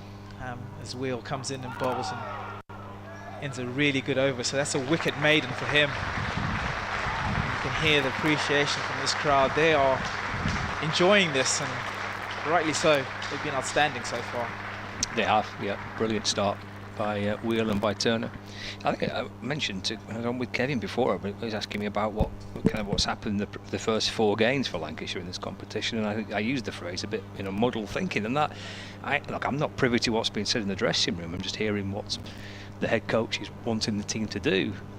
But at the minute, from what we've seen in the first 4 games, it does feel like they're obviously struggling for some kind of way of playing in this format at the minute, as Flintoff just deflects that out towards the offside, towards backward point for a single. Gets his first run, actually, Rocky Flintoff, with that, 15 for 4.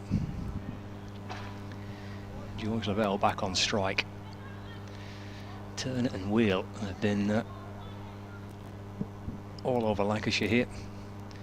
We said, can they try and match what Bailey and Williams and then the 2 change bowlers did for Lancashire when they were bowling? Blatherwick and Balderson, all 4 were excellent. Can Hampshire's opening pair do something similar? Well, they've done that and then some at 15 for 4 in the 8th. Lavelle waits as Turner comes in and bowls, and that's dabbed away into the offside, and there is no run. Picked up by Fletcher Middleton, who comes up from backward point. 3 fielders creeping in right on their toes. Hampshire right on the front foot here. Plenty of energy amongst the fielders. They sense potentially more chances. Third man and fine leg. 2 catches as well, 2 slips. Turner back in. Lavelle waits. Plays and misses. Into the gloves of Ben Brown. Again, it's that length that Turner has been bowling pretty consistently here that's causing the Lancashire batters a few problems. He's bowling beautifully. He's found a perfect length, and the ball at the minute just doing enough, isn't it? Yeah, I think when I certainly saw the team sheet and I saw John Turner back in the side, I was really excited just to see how he'd go today, and he's been outstanding. 2 for 6 so far. Back in balls to Lavelle, who hops right in behind him, plays a defensive shot away into the offside. There's no run. Picked up at cover. 15 for 4. Flintoff and Lavelle batting for Lancashire. We've lost Bell and Singh and Bohannon and Balderson all back in the dressing room. Turner balls again. Run away down to third man. It's cushioned by Lavelle. Open face of the bat. Steers it away down to third for a single. Gets his first run. And Lancashire move on to 16 for 4 in the 8th over. But this is a chance for Lancashire in this competition to try and get some new players in and maybe try and approach one-day cricket in a different way. But Turner balls, Flintoff defends. And have another excellent over, just 2 coming off it. 16 for 4. 8 overs gone. And at the moment it's not quite working for Lancashire. But still pretty early days. First season for some of these players, first chance in the first team. Let's see what these 2 young players can do. Lavelle's played a little bit more, clearly. Flintoff's made his debut, he's only 16. And he's alongside Lavelle, trying to piece things back together again here for Lancashire. But super work again by Turner. 4 overs, 2 for 7. It's been brilliant. As has this man Bradley Wheel from the Pavilion end. Bowls to George Lavelle, and no run. I think it's with these low scores, it's almost that you need just one batter just to put their hand up and say, I'm going to stick around, I'm going to be the person to get a score. Because if you get one score, one half decent score, you can bat around that. I think that's probably what Lancashire will be most disappointed about the initial part of this innings for them, is that no one's put their hand up. And now it's going to be hard work as Lavelle steers this one down to third man, and the white floppy hat of Felix Organ, who did so much to put Hampshire in this position. His innings was outstanding, I thought. And he's just playing with, I've seen him playing in the 4 days and a bit in the blast as well, and it just seems as though he's playing with a clarity in his mind, and you can actually tell in terms of his batting confidence and his bowling confidence as well. So we might see him at some point later, but if the ball is moving around as it is, I'm not sure we'll see that much spin as Rocky Flintoff just defends one back to Brad Wheel. What did we see here in the Lancashire innings? We had 5 overs from Charlie Barnard, 1 for 31. In the end, Chris Green bowled 8 overs and picked up 1 for 52. It left Will Williams 3 shy of his allotted 10. He bowled 7 overs, 1 for 21.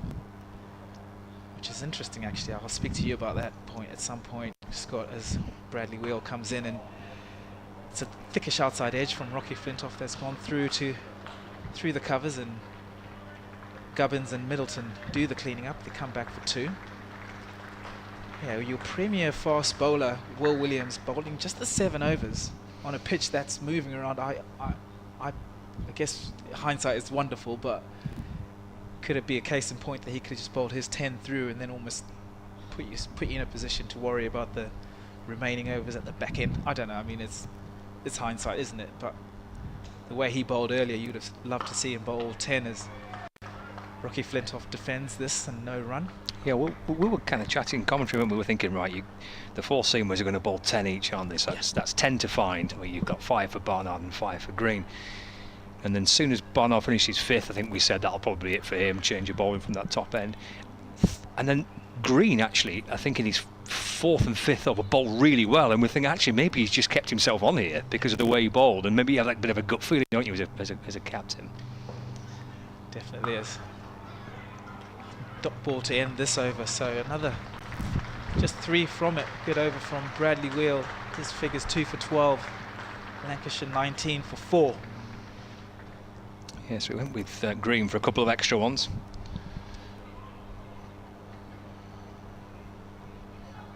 I think too many complaints with the way that Lancashire bowled and the way that they conducted themselves in the field. I thought it was a brilliant first half of the game, but they've just got themselves into a pickle here, haven't they, with a bat. Unfortunately, it's third game on the spin where that's happened, but this is the task now for George Lavelle and for Rocky Flintoff. What a chance for these two batters to see if they can try and put together a partnership. Lavelle got runs in this fixture from a difficult position. Lancashire was not quite like this, but I think there was 60 for 4 against Hampshire last year in this competition, and Lavelle got a really good half-century. See if he can replicate that today. Turner into Lavelle. It's a lovely ball that beats Lavelle through to Ben Brown. Maybe Lavelle just played it inside the line of that rather than going at the ball, just watching it back on the replay. Good start again by Turner. 4 overs, 2 for 7. Slight change to the field. They've got the slip in place, but then second slip has just moved wider. There's quite a big gap between first and second slip now. Turner in to Lavelle. Just leans into it onto the front foot and defensively just steers the ball down towards gully. And there is no run. It's interesting that all day we haven't ever seen more than 2 slips at any point. So that suggests that the ball is not... It's moving around, but it's not moving around, and the outside edge is not being caught that much. But it's still been a tricky pitch to score runs on. Turner over the wicket, bowls. And bowls Lavelle. And Lancashire are 5 down. Lavelle's gone for 2. Another one for Turner, his 3rd. And Hampshire here are sensing a chance to move into the top 3, because Lancashire set 223 to win. They've now lost 5 wickets. Lavelle, the latest, bowled by Turner for 2. Yeah, and we heard Kev James to the left of us just saying the length. The length has been outstanding from these 2 bowlers, and when you have batsmen trying to play on the up and the ball is in a certain area, it only just takes a hint of movement, which we've seen was the undoing of Josh Bohannon. There's now also the undoing of George Lavelle as well. So yeah, if you can find that length, and Turner's been brilliant. I mean, I guess all the bowlers so far today have been brilliant, but yeah, Lancashire are in all sorts of trouble now. Yeah, fantastic start by Turner. It's just constantly banging away, isn't he, on that length, which has produced such good rewards. The ball just doing enough, and as indeed Lancashire's bowlers did as well. It's been a day for the bowlers, but Hampshire managed to grit it out and find a partnership and stop the rot and scramble up to a total. That so far hasn't happened for Lancashire, and Chris Green comes in the 10th over, halfway through the 10th over. And Lancashire at 19 for 5, 2-2-3 is their target to win. 3 balls left of the 10th. Turner 3 for 7. Sets off again. Turner comes in and bowls to Green. That's wide and left. Thuds nicely into the gloves there, doesn't it, of Ben Brown, the keeper. Well, he's got good pace, and when he's banging away on that length, it just takes a hint of movement. And if you're slightly late on it, or as we've seen with Bohannon and Lavelle, it's probably not the pitch to be driving on the up. Turner sets off again on the hunt for more. Into Green, driven! Oh, brilliant catch on the bounce at point. Wonderful stop. Fletcher Middleton? Yeah.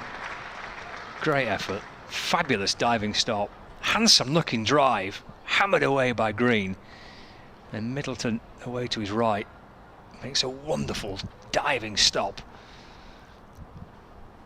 Kind of compounds Lancashire's misery when Green middles one, thinks he's got 4.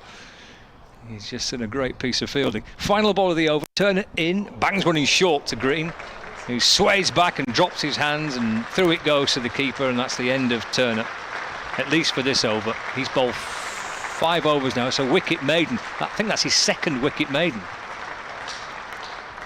No, it's not. It's his 1st wicket maiden. He's bowled 5 overs, 1 maiden, 3 for 7. 10 overs gone, and Lancashire are 19 for 5. Flintoff on 3, Green on 0. Kevin's back. Thank you very much.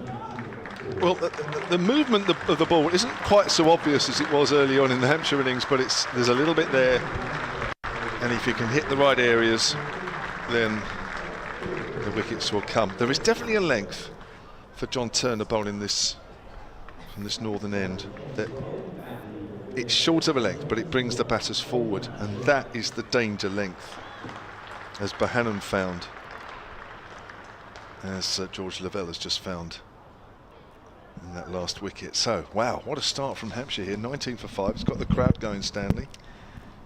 Yeah, definitely has. Yeah, definitely has. And Brad Wheel set the tone early with that wicket in the first over. And here he is. Actually, I do beg your pardon. It looks like it is Eddie Jack. He's into the attack for his first spell of the day, and starts with a dot ball. So Brad Wheel's figures, whom Eddie Jack has replaced. 5 overs, 1 maiden, 2 for 12. Fantastic stuff. When you get bowlers bowling in tandem like that, really makes it difficult, as we saw when Lancashire bowled. But the key also to Lancashire's attack was that Balderson and Blatherwick backed up Williams. He did, as Eddie Jack bowls an outside edge from Rocky Flintoff, and Felix Organ at third man cleans up. 20 for 5. 20 for 5. This is Incredible.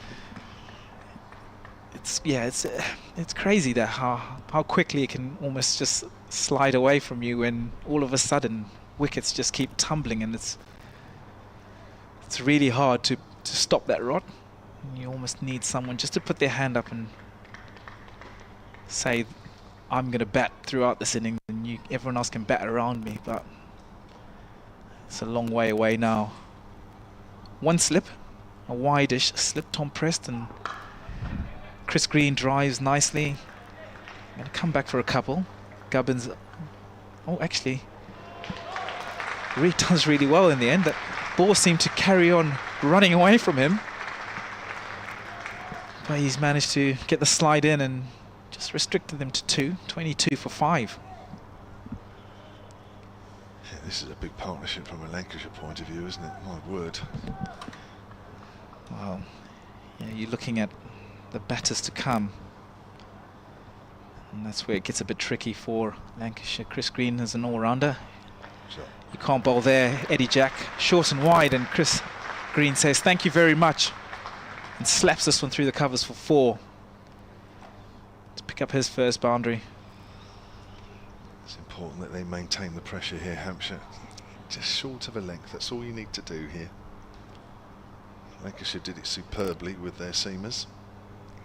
Hampshire need to match it. Yeah, we spoke about the backing seamers from a Lancashire perspective and how good they were, so Eddie Jack just needs to... It's also quite hard when you've seen wickets tumbling and you want to come in and try and make them make an impact. But all he has to do is just find his length. The pressure's all on Lancashire. Just settle in. Chris Green drives this time again through the same area. Back-to-back boundaries, so pressure on Eddie Jack. That's a really good shot. That actually is not that bad a ball. Just watching that on the replay. Maybe a little bit of width, but even so, that's a lovely shot. He's just opened up his wrists, and looks like there's going to be some reinforcements in that area. Nick Gubbins just pushing Fletcher Middleton out to the deep point boundary, just to give Eddie Jack a little bit of protection. One ball remaining. Short and wide again, and cut hard to that man. So a slightly indifferent start there from Eddie Jack. 11 coming off his first over, 12 should I say. So Lancashire 31 for 5. Wow. Green's really putting him under pressure, isn't he? My word. I've not really seen a lot of him back. As you mentioned in his 100 game. Runs and wickets. Well, that's a little bit of a different feel. That's put a damp over situation. Yeah, it's funny, isn't it? It's all Hampshire, and then 1 over. It's like, all right. Here comes Turner then, who's been absolutely superb. 3 for 7 from 5, comes in again, and that's the length. That's the length. Green drives and doesn't time that one. Just needs to find another one here, John Turner, because this probably will be his last over. My understanding is he's playing just this one game before he goes back to Trent Rockets, where he'll probably sit around again for a few more days.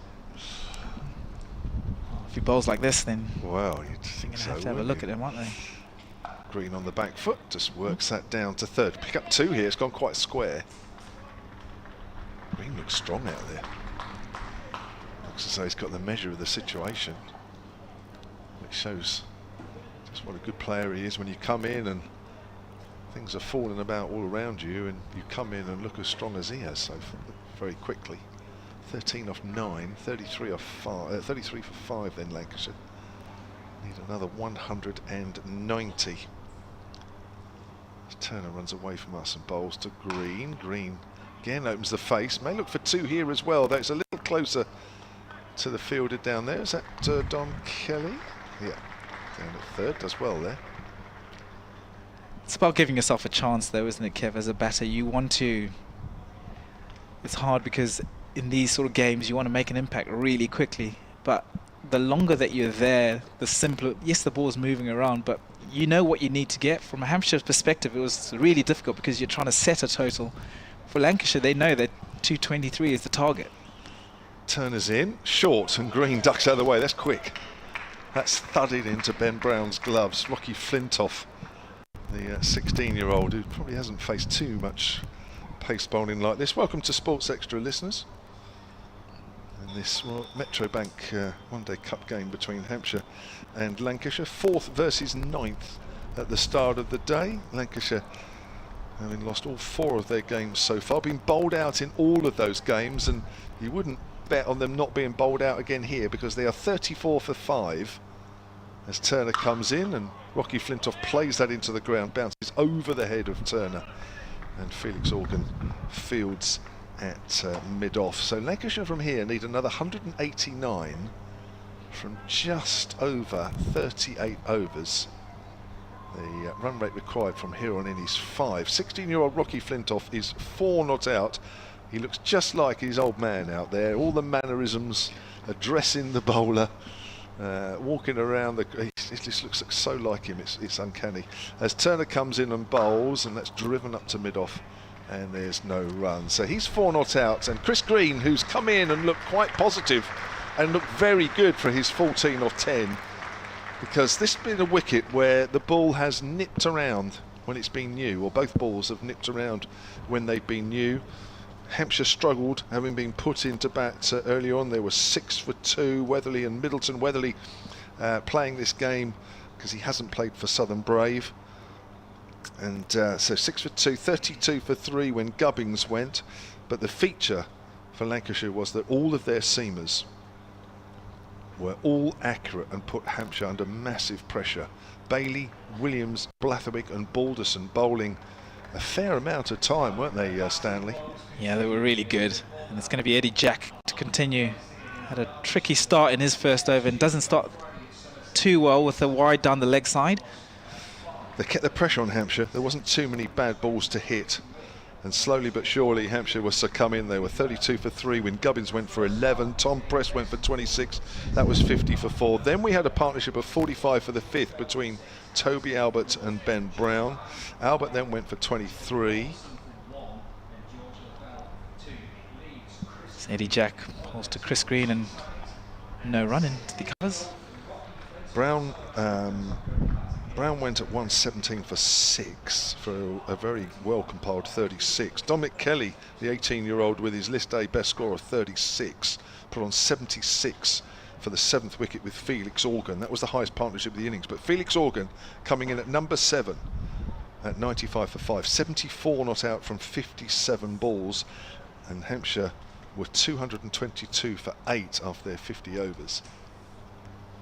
Jack bowls and Green drives nicely, but no run.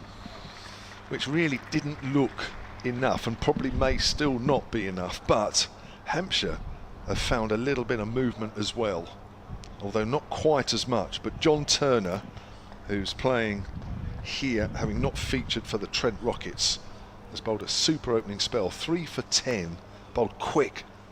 Josh Bohannon bowled with one at nip back for 5.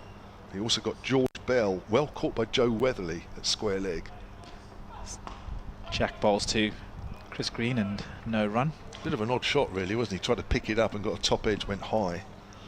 Good catch by Joe Weatherly, and then George Balderson went to Brad Wheel, who also picked up Harry Singh as the first wicket, but then Turner with a ball that I think went off the inside edge from Lavelle coming forward. He went for 2, so they were 19 for 5 at one stage, Lancashire. So wickets at the top in both innings. Yeah, we've been treated to some outstanding new ball bowling as Jack bowls to Chris Green, who's timed the ball as good as anyone in this match. And he picks up deep cover for a single.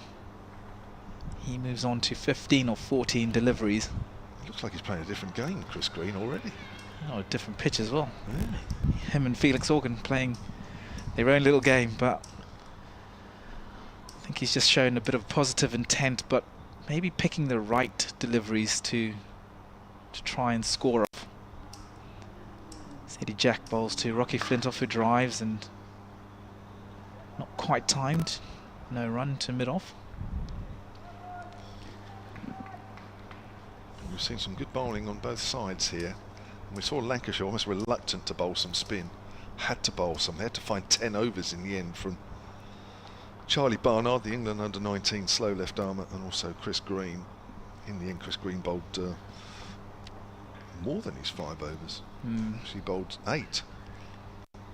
Yeah, it could be something that they look at the end of the game.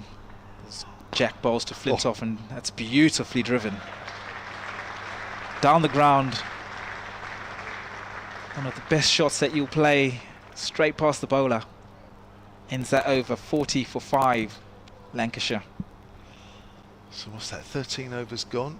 Hampshire were 37 for 3 at this stage. It was always going to be a little harder for Hampshire because when you see these pitches at 11 o'clock in the morning do a bit, they never quite do the same. No. Once there's been a little bit of sun and warmth on the wicket come the middle of the afternoon, but there always has been a little bit there for the Hampshire bowlers. And Turner, when he's just found that length bowling from our commentary end, the northern end, when he's got the batters coming forward, he's looked particularly dangerous. When he's bounced it sort of slightly back of that, the batters have been able to get in behind it, even though the balls hit the bat hard. It's always looked a little easier than when they were coming forward. But Turner is having a rest now, and it's going to be 18-year-old Dominic Kelly coming on for him. So Turner, 6 overs, 1 maiden, 3 for 10, takes a break. Brad Wheel before that, 5 overs, 2 for 12, has taken a break. And here's Kelly with his right arm medium paces. That's wide and that's cut away by Chris Green. And in fact, that's off the bottom of the bat. And that's raced away for 4. Yeah. Pretty similar start actually from from Dom Kelly to Eddie Jack. Just a slight short and wide, and Chris Green's just got an under edge on that, and it's raced away. So Green is 19 off 15, looking very dangerous out there. And Hampshire will have to be careful here. They need to bowl very accurately to him. 44 for 5, 179 needed as Kelly comes in and bowls. Green off the back foot, punches that out towards extra cover where captain Nick Gubbins fields. So the run rate required from here, which was just over 5s a little while ago, is just under 5s. There's nothing to worry about. But there are signs already that the ball is just getting a little easier on the surface and batting looking a fraction easier. Here's Kelly bowls. That come back a fraction. Green was trying to give himself some room. In the end, the ball just followed him a fraction off the pitch. Couldn't find the angle. Really would have been tempted to just give John Turner just maybe one more over, just because I think in this position, if they can take one of these 2 wickets, then they'll be in a really strong position. Yeah, that's always a dilemma, isn't it, for a captain? Probably was only going to give him 5, and then you think, okay, you have one more 6. Yeah. Well, 7. Here's Kelly. Green drives on the up. I think that bounced before it got to backward a point. I'd have to check that. It's gone through the hands, or just about through the hands of Fletcher Middleton. Was that a catch? No. No. So Flintoff is 8, Green is 20. Lancashire 45 for 5. Remember, Lancashire have not won a game yet, and this is their 5th. This is Hampshire's 4th. And 1-2 and lost 1 as Kelly comes into Flintoff. Flintoff drives past extra cover. They'll go out to the deep where Toby Albert is, as the sun is coming out again once more. It's been a warm day, that's for sure. We haven't had to worry about that. It's just been a bit of cloud for most of the day, but there's hardly been a breath of wind. It's been a lovely day to watch cricket without feeling as though you're going to get sunburned by about 1:30 in the afternoon. Here comes Kelly. It's wide. And Green works that out to deep point where Albert fields. Might just have to bowl a fraction straighter here a little bit, Don Kelly. Just feel now that Lancashire are just picking him off a little bit, which is not ideal when you've only scored 222 for 8. Yeah, and we know it's a young Hampshire attack. I think for Lancashire, that's probably what they'll be most disappointed about. If they could have got themselves in a position where they can actually then put the backup bowlers out. We know Brad Wheel and John Turner are outstanding. They've been doing it for a long time. Well, Brad Wheel has. Obviously, John Turner, being part of that England squad, is a bright prospect. So they would have been the danger men, I guess, from a Lancashire perspective. So if you can somehow get through, say, 10 overs, you can then start to put pressure on Eddie Jack and Dom Kelly, which they have, but 5 down is a different scenario as opposed to 2 down. As Eddie Jack starts another over and no run. Chris Green, who's looked very assured with the bat. Yeah, this is a big test for the 2 England under-19 players, isn't it? Against a seasoned pro down under. Yeah, but they can get it right. Chris Green, a couple of taps on the bat. Waits and clips this nicely. Times it again beautifully to mid-wicket, but no run. But it's just a nice opportunity for Eddie Jack and Dom Kelly just to settle in and not try too hard. It's always, like I said earlier, difficult when there's been such a tone set before you. You almost want to come in and try and get involved, but it's just finding your length and finding your line and just doing your job. See balls and Chris Green drives and thoughts of a single, but they turn it down. No run. 47 for 5. Little partnership happening here between Flintoff and Green. 19 for 5 it was when they came together, so just slightly rebuilding. From a Hampshire perspective, they just have to continue to just wheel away. There will be a partnership at some point. That always does happen. You just have to stay in the game and hang in there. Short and top edge over Ben Brown, and that's going to be another boundary for Chris Green. And that's going to be the Lancashire 50, coming inside 15 overs. But more importantly for them and the Hampshire perspective, they're 5 wickets down for that 50. It's not a bad short one. It's a good line. Green never in control of that. 2 balls remaining in this, the 15th over. Eddie Jack from the pavilion, the sun shining and back of a length and no run. So slightly tough start. He's 22 off his first 2 and a bit overs. It's just trying to stop that boundary ball every over. Just putting yourself under a little bit of pressure. But you just have to keep going, keep backing him. He's a bright talent. Bowled well in this tournament actually, hasn't he, Kevin? Yeah. So far, as he comes and bowls short to Chris Green and pulled. Shots of catch it. And that's gone away to the boundary. So John Turner out.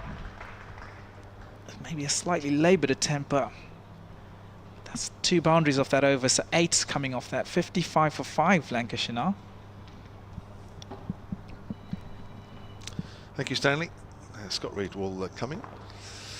So Group A leaders Worcestershire are playing Northamptonshire today. Northamptonshire made 295 for 6 off their 50 overs, and Worcestershire in reply in trouble there. They are 34 for 5 in the 15th. So that could be an interesting scenario there. Worcestershire needing another 262 off just under 32 overs. Another 261 from just over 35 overs, and only 5 wickets remaining. So well done Northamptonshire, who have been struggling in this competition.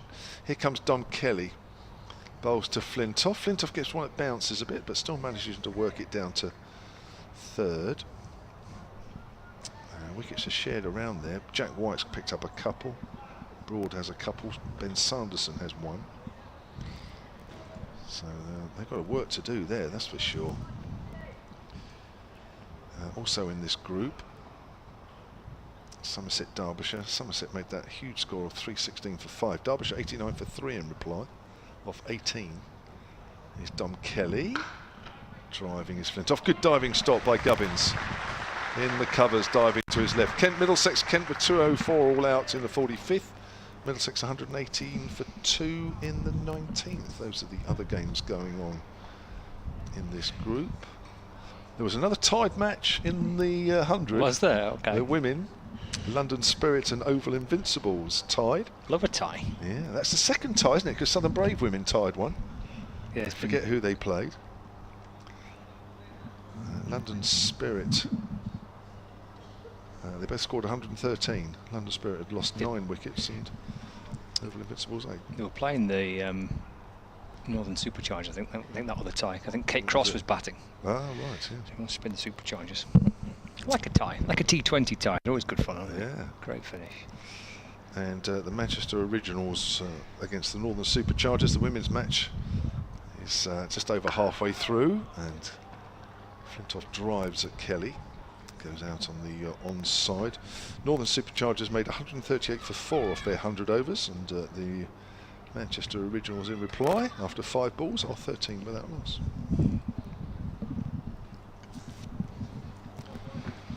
Scott's getting all excited because the Manchester Originals are in action.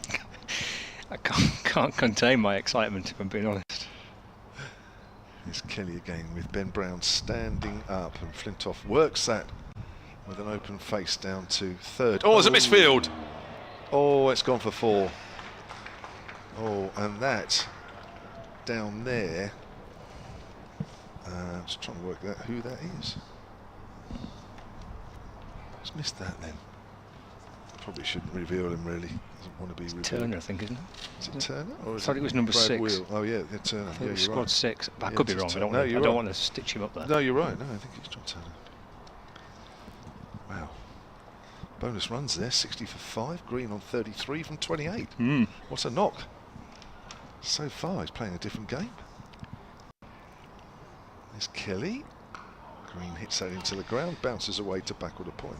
I think, well, Green is, I think, batting the way that Lancashire want to try and play their one-day cricket.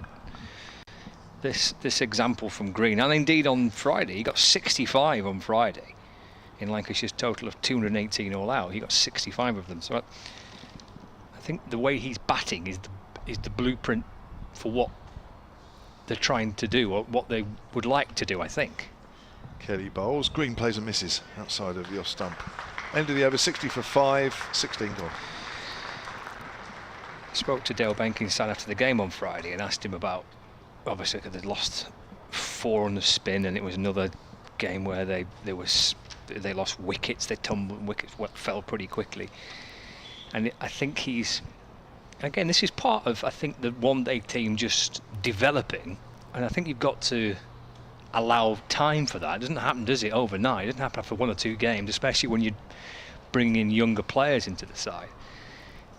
Okay, this has not worked for them this season, the one-day cup, obviously, but it's about giving players opportunity, and it's about, I think, I'm not speaking for Dale because he can speak for himself, and this is what he said in the interview on Friday, that they want to try and play a certain way of cricket, and I guess that will take time for that to develop and for people to settle into their roles and to find ways of doing it in their way, in their style.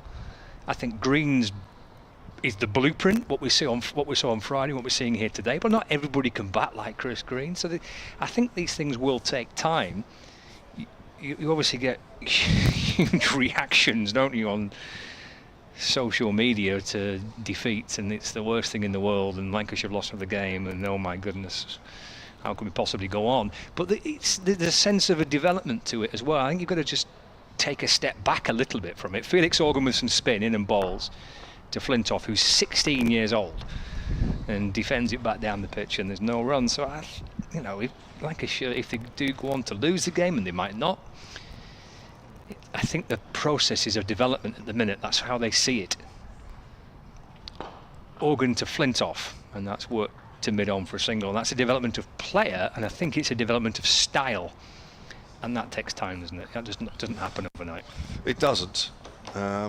But the thing is, it's frustrating for everybody involved, not just the spectators. It's frustrating for the coaching staff while it's evolving. Yeah, and I'm sure for the players, there must be a lot of back and forth about what's, how they're playing the cricket at the minute.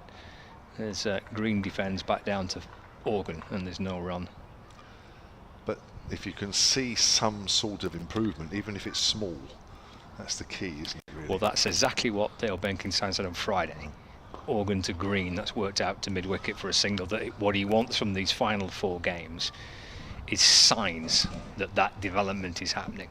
I thought they were excellent. I thought as well as they bowled and fielded all competition, I thought they were terrific. Yeah. So they got all that right. As Organ comes in and bowls to Flintoff, and that's a single down the ground. He moves to 12, 63 for 5. 1 ball left of the over. Yeah, I mean, this game's not over yet. No, absolutely not. Far from it. Green was outstanding on Friday.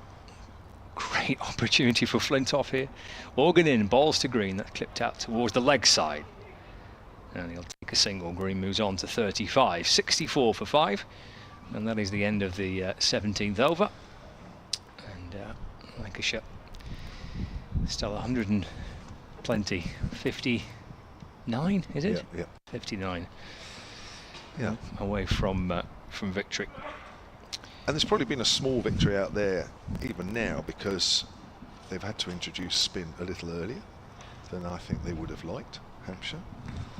It was a while before Lancashire introduced spin, and here we have, in the 17th over, we got some spin. And that's chiefly because Eddie Jack has gone for 26 off 3, and in a low-scoring game, you can't have bowlers on for too long that are going for that many. He's going for 8.5, but even Dominic Kelly here is going for 6. So you had 2 bowlers there for a little while. Yes, they're only young and they're 18 and that, but in a match situation, they're going for too many. And that was because Green had put pressure back on. He has, definitely. He's 35 off 33. This is where you youngsters learn. It's tough, but this is where they learn. Here's Kelly, bowls, and that bounced a fraction to Green, who still manages to work that down to third. 65 for 5, 158 needed. But this is where it's at. First team cricket, tight situations when you've got some good players out there. Second team cricket's fine. If you really want them to learn, this is it. This is the one. And you'll find far more out about them in this. There's Kelly bowls, pushed to point, and Press wasn't able to pick that up cleanly. Flintoff moves on to 13. He's looked okay out there. He's certainly had the pressure taken off him, hasn't he? With Yes, Chris he Green has. Yeah, I was thinking, listening to you and Stanley commentate, that this in a way, could be an ideal situation for Flintoff. That he's batting with someone who will be naturally quite aggressive and attacking. He'll look to try and really get at the Hampshire bowlers, and that just allows maybe Flintoff to just to quietly do his thing. I'm sure Green's talking to him all the time as Kelly bowls. Green on the back foot, steers that out 2 points. This is only his 4th game, isn't it, Rocky Flintoff? But he's already equalled his highest score in list A. So he hasn't really got in yet in first team cricket. This will be his chance. And the 18th over, halfway through the 18th over, Kelly, right arm over, keeper standing up, bowls, bit of width, driven out into the deep on the offside by Green. Just feel that Hampshire have given him a few runs here, as well as he's played, and he has. He's taken advantage of anything that's been wide. I just think Hampshire have bowled a little too wide at times. Probably just made it a little easy for him. Mind you, put them under pressure straight away, didn't He did, yeah, he did. Cool. He did. Some great shots early on, wasn't there? Kelly to Flintoff. 18 years old to 16 years old. Here we go. Flintoff works their way square on the leg side. Incredible, isn't it? You think 18's young, you got a 16-year-old out there. It's amazing. You come across the odd 17-year-old, but very few 16-year-olds playing. No. He won't surprise you to learn that he's now the youngest player to debut for Lancashire. Okay. Previous to that, it was Alex Davis, actually. Oh, was he it? was 16 years and 300 days or something like that. Okay. And that was in the One Day Cup as well. Kelly in. It's worked down to fine by Green. Fine leg. 38 then, and that's the 50 partnership. And that is a really, not only is it a good partnership, but it's come at a quick time as well. 51 balls. And when you think that they were dropping like flies, 19 for 5 in the 10th, to actually have that tempo in that partnership is pretty decent. Yeah, I think that's the thing. I think this is batting from Chris Green that is how Lancashire are trying to develop their one-day game. 50 partnership, very much on the front foot by Chris Green. He's played some pretty brutal shots. He defends his next delivery as Felix Organ starts again his second over, play back to him, and there's no run. It's on 38. 69 for 5. Organ in 2 Green. Again, that's work back along the ground, gathered by Organ off his own bowling, and there's no run. Having battered so superbly for Hampshire. Help them scramble to 2-2-8, 2-2-2 for 8. Clipped to the leg side by Green, actually just behind square. Up comes fine leg to field. Green gets a single, moves to 38. Organ 74 off 57 balls with 10 fours. Enjoyed a good day with the bat. Now with the ball, trying to get his first breakthrough. 70 for 5. Flintoff back on strike, short straight mid-on, catching cover as well. Big appeal for LBW, and Flintoff's gone. Organ does pick up his first wicket, breaks the partnership, which is worth 51. Lancashire lose their 6th wicket. Flintoff going back to Felix Organ. Wrapped him on the pad, and the umpire says that's going on to hit. 70 for 6 in the 19th, and a 51-run partnership comes to an end. May come back a fraction, just a fraction, but he's playing across that one, isn't he? Looking to play it into the gap on the leg side, and it's probably just a little bit of an experience, but 16 years of age. But it was his highest list day score, and that's all you can ask for. It might only be small steps, but for me, he was batting when things were really, really tricky.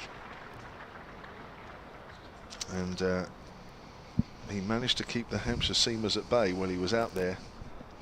14 off 30 balls, but that, for me, that was just a little bit showing a bit of inexperience. That's, you know, there's a gap there on the leg side for a reason, and if you're bowling straight or on around that off stump, you're going to be a little bit careful, not coming across it a bit too much, and he just has really, he's just come across it a fraction too much, trying to play it a little too square. So it's all part of that learning, isn't it, for Rocky Flintoff? But you can't be too harsh on him, that's for sure. No. Jack Blatherwick comes out to join Chris Green. 70 for 6 in the 19th over. It's still not all over. Not yet, but we're very much into the all-rounders now. Yeah, it's going to need. It's Green, isn't it? Really, if someone can hang around with Green and he can produce some fireworks like he did on Friday, maybe just keeps Lancashire in it. But it'll be one almighty effort from here. Yeah, he can't afford a mistake now, Chris Green. 153 still required. 2 balls left of the over. Blatherwick waits for Felix Horgan. He's in and bowling, and Green sends him back as he just steers the ball away into the offside and set off with a great deal of energy. He's a good step or two down the pitch, and Chris Green, tall man, right arm outstretched, no, stay there. There's Horgan to complete the over balls, and Blatherwick turns it out to the leg side, dabs it away for no run. Good stuff from Felix Horgan. He's in danger of picking up a potential player of the match award here, because he's had a great day with the bat, and he's sent down a couple of overs and picked up 1 for 5 so far. Just wondering if that ball's just gripping a fraction for him now, just enough. I think that's probably what it did for Rocky there, and I don't know, he may just to find the ball just holding in the turf a little bit. Just going on from what you said, Scott, earlier about where Lancashire are at with their cricket, Howard Chambers has emailed southerncricket@gmail.com as we wait for Dom Kelly to start over number 20. He'll be bowling to Chris Green. 153 runs are needed from here. Come to that email after this as Kelly runs away from us and bowls. Green drives down the ground, beautiful. It was over pitched, but that's nicely timed, and that's very straight. This is where Hampshire have just got to keep hold of things here a little bit. The backup seamers haven't quite been able to back up what Turner and Brad Wheel did. Mind you, they were absolutely outstanding. Probably was always going to be difficult to back that up, but probably just need to back that up with a little bit more accuracy. Here's Kelly bowls. That's wide outside the off stump and cut away by Green. Work for Albert to do, and he does really well keeping him down to 1.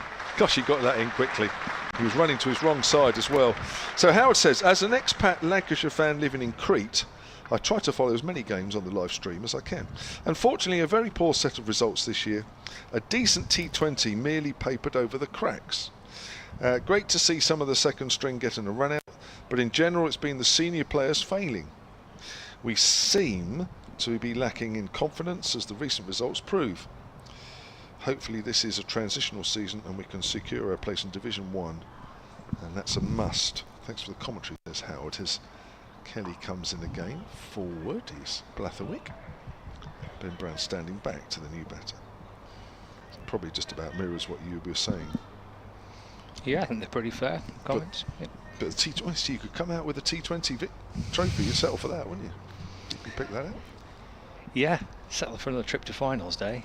Sussex away feels like a particularly tricky trip.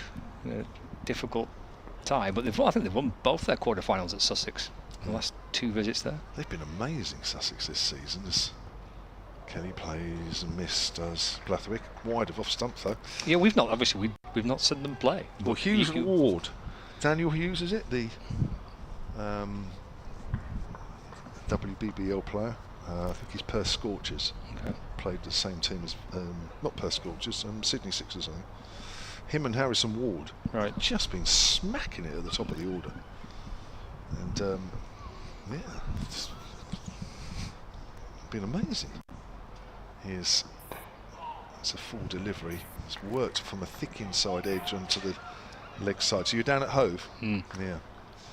Yeah, I mean, we came a cropper there big time, but yeah, at the top of the order, they play a lot of shots. Now, I presume Hughes is still around for that. I don't know, because some of the players are disappearing. Some are going back to different. If he does go, that'll be a big loss for them. But James Coles, I think, is another one. They've just been. Yeah, he's been hitting it, hasn't he? Yeah, they've just been giving it a massive bash at the top of the order, and it's come off. Yeah, it's been absolutely incredible. Here's Kelly again. Oh, that's nipped back a fraction on green. He gets an inside edge. And that goes out, dribbles out on the leg side. End of the over. 4 overs for 23, Dominic Kelly. Still slightly expensive, but slightly better in that over. 76 for 6, Lancashire. Scott Reader staying on, and then it'll be Stanley Marissa. Cheers, Kevin. Barnard, Bailey and Williams to come for Lancashire. Green and Blathwick trying to take it as deep as they can. Green's been terrific. He's been absolutely wonderful to watch this season, Chris Green. Significant contribution as an overseas player. He's been brilliant in all 3 forms of the game. There's Felix Organ comes in and bowls to Blathwick, and that's ball that slides past the edge of the bat, and there's no run. With the bat, he's got runs, crucial runs and quick runs when needed. He's been terrific with the ball in the field. He's excellent. Swatted down the ground, it's in the air, and it's put down actually down towards long on. Low catch, potentially quite a tough catch as well. It's Eddie Jack coming up from the long on boundary, but he did get fingers to it, Stanley. He did. He'll be disappointed actually with that.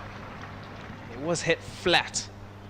It was going to take some catching, and unfortunately didn't stick for Eddie Jack. It's turned out to the leg side by Chris Green, just worked away through mid-wicket. He's done well to thread it through a little gap to a couple of Hampshire players and gets a single. 45 to Chris Green, 78 for 6 now. Lancashire Blathwick, who was put down by Jack, back on strike. Organ in and bowls. He's trying to whip it away to the leg side. Ball just deflects out towards point, and there's no run. A couple of deliveries to go the 21st over. Blathwick walks away to square leg, then settles back into his crease, and the keeper crouches down behind the stumps, and Felix Organ comes bouncing in and bowls. And Blathwick again is off the front foot in defence, calmly plays that one away. And there is no run. So just a 2 off the over, a couple of singles, that's it. Final ball for Felix Organ into Blathwick, and again that's just nudged to mid-wicket. And he completes the over with 3 dots. He's enjoying a good afternoon. 3 overs, 1 for 7 for Felix Organ. Lancashire 78 for 6 after 21. Target to win 223. Yeah, he's a fabulous player, Felix Organ. I know you mentioned Chris Green. It's very similar mould actually. Contributes with bat when he's asked, and he contributes to the ball when he's asked. Very accurate off spinner. Probably one that you have to actually, you know, there's those sort of part-timers. He's a little bit of a part-timer, but he's not, if that makes sense. He's actually really accurate, and you have to be on your game to face up to him. And it's going to be a change of bowling. It's going to be Eddie Jack, who we saw operating from the pavilion end. He's made a switch to try his luck from this, the hotel end. Yeah, he got Chris Green, didn't he, really? Eddie Jack. Did. He bowls to Chris Green and stifled appeal, but it looks like that's just sliding down the leg side. None for 26 of his 3 overs so far, so he'll be hoping to claw things back slightly. But it has been all Hampshire this innings. Lancashire, I beg your pardon, 78 for 6. Found themselves at 19 for 5 at one point, thanks to a little bit of a rebuilding partnership between Rocky Flintoff and Chris Green. But Flintoff, we saw depart. Green carves this one away, and that's going to run away to the boundary. He's been so good square of the wicket, Chris Green, and a little bit of width offered by Eddie Jack, which has been the story of his bowling innings so far. Just that boundary ball, and every single time he's offered that up, Chris Green said thank you, and yeah, he's picked up another. He's picked his shots really well, hasn't he? Played positively. He has to look to try and put the pressure back on. It's been assured as he bowls to Eddie Jack, bowls to Chris Green, straighter this time and no run. There's a wonderful career, Chris Green. He's had a fabulous career. He's played all over the world in all different franchise competitions, and he's a terrific player. But he's had such an odd career in a way, actually, in terms of the difference, in terms of the different types of cricket he's played and the volume that he's played in different formats. We've first class, List A, and T20. Eddie Jack bowls full, squirted away to third man, and that's going to be 50 for Chris Green.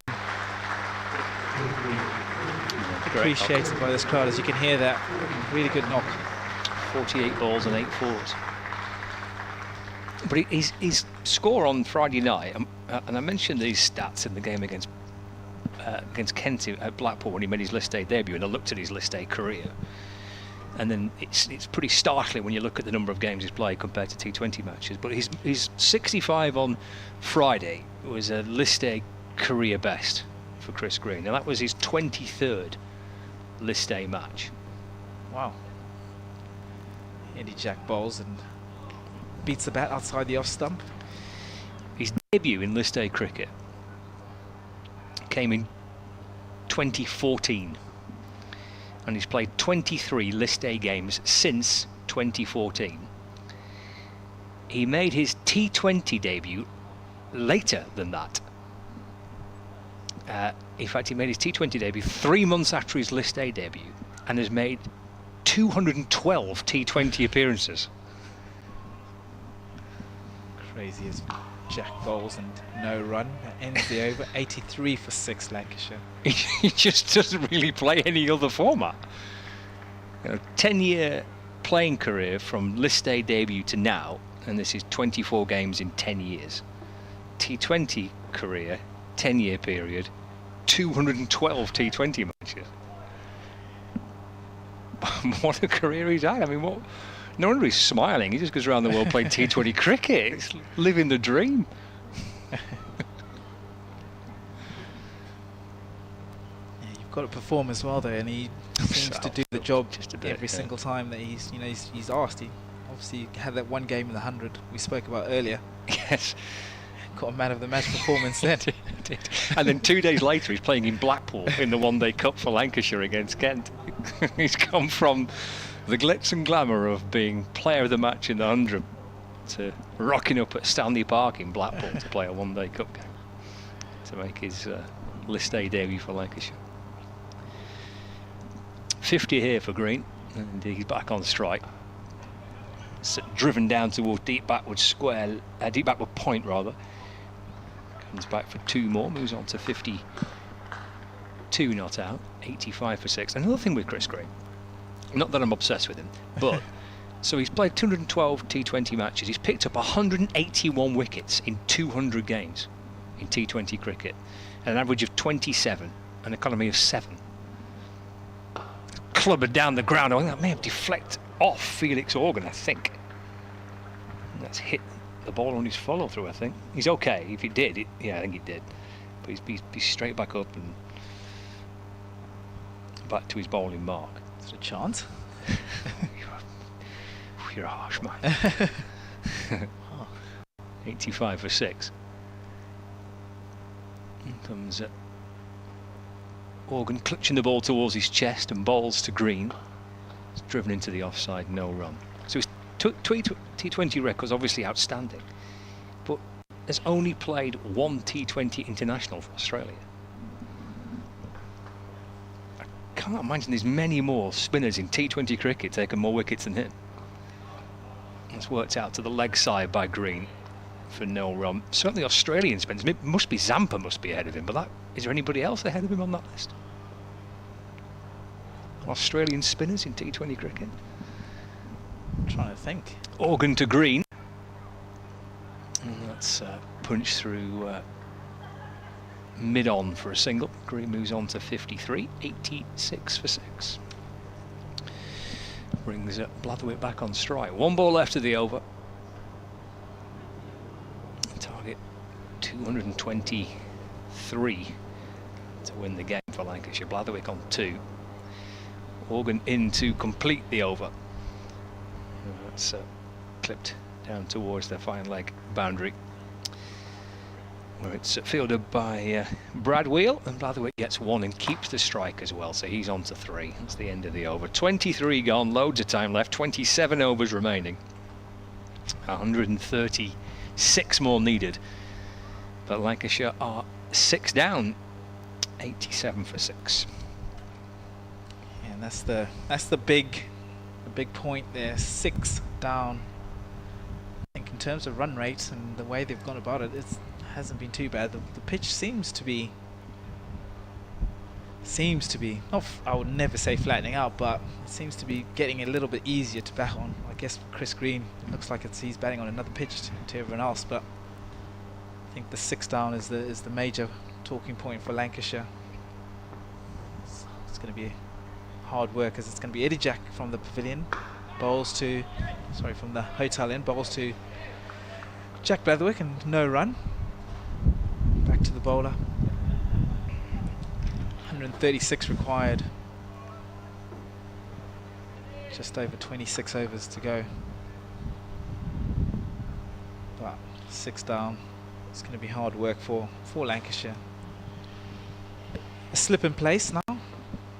Mid on and mid off are up. Mid wicket, cover and point. The fielders in the ring as Eddie Jack bowls to Jack Blatherwick and sets off for a single, but no run to Fletcher Middleton. A little bit of a rebuilding job. Chris Green's been fantastic. He scored 53 of the 87 so far, and not many contributions elsewhere. Rocky Flintoff did well for his 14 and was just starting to look assured, but Felix Organ with the golden arm can't really do anything wrong today. Trapped him LBW. Steered away by Blatherwick towards third man and turns to come back for the second, but no can do. Good work there from Joe Weatherly, looks like. 88 for 6, Lancashire now. It's a good comeback this, isn't it, by Eddie Jack so far.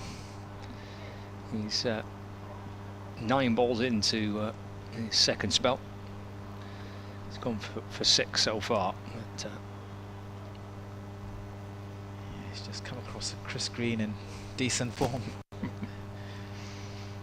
unfortunately just bowled maybe 1 or 2 loose balls and just hasn't been able to settle, but he's doing okay in this second spell, and he wraps them on the pad and maybe sliding down the leg side. Stifled appeal. It's a nice afternoon now. We have seen grey skies throughout most of the day. Aided the ball earlier and the movement. We saw a little bit of movement actually from the Hampshire opening bowlers, and they managed to rip through the heart of Lancashire and set them aside really. Driven nicely by Chris Green, and no run to short mid wicket. 88 for 6. A beautiful day to watch cricket.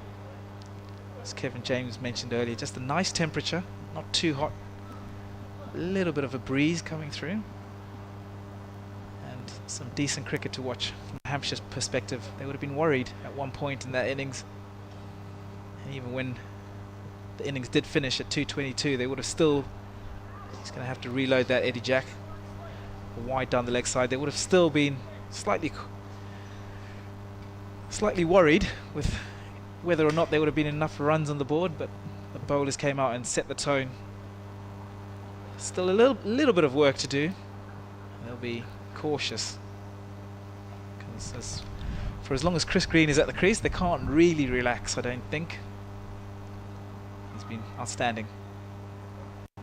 Full and driven down the ground, and he's going to pinch the strike. Last ball of the over, 90 for 6, Lancashire. Well, it's just a sign of how much you can actually follow on from the way you end an innings, whether with the ball or I suppose especially with the bat. I believe you run through a team with the ball at the back end, maybe that is the same thing, but that positivity that they managed to generate at the back end of their innings, and Organ able to hammer it to all different parts and got up to 70, and they got beyond 200, then got to 220, and everyone's on their feet, and there's a really good buzz around the ground, and they went off for a standing ovation.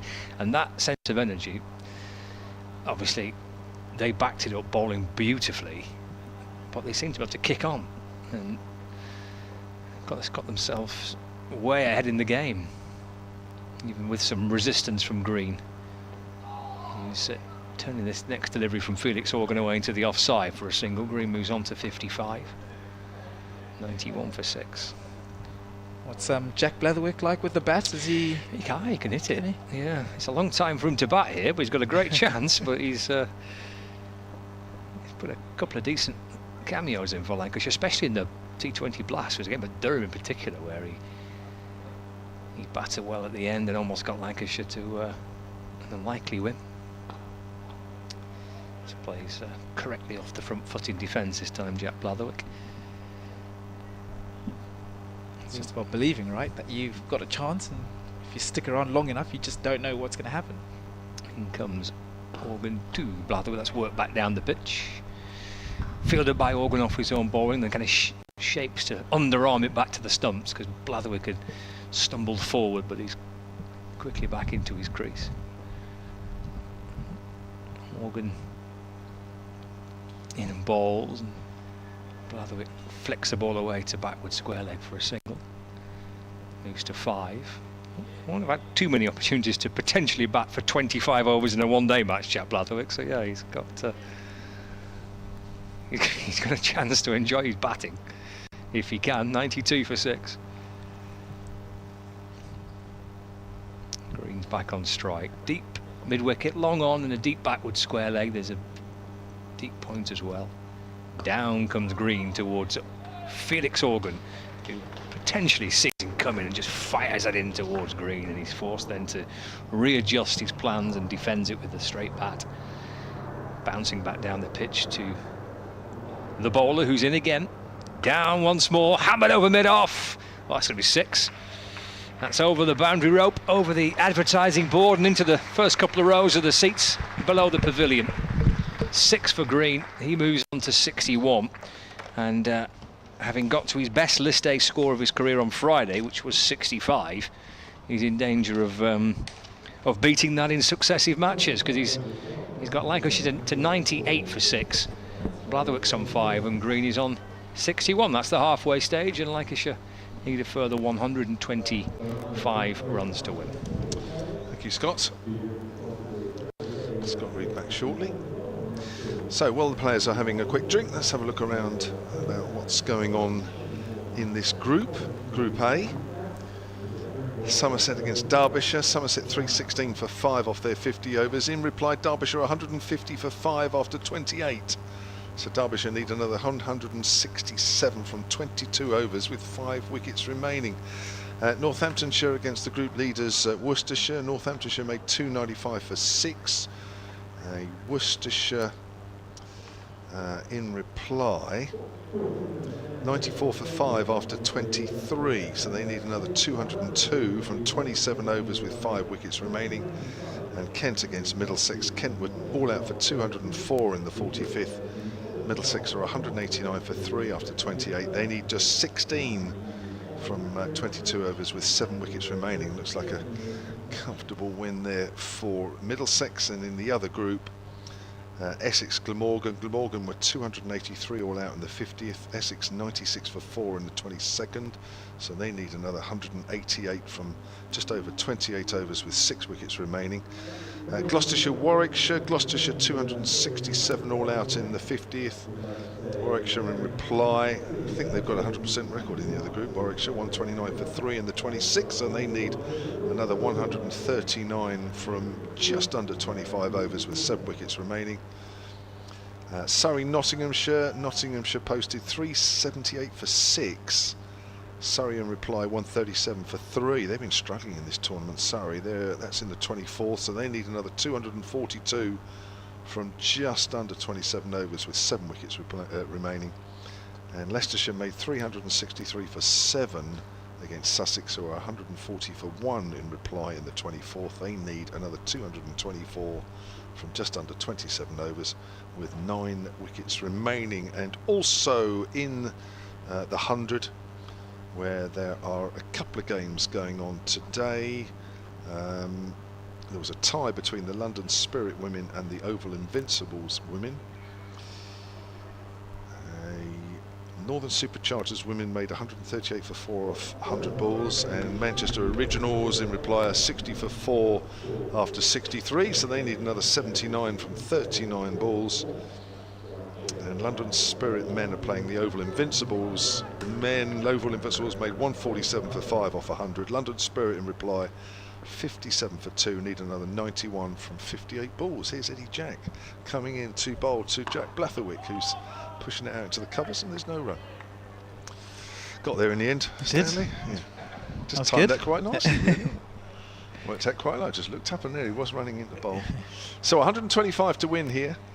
Lancashire being kept going by the Australian Chris Green, who's currently at the non-striker's end, 61 from 59. Just needs somebody to stick around with him. And Lancashire will feel that they've got this game, but all you feel rests on Chris Green. Here's Eddie Jack, who's been expensive, and there's another wide down the leg side. For me, he hasn't quite been at his best today. I know that's a thing to say when he's only playing his 10th list day game and he's only 18 years of age, but I've seen him bowl better. He's gone for 35 and he's into his 6th over.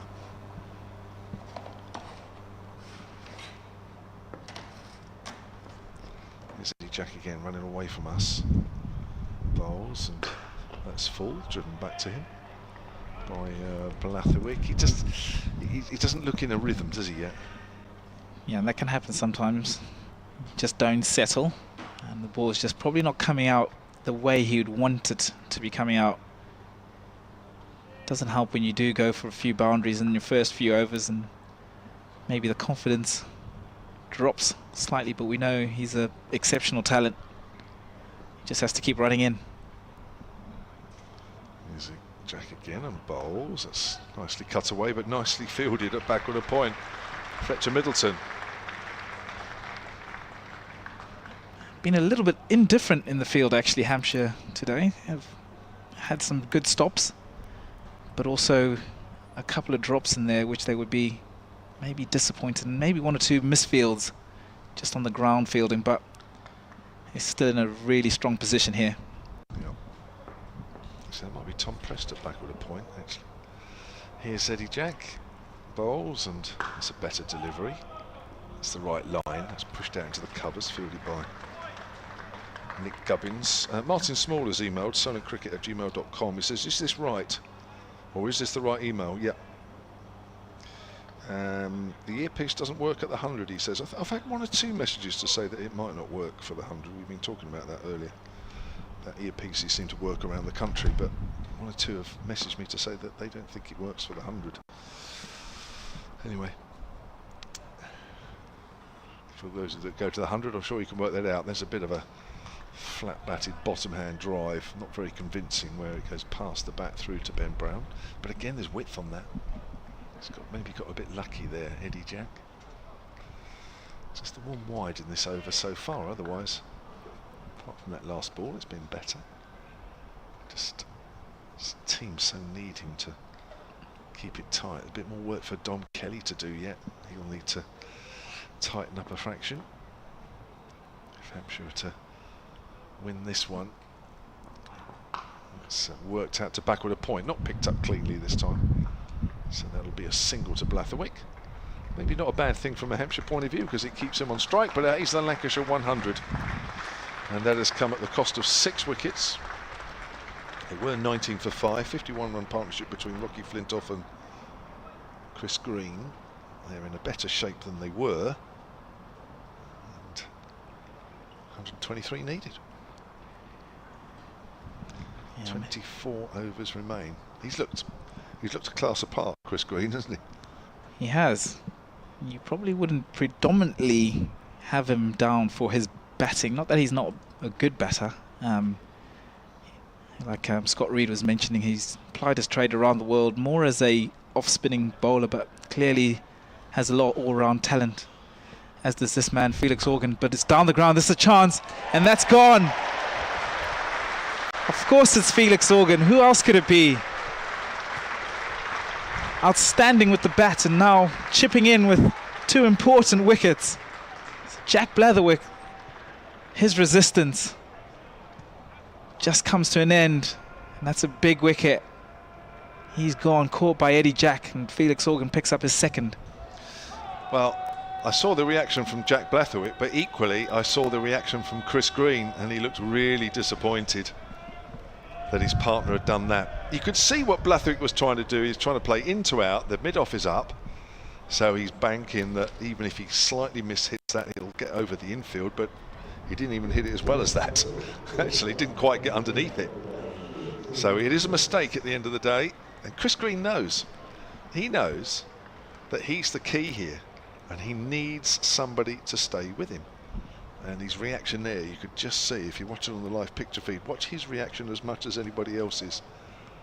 He's just looking up in the air and to the side, and there was the way he was leaning on his bat, just to say he was very, very disappointed with that method of dismissal. The worst part about that is there's nothing you can do as well at the non-striker's end. Jack Blatherwick is not a frontline batter, and we did ask Scott Reed what he was like with the bat, and Scott did mention that it's going to be a long time for him to try and bat out these 25 overs. So yeah, he's right. There's not a lot that Scott Reed says wrong, really. No. He is Mr. Lancashire Cricket. Or so he tells me. He hasn't got his sunnies on, actually. The one time of the day that you'd think he would. The sun is shining brightly now, and the ground is swathed in sunshine. But it is Felix Organ. I know we wax lyrical about him, but every single time I see him play, he always puts in a performance. If it's not with the ball, it's with the bat. And I think, like I said, I feel like this season he's playing with a clarity, and he seems to just know what his role is, and he's just enjoying his cricket, and it's good to see, and it's a big plus for Hampshire, and also for the coaching staff, for them to actually get him to this position as he bowls to Tom Bailey and beats. That's a big appeal. They asked the question, but umpire says not out. What do you reckon, Kev? Well, everybody's getting a little excited. Difficult to tell it from up here, isn't it? Whether it was a little outside edge, but umpire not convinced. I'm not sure Felix Organ went up straight away. Hot into the mouth for Tom Bailey, and this one down the leg side and no run. Well, Tom Bailey does have a high score of 60 in List A cricket, so he's going to need that today, isn't he? Yeah, he certainly is, but you know, it just shows he can play. So we're not quite at the back end yet. It's Organ bowls to Tom Bailey and no run, squirted into the offside.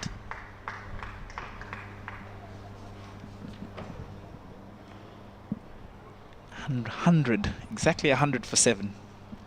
1, 2, 3, the required runs. Organ bowls to Tom Bailey, no run. This could be a wicket maiden, this, Stanley. Wouldn't bet against it. Just one ball remaining in the over. Felix Organ from the pavilion end. past the umpire and bowls to Tom Bailey, and no run. It is a wicket maiden. Appreciated by this crowd, as you can hear. Felix Organ got great figures, 2 for 19 off his 6 overs.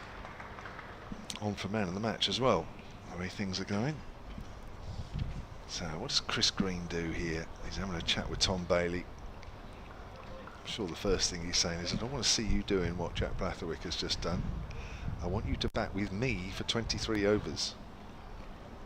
And then we'll get pretty close.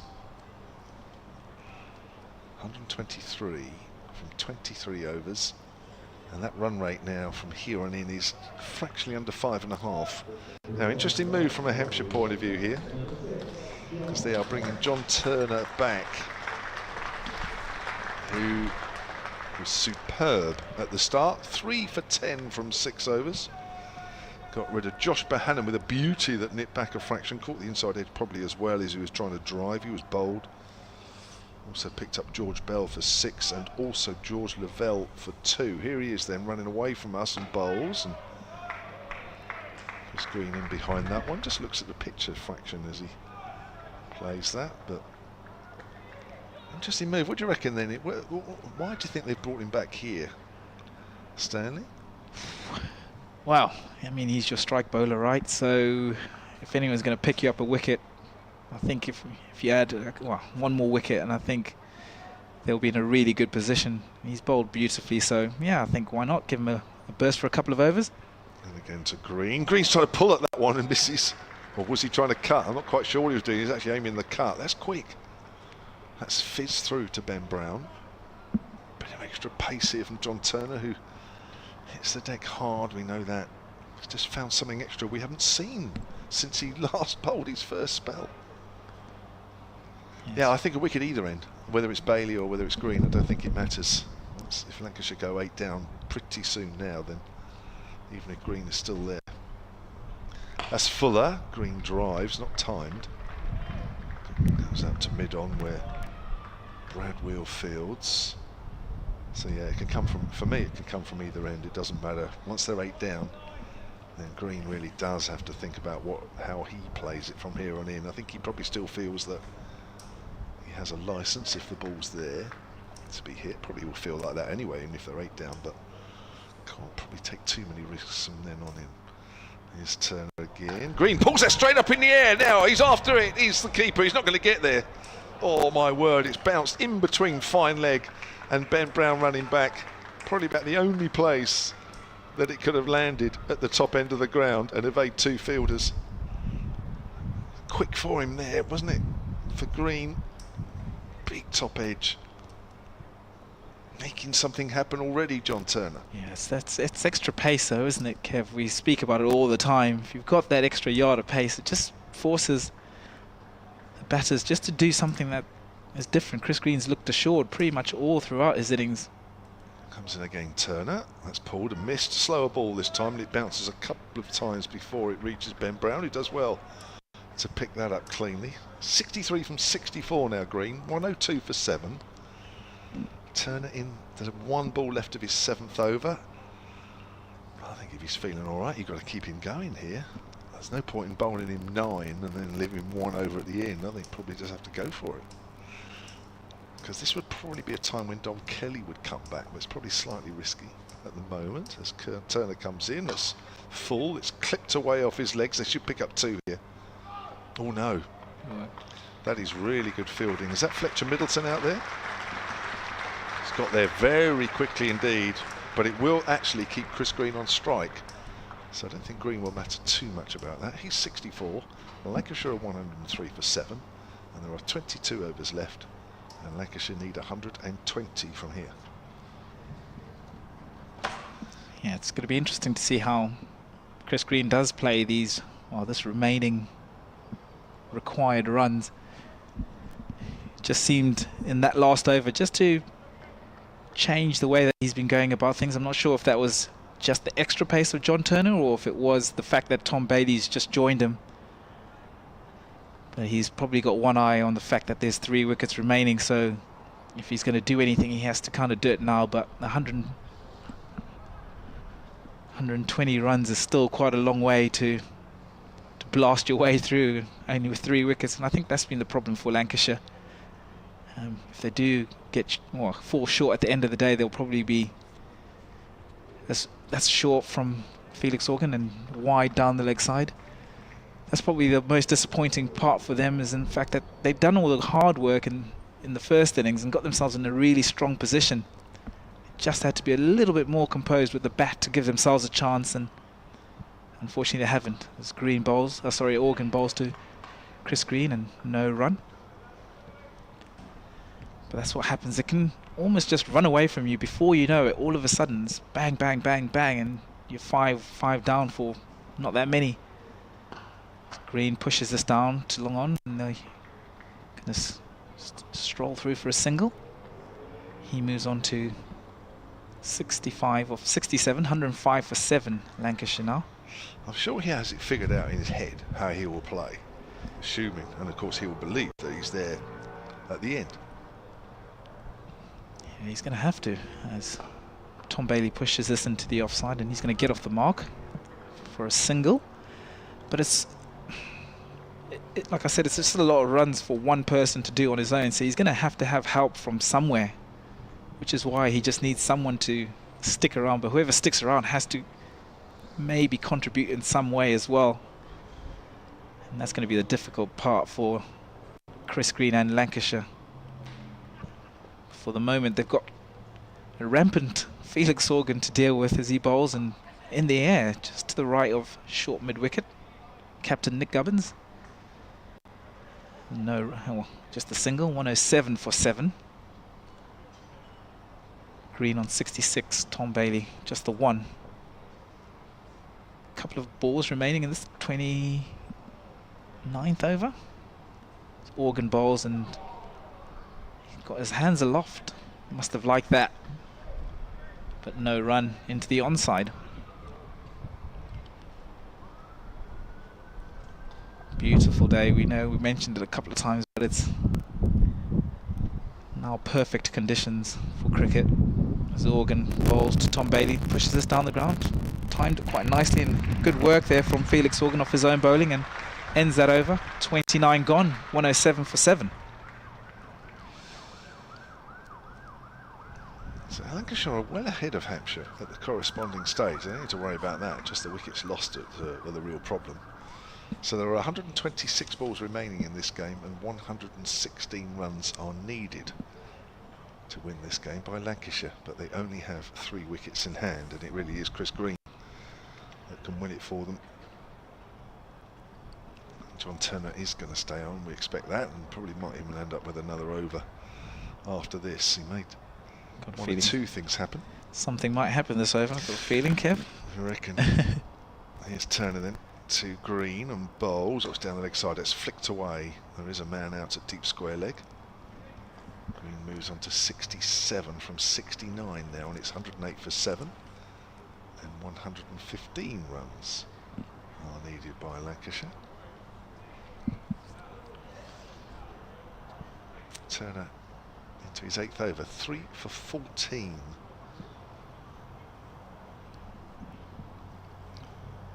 Slip going in for Bailey, which I think is a good call. Still early days for Bailey, but it's too straight, and Bailey's able to tuck that easily off his legs, and it will bring Green back on strike. So Bailey has 2 off 9, 109 for 7 now. Lancashire always feel, it's funny, isn't it? You know, you get a lot of wickets early, yet game's never dead. You can knock all the top order off, and you think, oh, I'm in a great position. Lanka 70 for 6, but again, this is still not over. Short and hooks and misses. Certainly testing him with the short delivery here, John Turner. Green was late on that one as he went through to Ben Brown. It's a good bouncer. Green is obviously going for it. Doesn't look as though he's going to duck and just wait for the next delivery. He's taking it on. That's why Turner has tested him out a couple of times. Halfway through the 30th. pushed away off the back foot down to third. Green moves on to 68. 110 for 7. Still a good crowd here. The crowd at the far end now are in the shade. And the ones down this end still enjoying the sun. I was looking around for some Southern Brave shirts in the crowd, but I can't really see any. Can't see too many people in green. There might be the odd one. It's pushed down to third by Bailey. He's doing exactly the right thing here at the moment. Just keeps the scoreboard ticking along. Tries to give Green as much of the strike as he can. He's 3 off 10, 111 for 7. Just took him a few balls just to get himself in, Bailey, but he looks comfortable enough at the moment. 112 needed. Turner running up from around the 30-yard mark. Comes in and bowls to Bailey. Bailey off the back foot, plays that nicely through backward a point, 4 runs. Well, that's not a bad shot. That was Green, sorry, what am I saying? Oh, it was Bailey, wasn't it? No, it's Green, what am I saying? 72 off 72 now, Chris Green. I was thinking, that's a hell of a shot from Tom Bailey. But it was Chris Green, apologies. 115 for 7, 30 done and 20 to do. Yeah, it's been so good, square of the wicket. I think it's been a feature of his innings. You got a break, Stanley. Scott Reed is back. Sorry, I broke you off mid-sentence there. Sorry about that. Don't like to overwork Stanley. I don't mind Scott Reed overworking. Here's Felix Organ then. Bowling, and Bailey just quietly plays that out on the onside. So Green was signed as a replacement for Nathan Lyon. Is he around for the rest of the competition? Sounds like Scott Reed's not quite sure. Maybe for the rest of the season, or here's Organ. Forward is Bailey. He's around for the rest of this competition, yeah. Yeah. And I'm not sure they're going to get him for the quarterfinals of the T20 Blast. He's off to the Caribbean, which sounds lovely. The Caribbean T20. Yeah. So pushed again on the onside, but can't find a gap. So I don't think he's going to play in that. No. But I'm not sure when he's leaving for that, so he might well be around for the championship matches to come. I don't know. Organ bowls. Bailey finds fielder at square leg this time, but it's 4 dot balls so far off this over. He's a useful addition the way he's playing today. Oh, he's been terrific for Lancashire, yeah. As you were saying in the other game as well.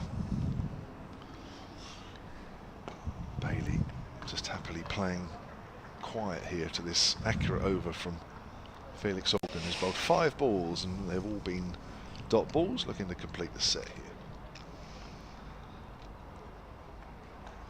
Feels just changing for this last ball. I don't think they'll mind Tom Bailey getting a single here. Just opened up a gap on the leg side.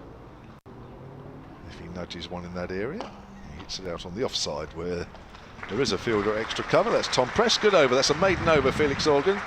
8 overs, 2 maidens, 2 for 23. And Lancashire are 115 for 7, needing another 108 from 114.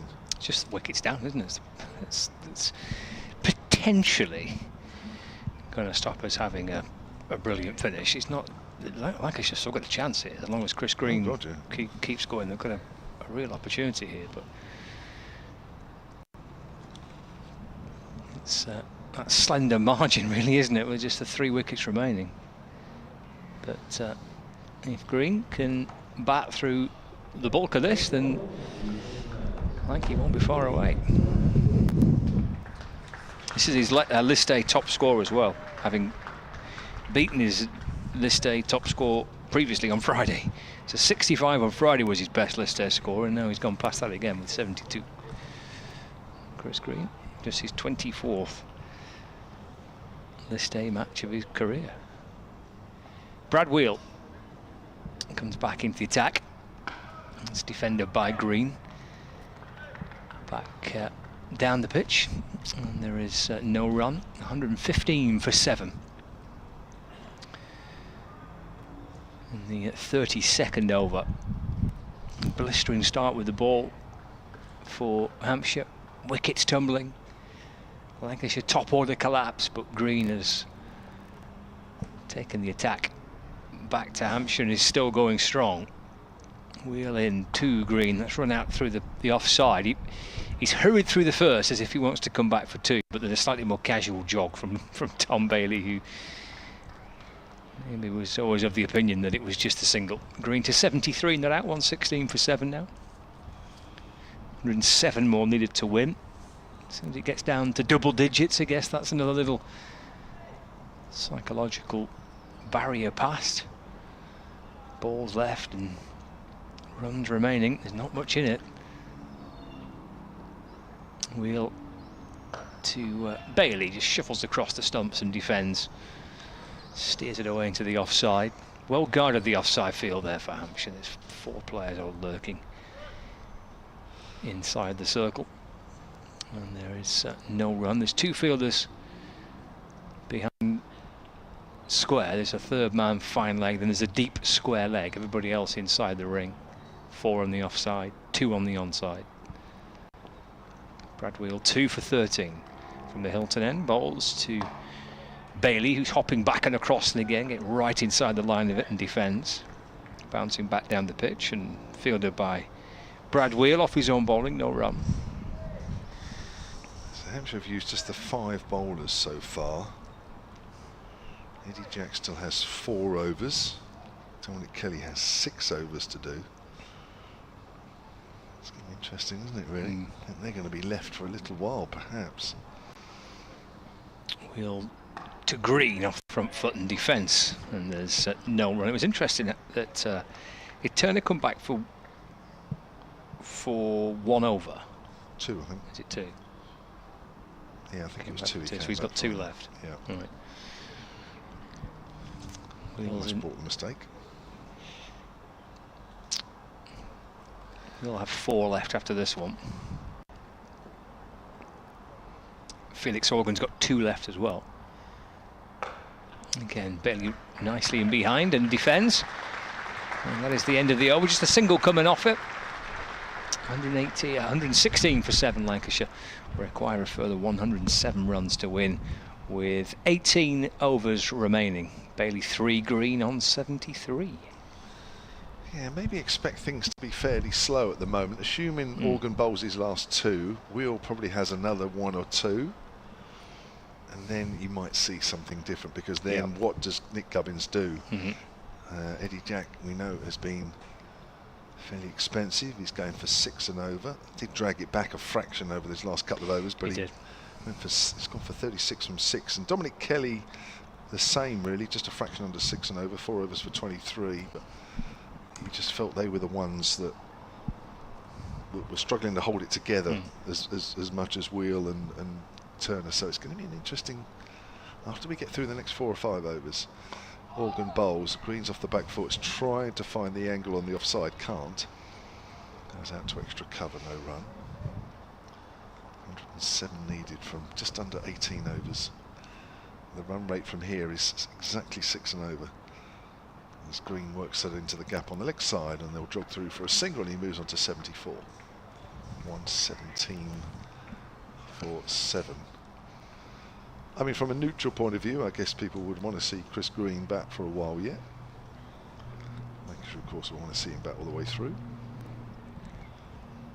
So, he's there. It's going to be a mightily close game. Bailey works that nicely into the gap on the leg side for a single. Ooh, what was that? That's Stanley again, dropping something. He's a noisy man, that Stanley, off mic.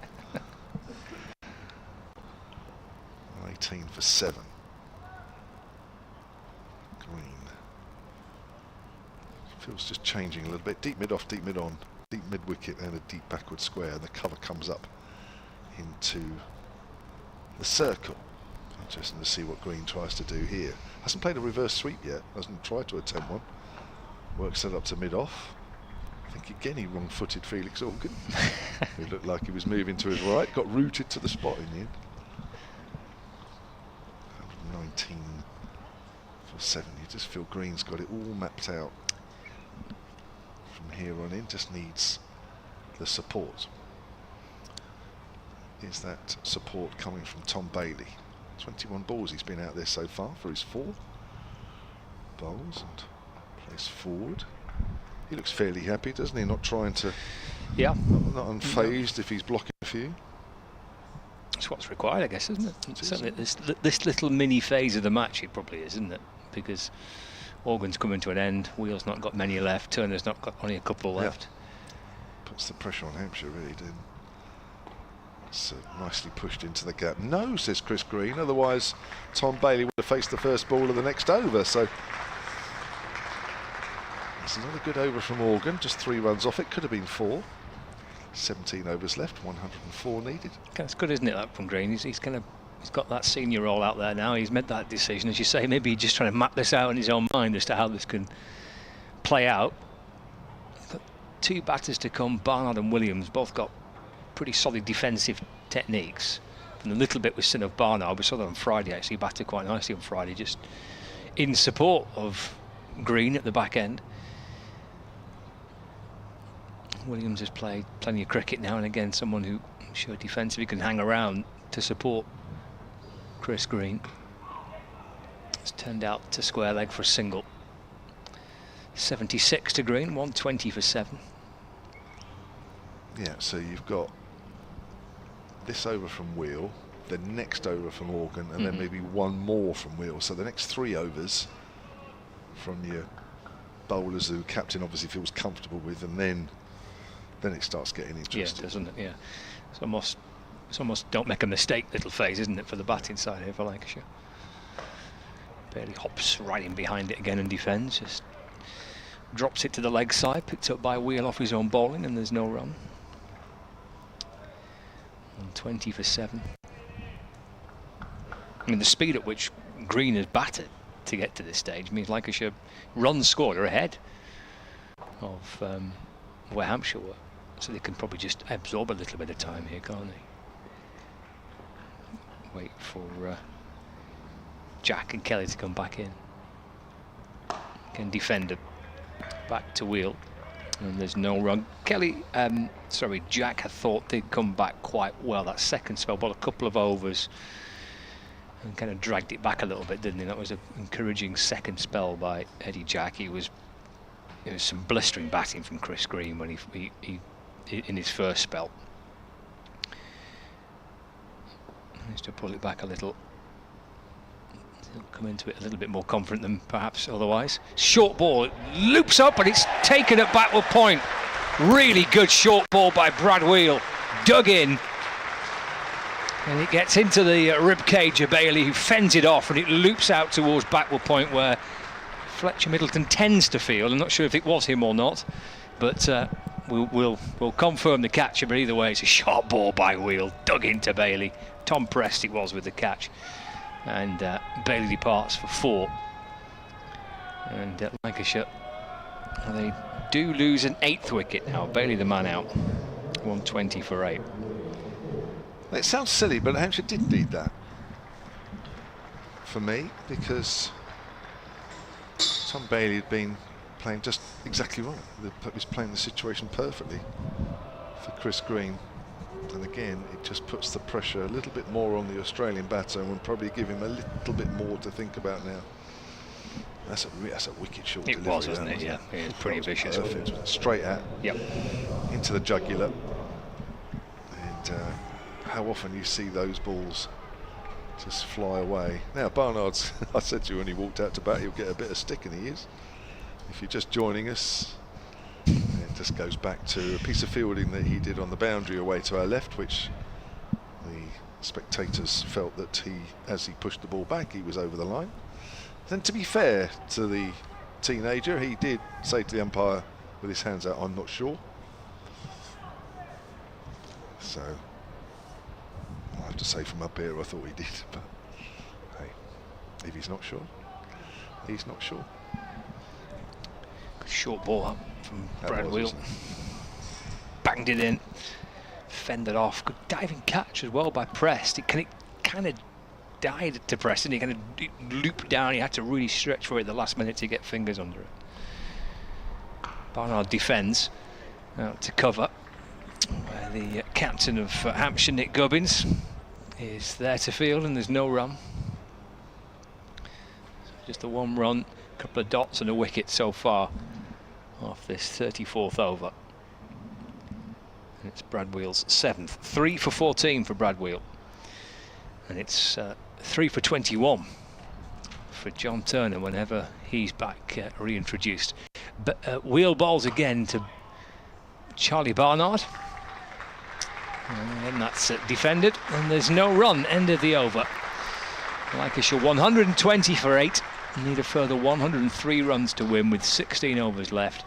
And Chris Green on a list A career best score of 76 not out, alongside Charlie Barnard here on the BBC Sport website and app. And if you're following us via the live stream, courtesy of Hampshire Cricket, you'll be able to see that it's a bright, sunny, late afternoon here on the south coast. As it always is. To be fair, more often than not, I come down here and it's pretty decent. Yeah. It is. You should come down here more often. Should have come down early season when it was glorious. Not. 96 balls remain, 103 needed. Important, sorry. So we were here at the second match of the season and it wasn't ridiculously bad weather. No, it wasn't, to be fair. Just a bit of a dull game, wasn't Yeah. it? Dull game. Yeah. That's pushed away on the onside by Green. Trusting Barnard here. Moves on to 77. 121 for 8. Yeah, I think it was important with Gubbins bringing back his 2 premier seam bowlers that one of them got a wicket. Didn't matter what end. Just to keep Chris Green thinking and just keep a little bit of pressure on him. Chris Green is the ultimate prize, of course, as Barnard pushes it out square on the offside, but it doesn't matter when Lancashire have lost so many early wickets. It means Green's got to worry about his own innings plus the others. So it just keeps the pressure on as Organ bowls. He's into his last over here. Barnard drives pleasantly up to mid-wicket. Gubbins is in the way there. So he has 3 balls left of his spell. Felix Organ from that pavilion end with his off spin. Oh, it's tucked away fine. There's at least 1. I think they'll come back for 2. Bit of work for Brad Wheel to do down at fine leg. Don't usually have your fine leg fielder too fine for a spinner. So it's perfectly placed by Barnard there. He's off the mark. 123 for 8, and exactly 100 runs are needed by Lancashire. Flighted and driven. Goes out on the offside for a single. Green will certainly look for a single here, I think, if he can. Won't do anything silly. I'd be surprised if he tries anything silly. 99 needed.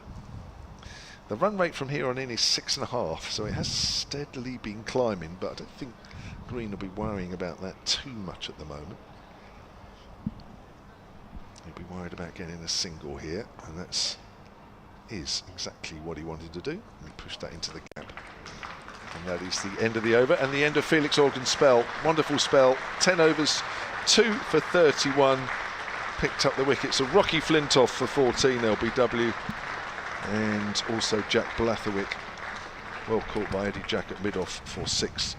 And from a Felix Organ point of view, a good all-round game for him. 74 not out in the Hampshire first innings. Scott Reed is going to continue, and then it's going to be Stanley Marissa. Yeah, good day out so far for Felix Organ, having gone through his 10 overs. So Brad Wheel's 2 over spell, in which he did prize out a wicket, comes to an end.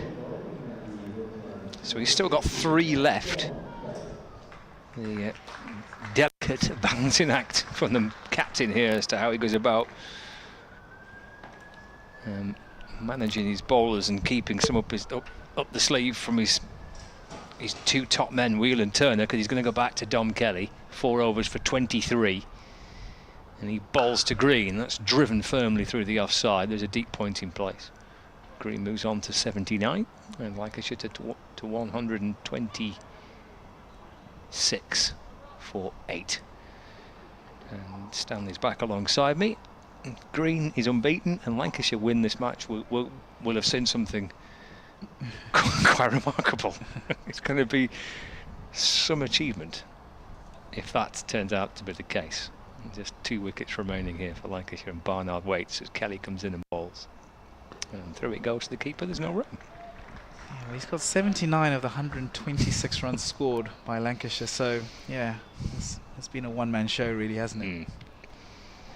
It has, yeah. Actually, there's been a bit of that this season, actually, in this competition. Last on Friday, Bell batted nicely for 56 at the top, but then it was that Green 65 that drove them forward a little bit.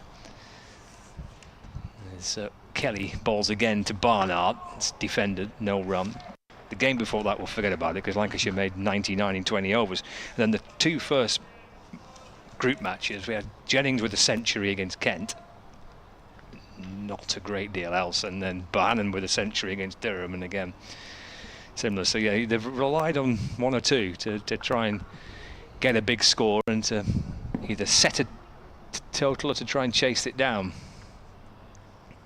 On this occasion it's to try and chase it down as Barnard works it out towards the leg side, through square leg for a single, and he moves on to 4, clipped away neatly for a single. 127 for 8.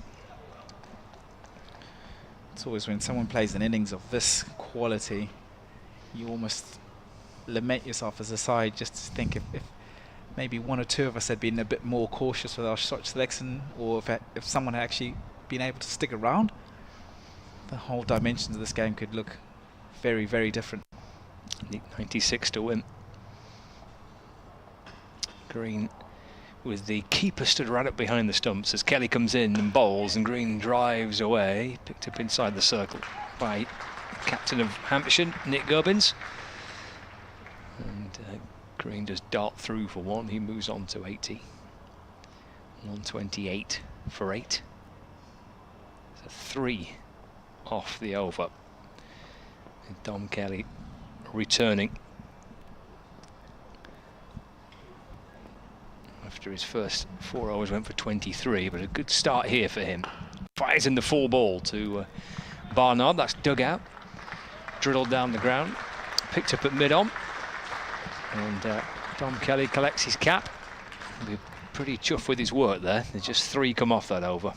So 128 for 8, 14 overs remaining, so that's 84 balls, 95 needed, 2 wickets remaining, but S Green is still going, C Green is still going here for Lancashire, and as long as he's there, then they've half a chance here. Yeah, I mean, we spoke about it though, Scott, didn't we, earlier, that the runs were never really an issue for Lancashire. If they had batted 50 overs, yeah, they would have been there or thereabouts. And they're going to do well to get to 50 overs. I'm not sure this game will get to 50 overs, but yeah, if somehow they'd managed to get themselves there, they would have been very close. It's going to be Eddie Jack from the pavilion end, running towards us here, and bowls to Chris Green, who pulls us into the onside, and they're going to come through for a single. Toby Albert out there by the groundsman's shed to the left of us. A couple of seagulls flying past, and warm sunshine covering the ground nicely in a slight breeze. Yes, the best part of the day now, isn't it? Has Gorgeous. been. Small change in the field, and looking to squeeze Charlie Barnard, so deep point has come into the ring. Just 3 outside the ring now. Eddie Jack bowls and finds that man that's just come into the ring, and no run. 129 for 8. Well, we're wondering what how the game would potentially change again when the 2 young lads have come back into the attack, Jack and Kelly. So back in tandem, these two young Hampshire bowlers. Well, Barnard and Green try and play them. Still 5 overs between Wheel and Turner to come as well. That's the worry for Lancashire. Eddie Jack goes short and tests Charlie Barnard. They would have played together in the under-19s, would they? Yeah, they did. So I think it's been a feature actually this game. We've seen Dom Kelly, Eddie Jack, Charlie Barnard, Rocky Flintoff all going at each other. They know each other very well, but it's been brilliant. I mean, however this game does end, I think it's been a quality game of cricket. Young players on show getting their chances, and some taking it, some not, and driven in the air. That's a catch for Nick Gubbins, and Eddie Jack is going to pick up his first wicket. So we spoke about the under-19 players going toe-to-toe, and Eddie Jack is going to have the last laugh for what I'm sure is his good friend Charlie Barnard. Just a fullish ball, and he just drives it uppish. It's a pretty simple catch for Nick Gubbins. And Lancashire staring down the barrel now, 9 wickets down.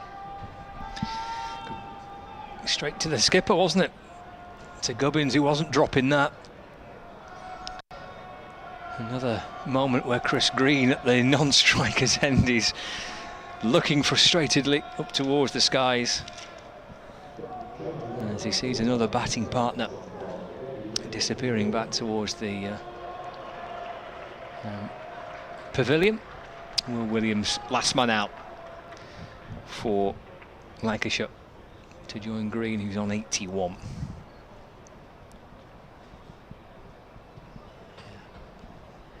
Not a lot left else for Chris Green. He's been one man show really. 81 of the 129 scored today, so I guess he's done as much as he could.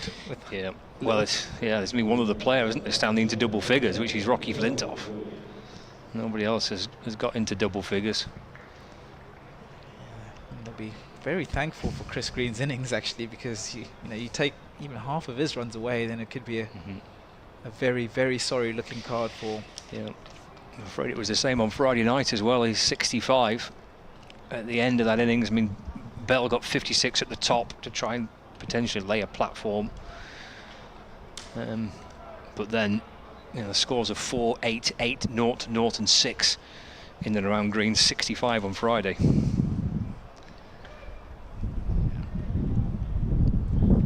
New batsman Will Williams, last man in, slip in place, mid on and mid off tight as Eddie Jack bowls, and full and driven back to him, no run. Took a world to got that one. I mean, Eddie Jack. I mean, and to be fair to Dom Kelly as well, there's a bit of pressure coming into this spell, because we'd gone through that little quiet period when Turner had a couple, Wheel comes back in, Organ completes his 10, and Lancashire were just kind of reining themselves back. So then the two young lads here come in knowing that, well, this might be a point where they go again to try and get at them, and so far they've both bowled really well. Have one ball remaining of this over. Second slip comes in and left alone by Will Williams. Elegant lead through to Ben Brown. Strong applause for Eddie Jack. He picks up his first wicket in that. Managed to claw back his figures. Actually, he's now 1 for 37 of his 7. So he'll be happy with that. 129 for 9 the score. Yeah, again, we talk a lot about batters, don't we, building innings and able to rebuild in 50 over cricket. I suppose the same is applicable to bowlers as well. I mean, Kelly bowled a spell when Green was being pretty ferocious early on and was really looking to counter-attack and was taking it back to the Hampshire bowlers, and it didn't work for him. He was whipped out of the attack. He 4 overs, and unlike the short format, it's all right. You can come back a little bit later on when the game dynamics have changed, and you can come back and respond and pull it back and have another chance to influence the match. And Kelly's done that, and so far 1 over in. Jack has done it as well. I'm sure Nick Gubbins, who's chatting away to Dom Kelly, would be pretty pleased with what he's seen. 94 to win, 78 balls left, but just 1 wicket remaining. Green still going on strike. Here's Kelly in and balls to Green. That's worked to mid wicket, and there is no run. They've turned down the chance to run that. Just flicked out towards the leg side. 3 fielders back on the leg side boundary, deep square leg, deep mid wicket, and a long on. There's also a deep point as well, and 4 fielders in the circle on the offside and the short fine leg. 81 to Chris Green. 129 for 9 Lancashire against Hampshire at the Utilita Bowl, the Metrobank One Day Cup on the BBC and live on the Hampshire Cricket feed as well. Walloped for 6 by Green. Turned down the single, the previous delivery, and says, don't worry about running 1 because I'm just going to launch it out towards deep mid wicket for 6. And Green moves on to 87 not out. Lancashire to 135 for 9. Wow, that was some strike. That's cleared the boundary and some. Into the stands actually from Chris Green.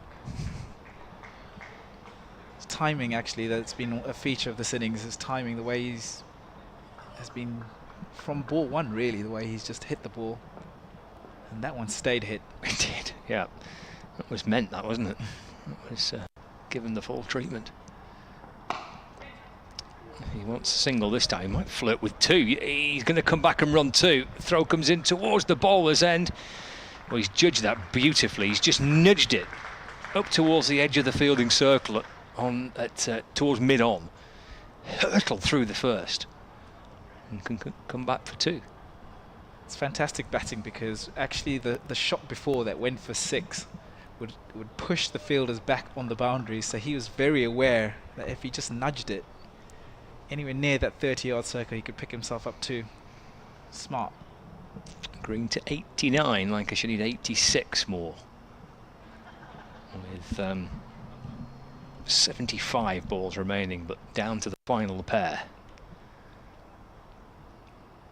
Here comes Kelly. Back into Green. Has he been caught down the leg side? They're asking and pleading and expecting the umpire to give him out. As Brown, the keeper, snaffled the ball, but the umpire with a little shake of the head and says not out. Brown reckoned he had his man. Kelly was hopeful, as indeed were most of the supporters inside the ground, but the umpire wasn't. Need the old ultra edge technology, wouldn't you, to work that out, watching back on the replays. Particularly clear. Kelly to Green. Takes 1 this time. Out towards mid-wicket. Joe Weatherly comes up from the boundary. Green moves to 90. 138 for 9. Into the 90s in a one-day match for the first time in his career, Chris Green. But this is only the 24th list A game that he's featured in. Who knows what else he could have done if he'd played more. Yeah.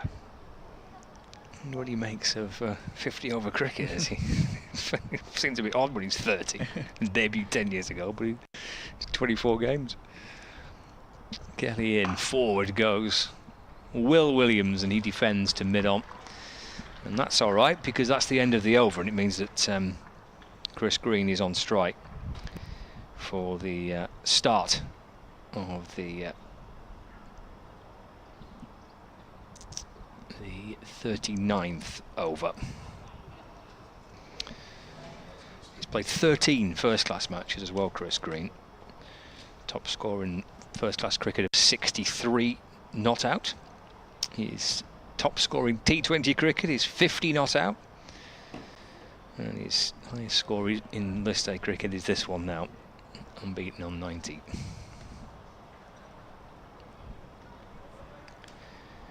You know, wishing him to 3 figures, really, having never done that before in his career. Even if it proves to be in a losing cause, it would be a pretty special moment for him. No, absolutely, and I think from a neutral looking in, you'd probably say he does deserve that. He's been outstanding, really. Head and shoulders above anyone else. Eddie Jack just making a few changes to this field. So we've seen third man come up, and fine leg is now coming up. Mid-off is up, sorry, and mid-on is back as he bowls to Chris Green, who drives and is going to pick out cover there. It's going to be no run, so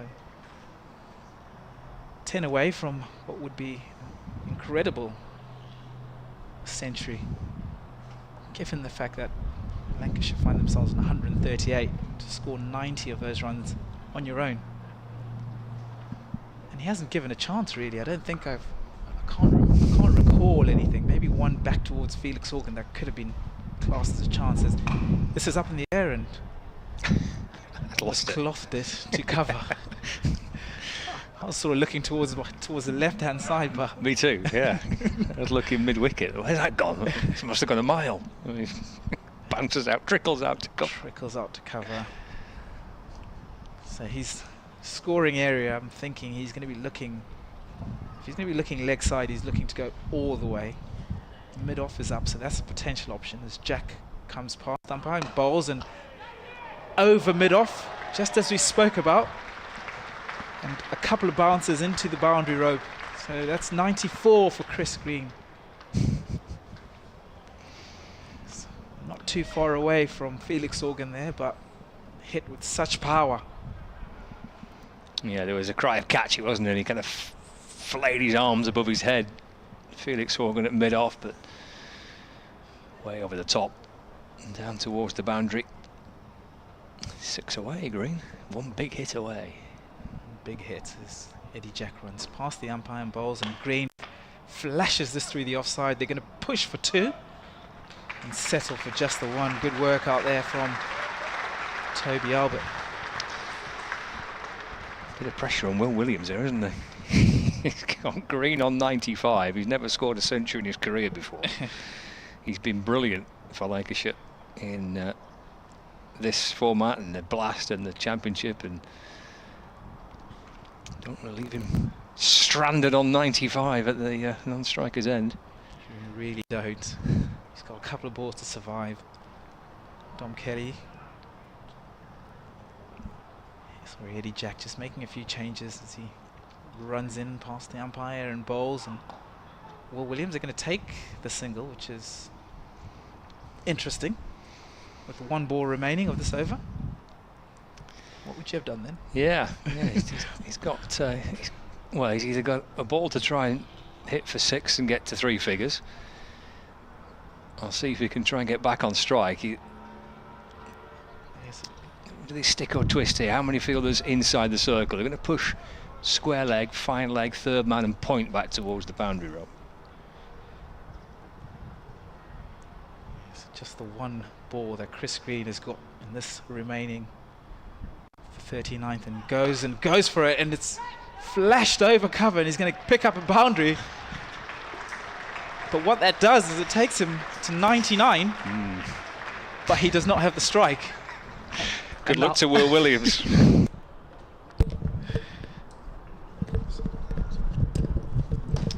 Yeah, he's got to hang about a bit here, Will Williams. Don't let Chris Green down on 99. Well, they both got work to do in different ways. Will Williams just needs to hang around, and Chris Green just needs to knock off the majority of the 75 runs that are needed. But you have to say, the way that Chris Green has batted here, you won't rule that out. He needs to be got out, or Will Williams needs to be got out before he gets to whatever it is that he'll end up with and get Lancashire over the line. I don't feel totally safe here, if I'm honest, Stanley. 75 needed from 66. Now, John Turner had to come back into the attack, really. He, in his second spell, he induced a mistake as Chris Green tried to hook him, and he top-edged, and it landed between Ben Brown running back and the fine leg fielder. Needs to find something here, you feel. It's a length ball. He's playing a missing. I'm not sure who's shouting there, whether it's the crowd or they were convinced they had Chris Green caught down the leg side on 89. Did the umpire signal a wide for that? No. I'm sure he did. His bat was quite a bit away from his body. That's quite an interesting one. So 75 needed, just under 11 overs left, but it's Williams facing John Turner in, and he's played that nicely off the back foot down to third, got on top of that well past a diving Felix Organ at backward of points. It's a perfect result from a Lancashire point of view, yes. for Chris Green, I guess. Yeah, Yes. from a Chris Green point of view. Yeah. God, how well has he played? Oh, 99 off 93. Strong. Right from the word go. It wasn't built up. No. 99, was it? It was No. straight from the word go. He hasn't smacked it, but he's just looked commanding at the crease, like, I've got this. It's just that, unfortunately, nobody else at the other end was saying the same. There's Turner. Comes into Green. Green cuts that away to extra cover, and that's his 100. And listen to this crowd. They appreciate that. We all appreciate that knock. That is a wonderful 100 off 94 balls with 11 fours and 2 sixes. That's one of the better knocks you'll see this season. Not actually in a losing cause yet. It may yet be. The odds are still stacked in Hampshire's favour, but just the way he's batted compared to everyone else. Not actually in the game quite, because Felix Organ was awesome with his 74, but from a Lancashire point of view. Now, quick single to mid-on, throw comes into the bowler's end. Tom Prest had about one stump to aim at, but I tell you what, that's good running, because Will Williams was off straight away, and Prest wasn't that deep at mid-on. Got to be alert here, Hampshire. 151 for 9. The dangerous Chris Green is back on strike. Deep square leg, deep mid-on, deep cover and fine leg, the men out. Turner runs in and bowls to Green, length ball, it's bowled! And John Turner claims the final wicket to pick up his fourth, immediately goes up and congratulates Chris Green. Probably an unfitting end to that knock. He goes for 100 off 95 balls, and it was a horrible mow off a length ball, something we hadn't really seen Chris Green do. They were bowled out for 151, Lancashire, and Hampshire win this game by 71 runs. Yeah, it's been a wonderful game of cricket actually. In the end, a convincing win for Hampshire. They were asked to bat on a pitch that was offering a little bit up front and actually continued to offer something for the bowlers throughout. Hampshire found their way to 222 based on surrounded by a pretty good knock from Felix Organ. He got 74, but they came out guns blazing and had Lancashire 19 for 5.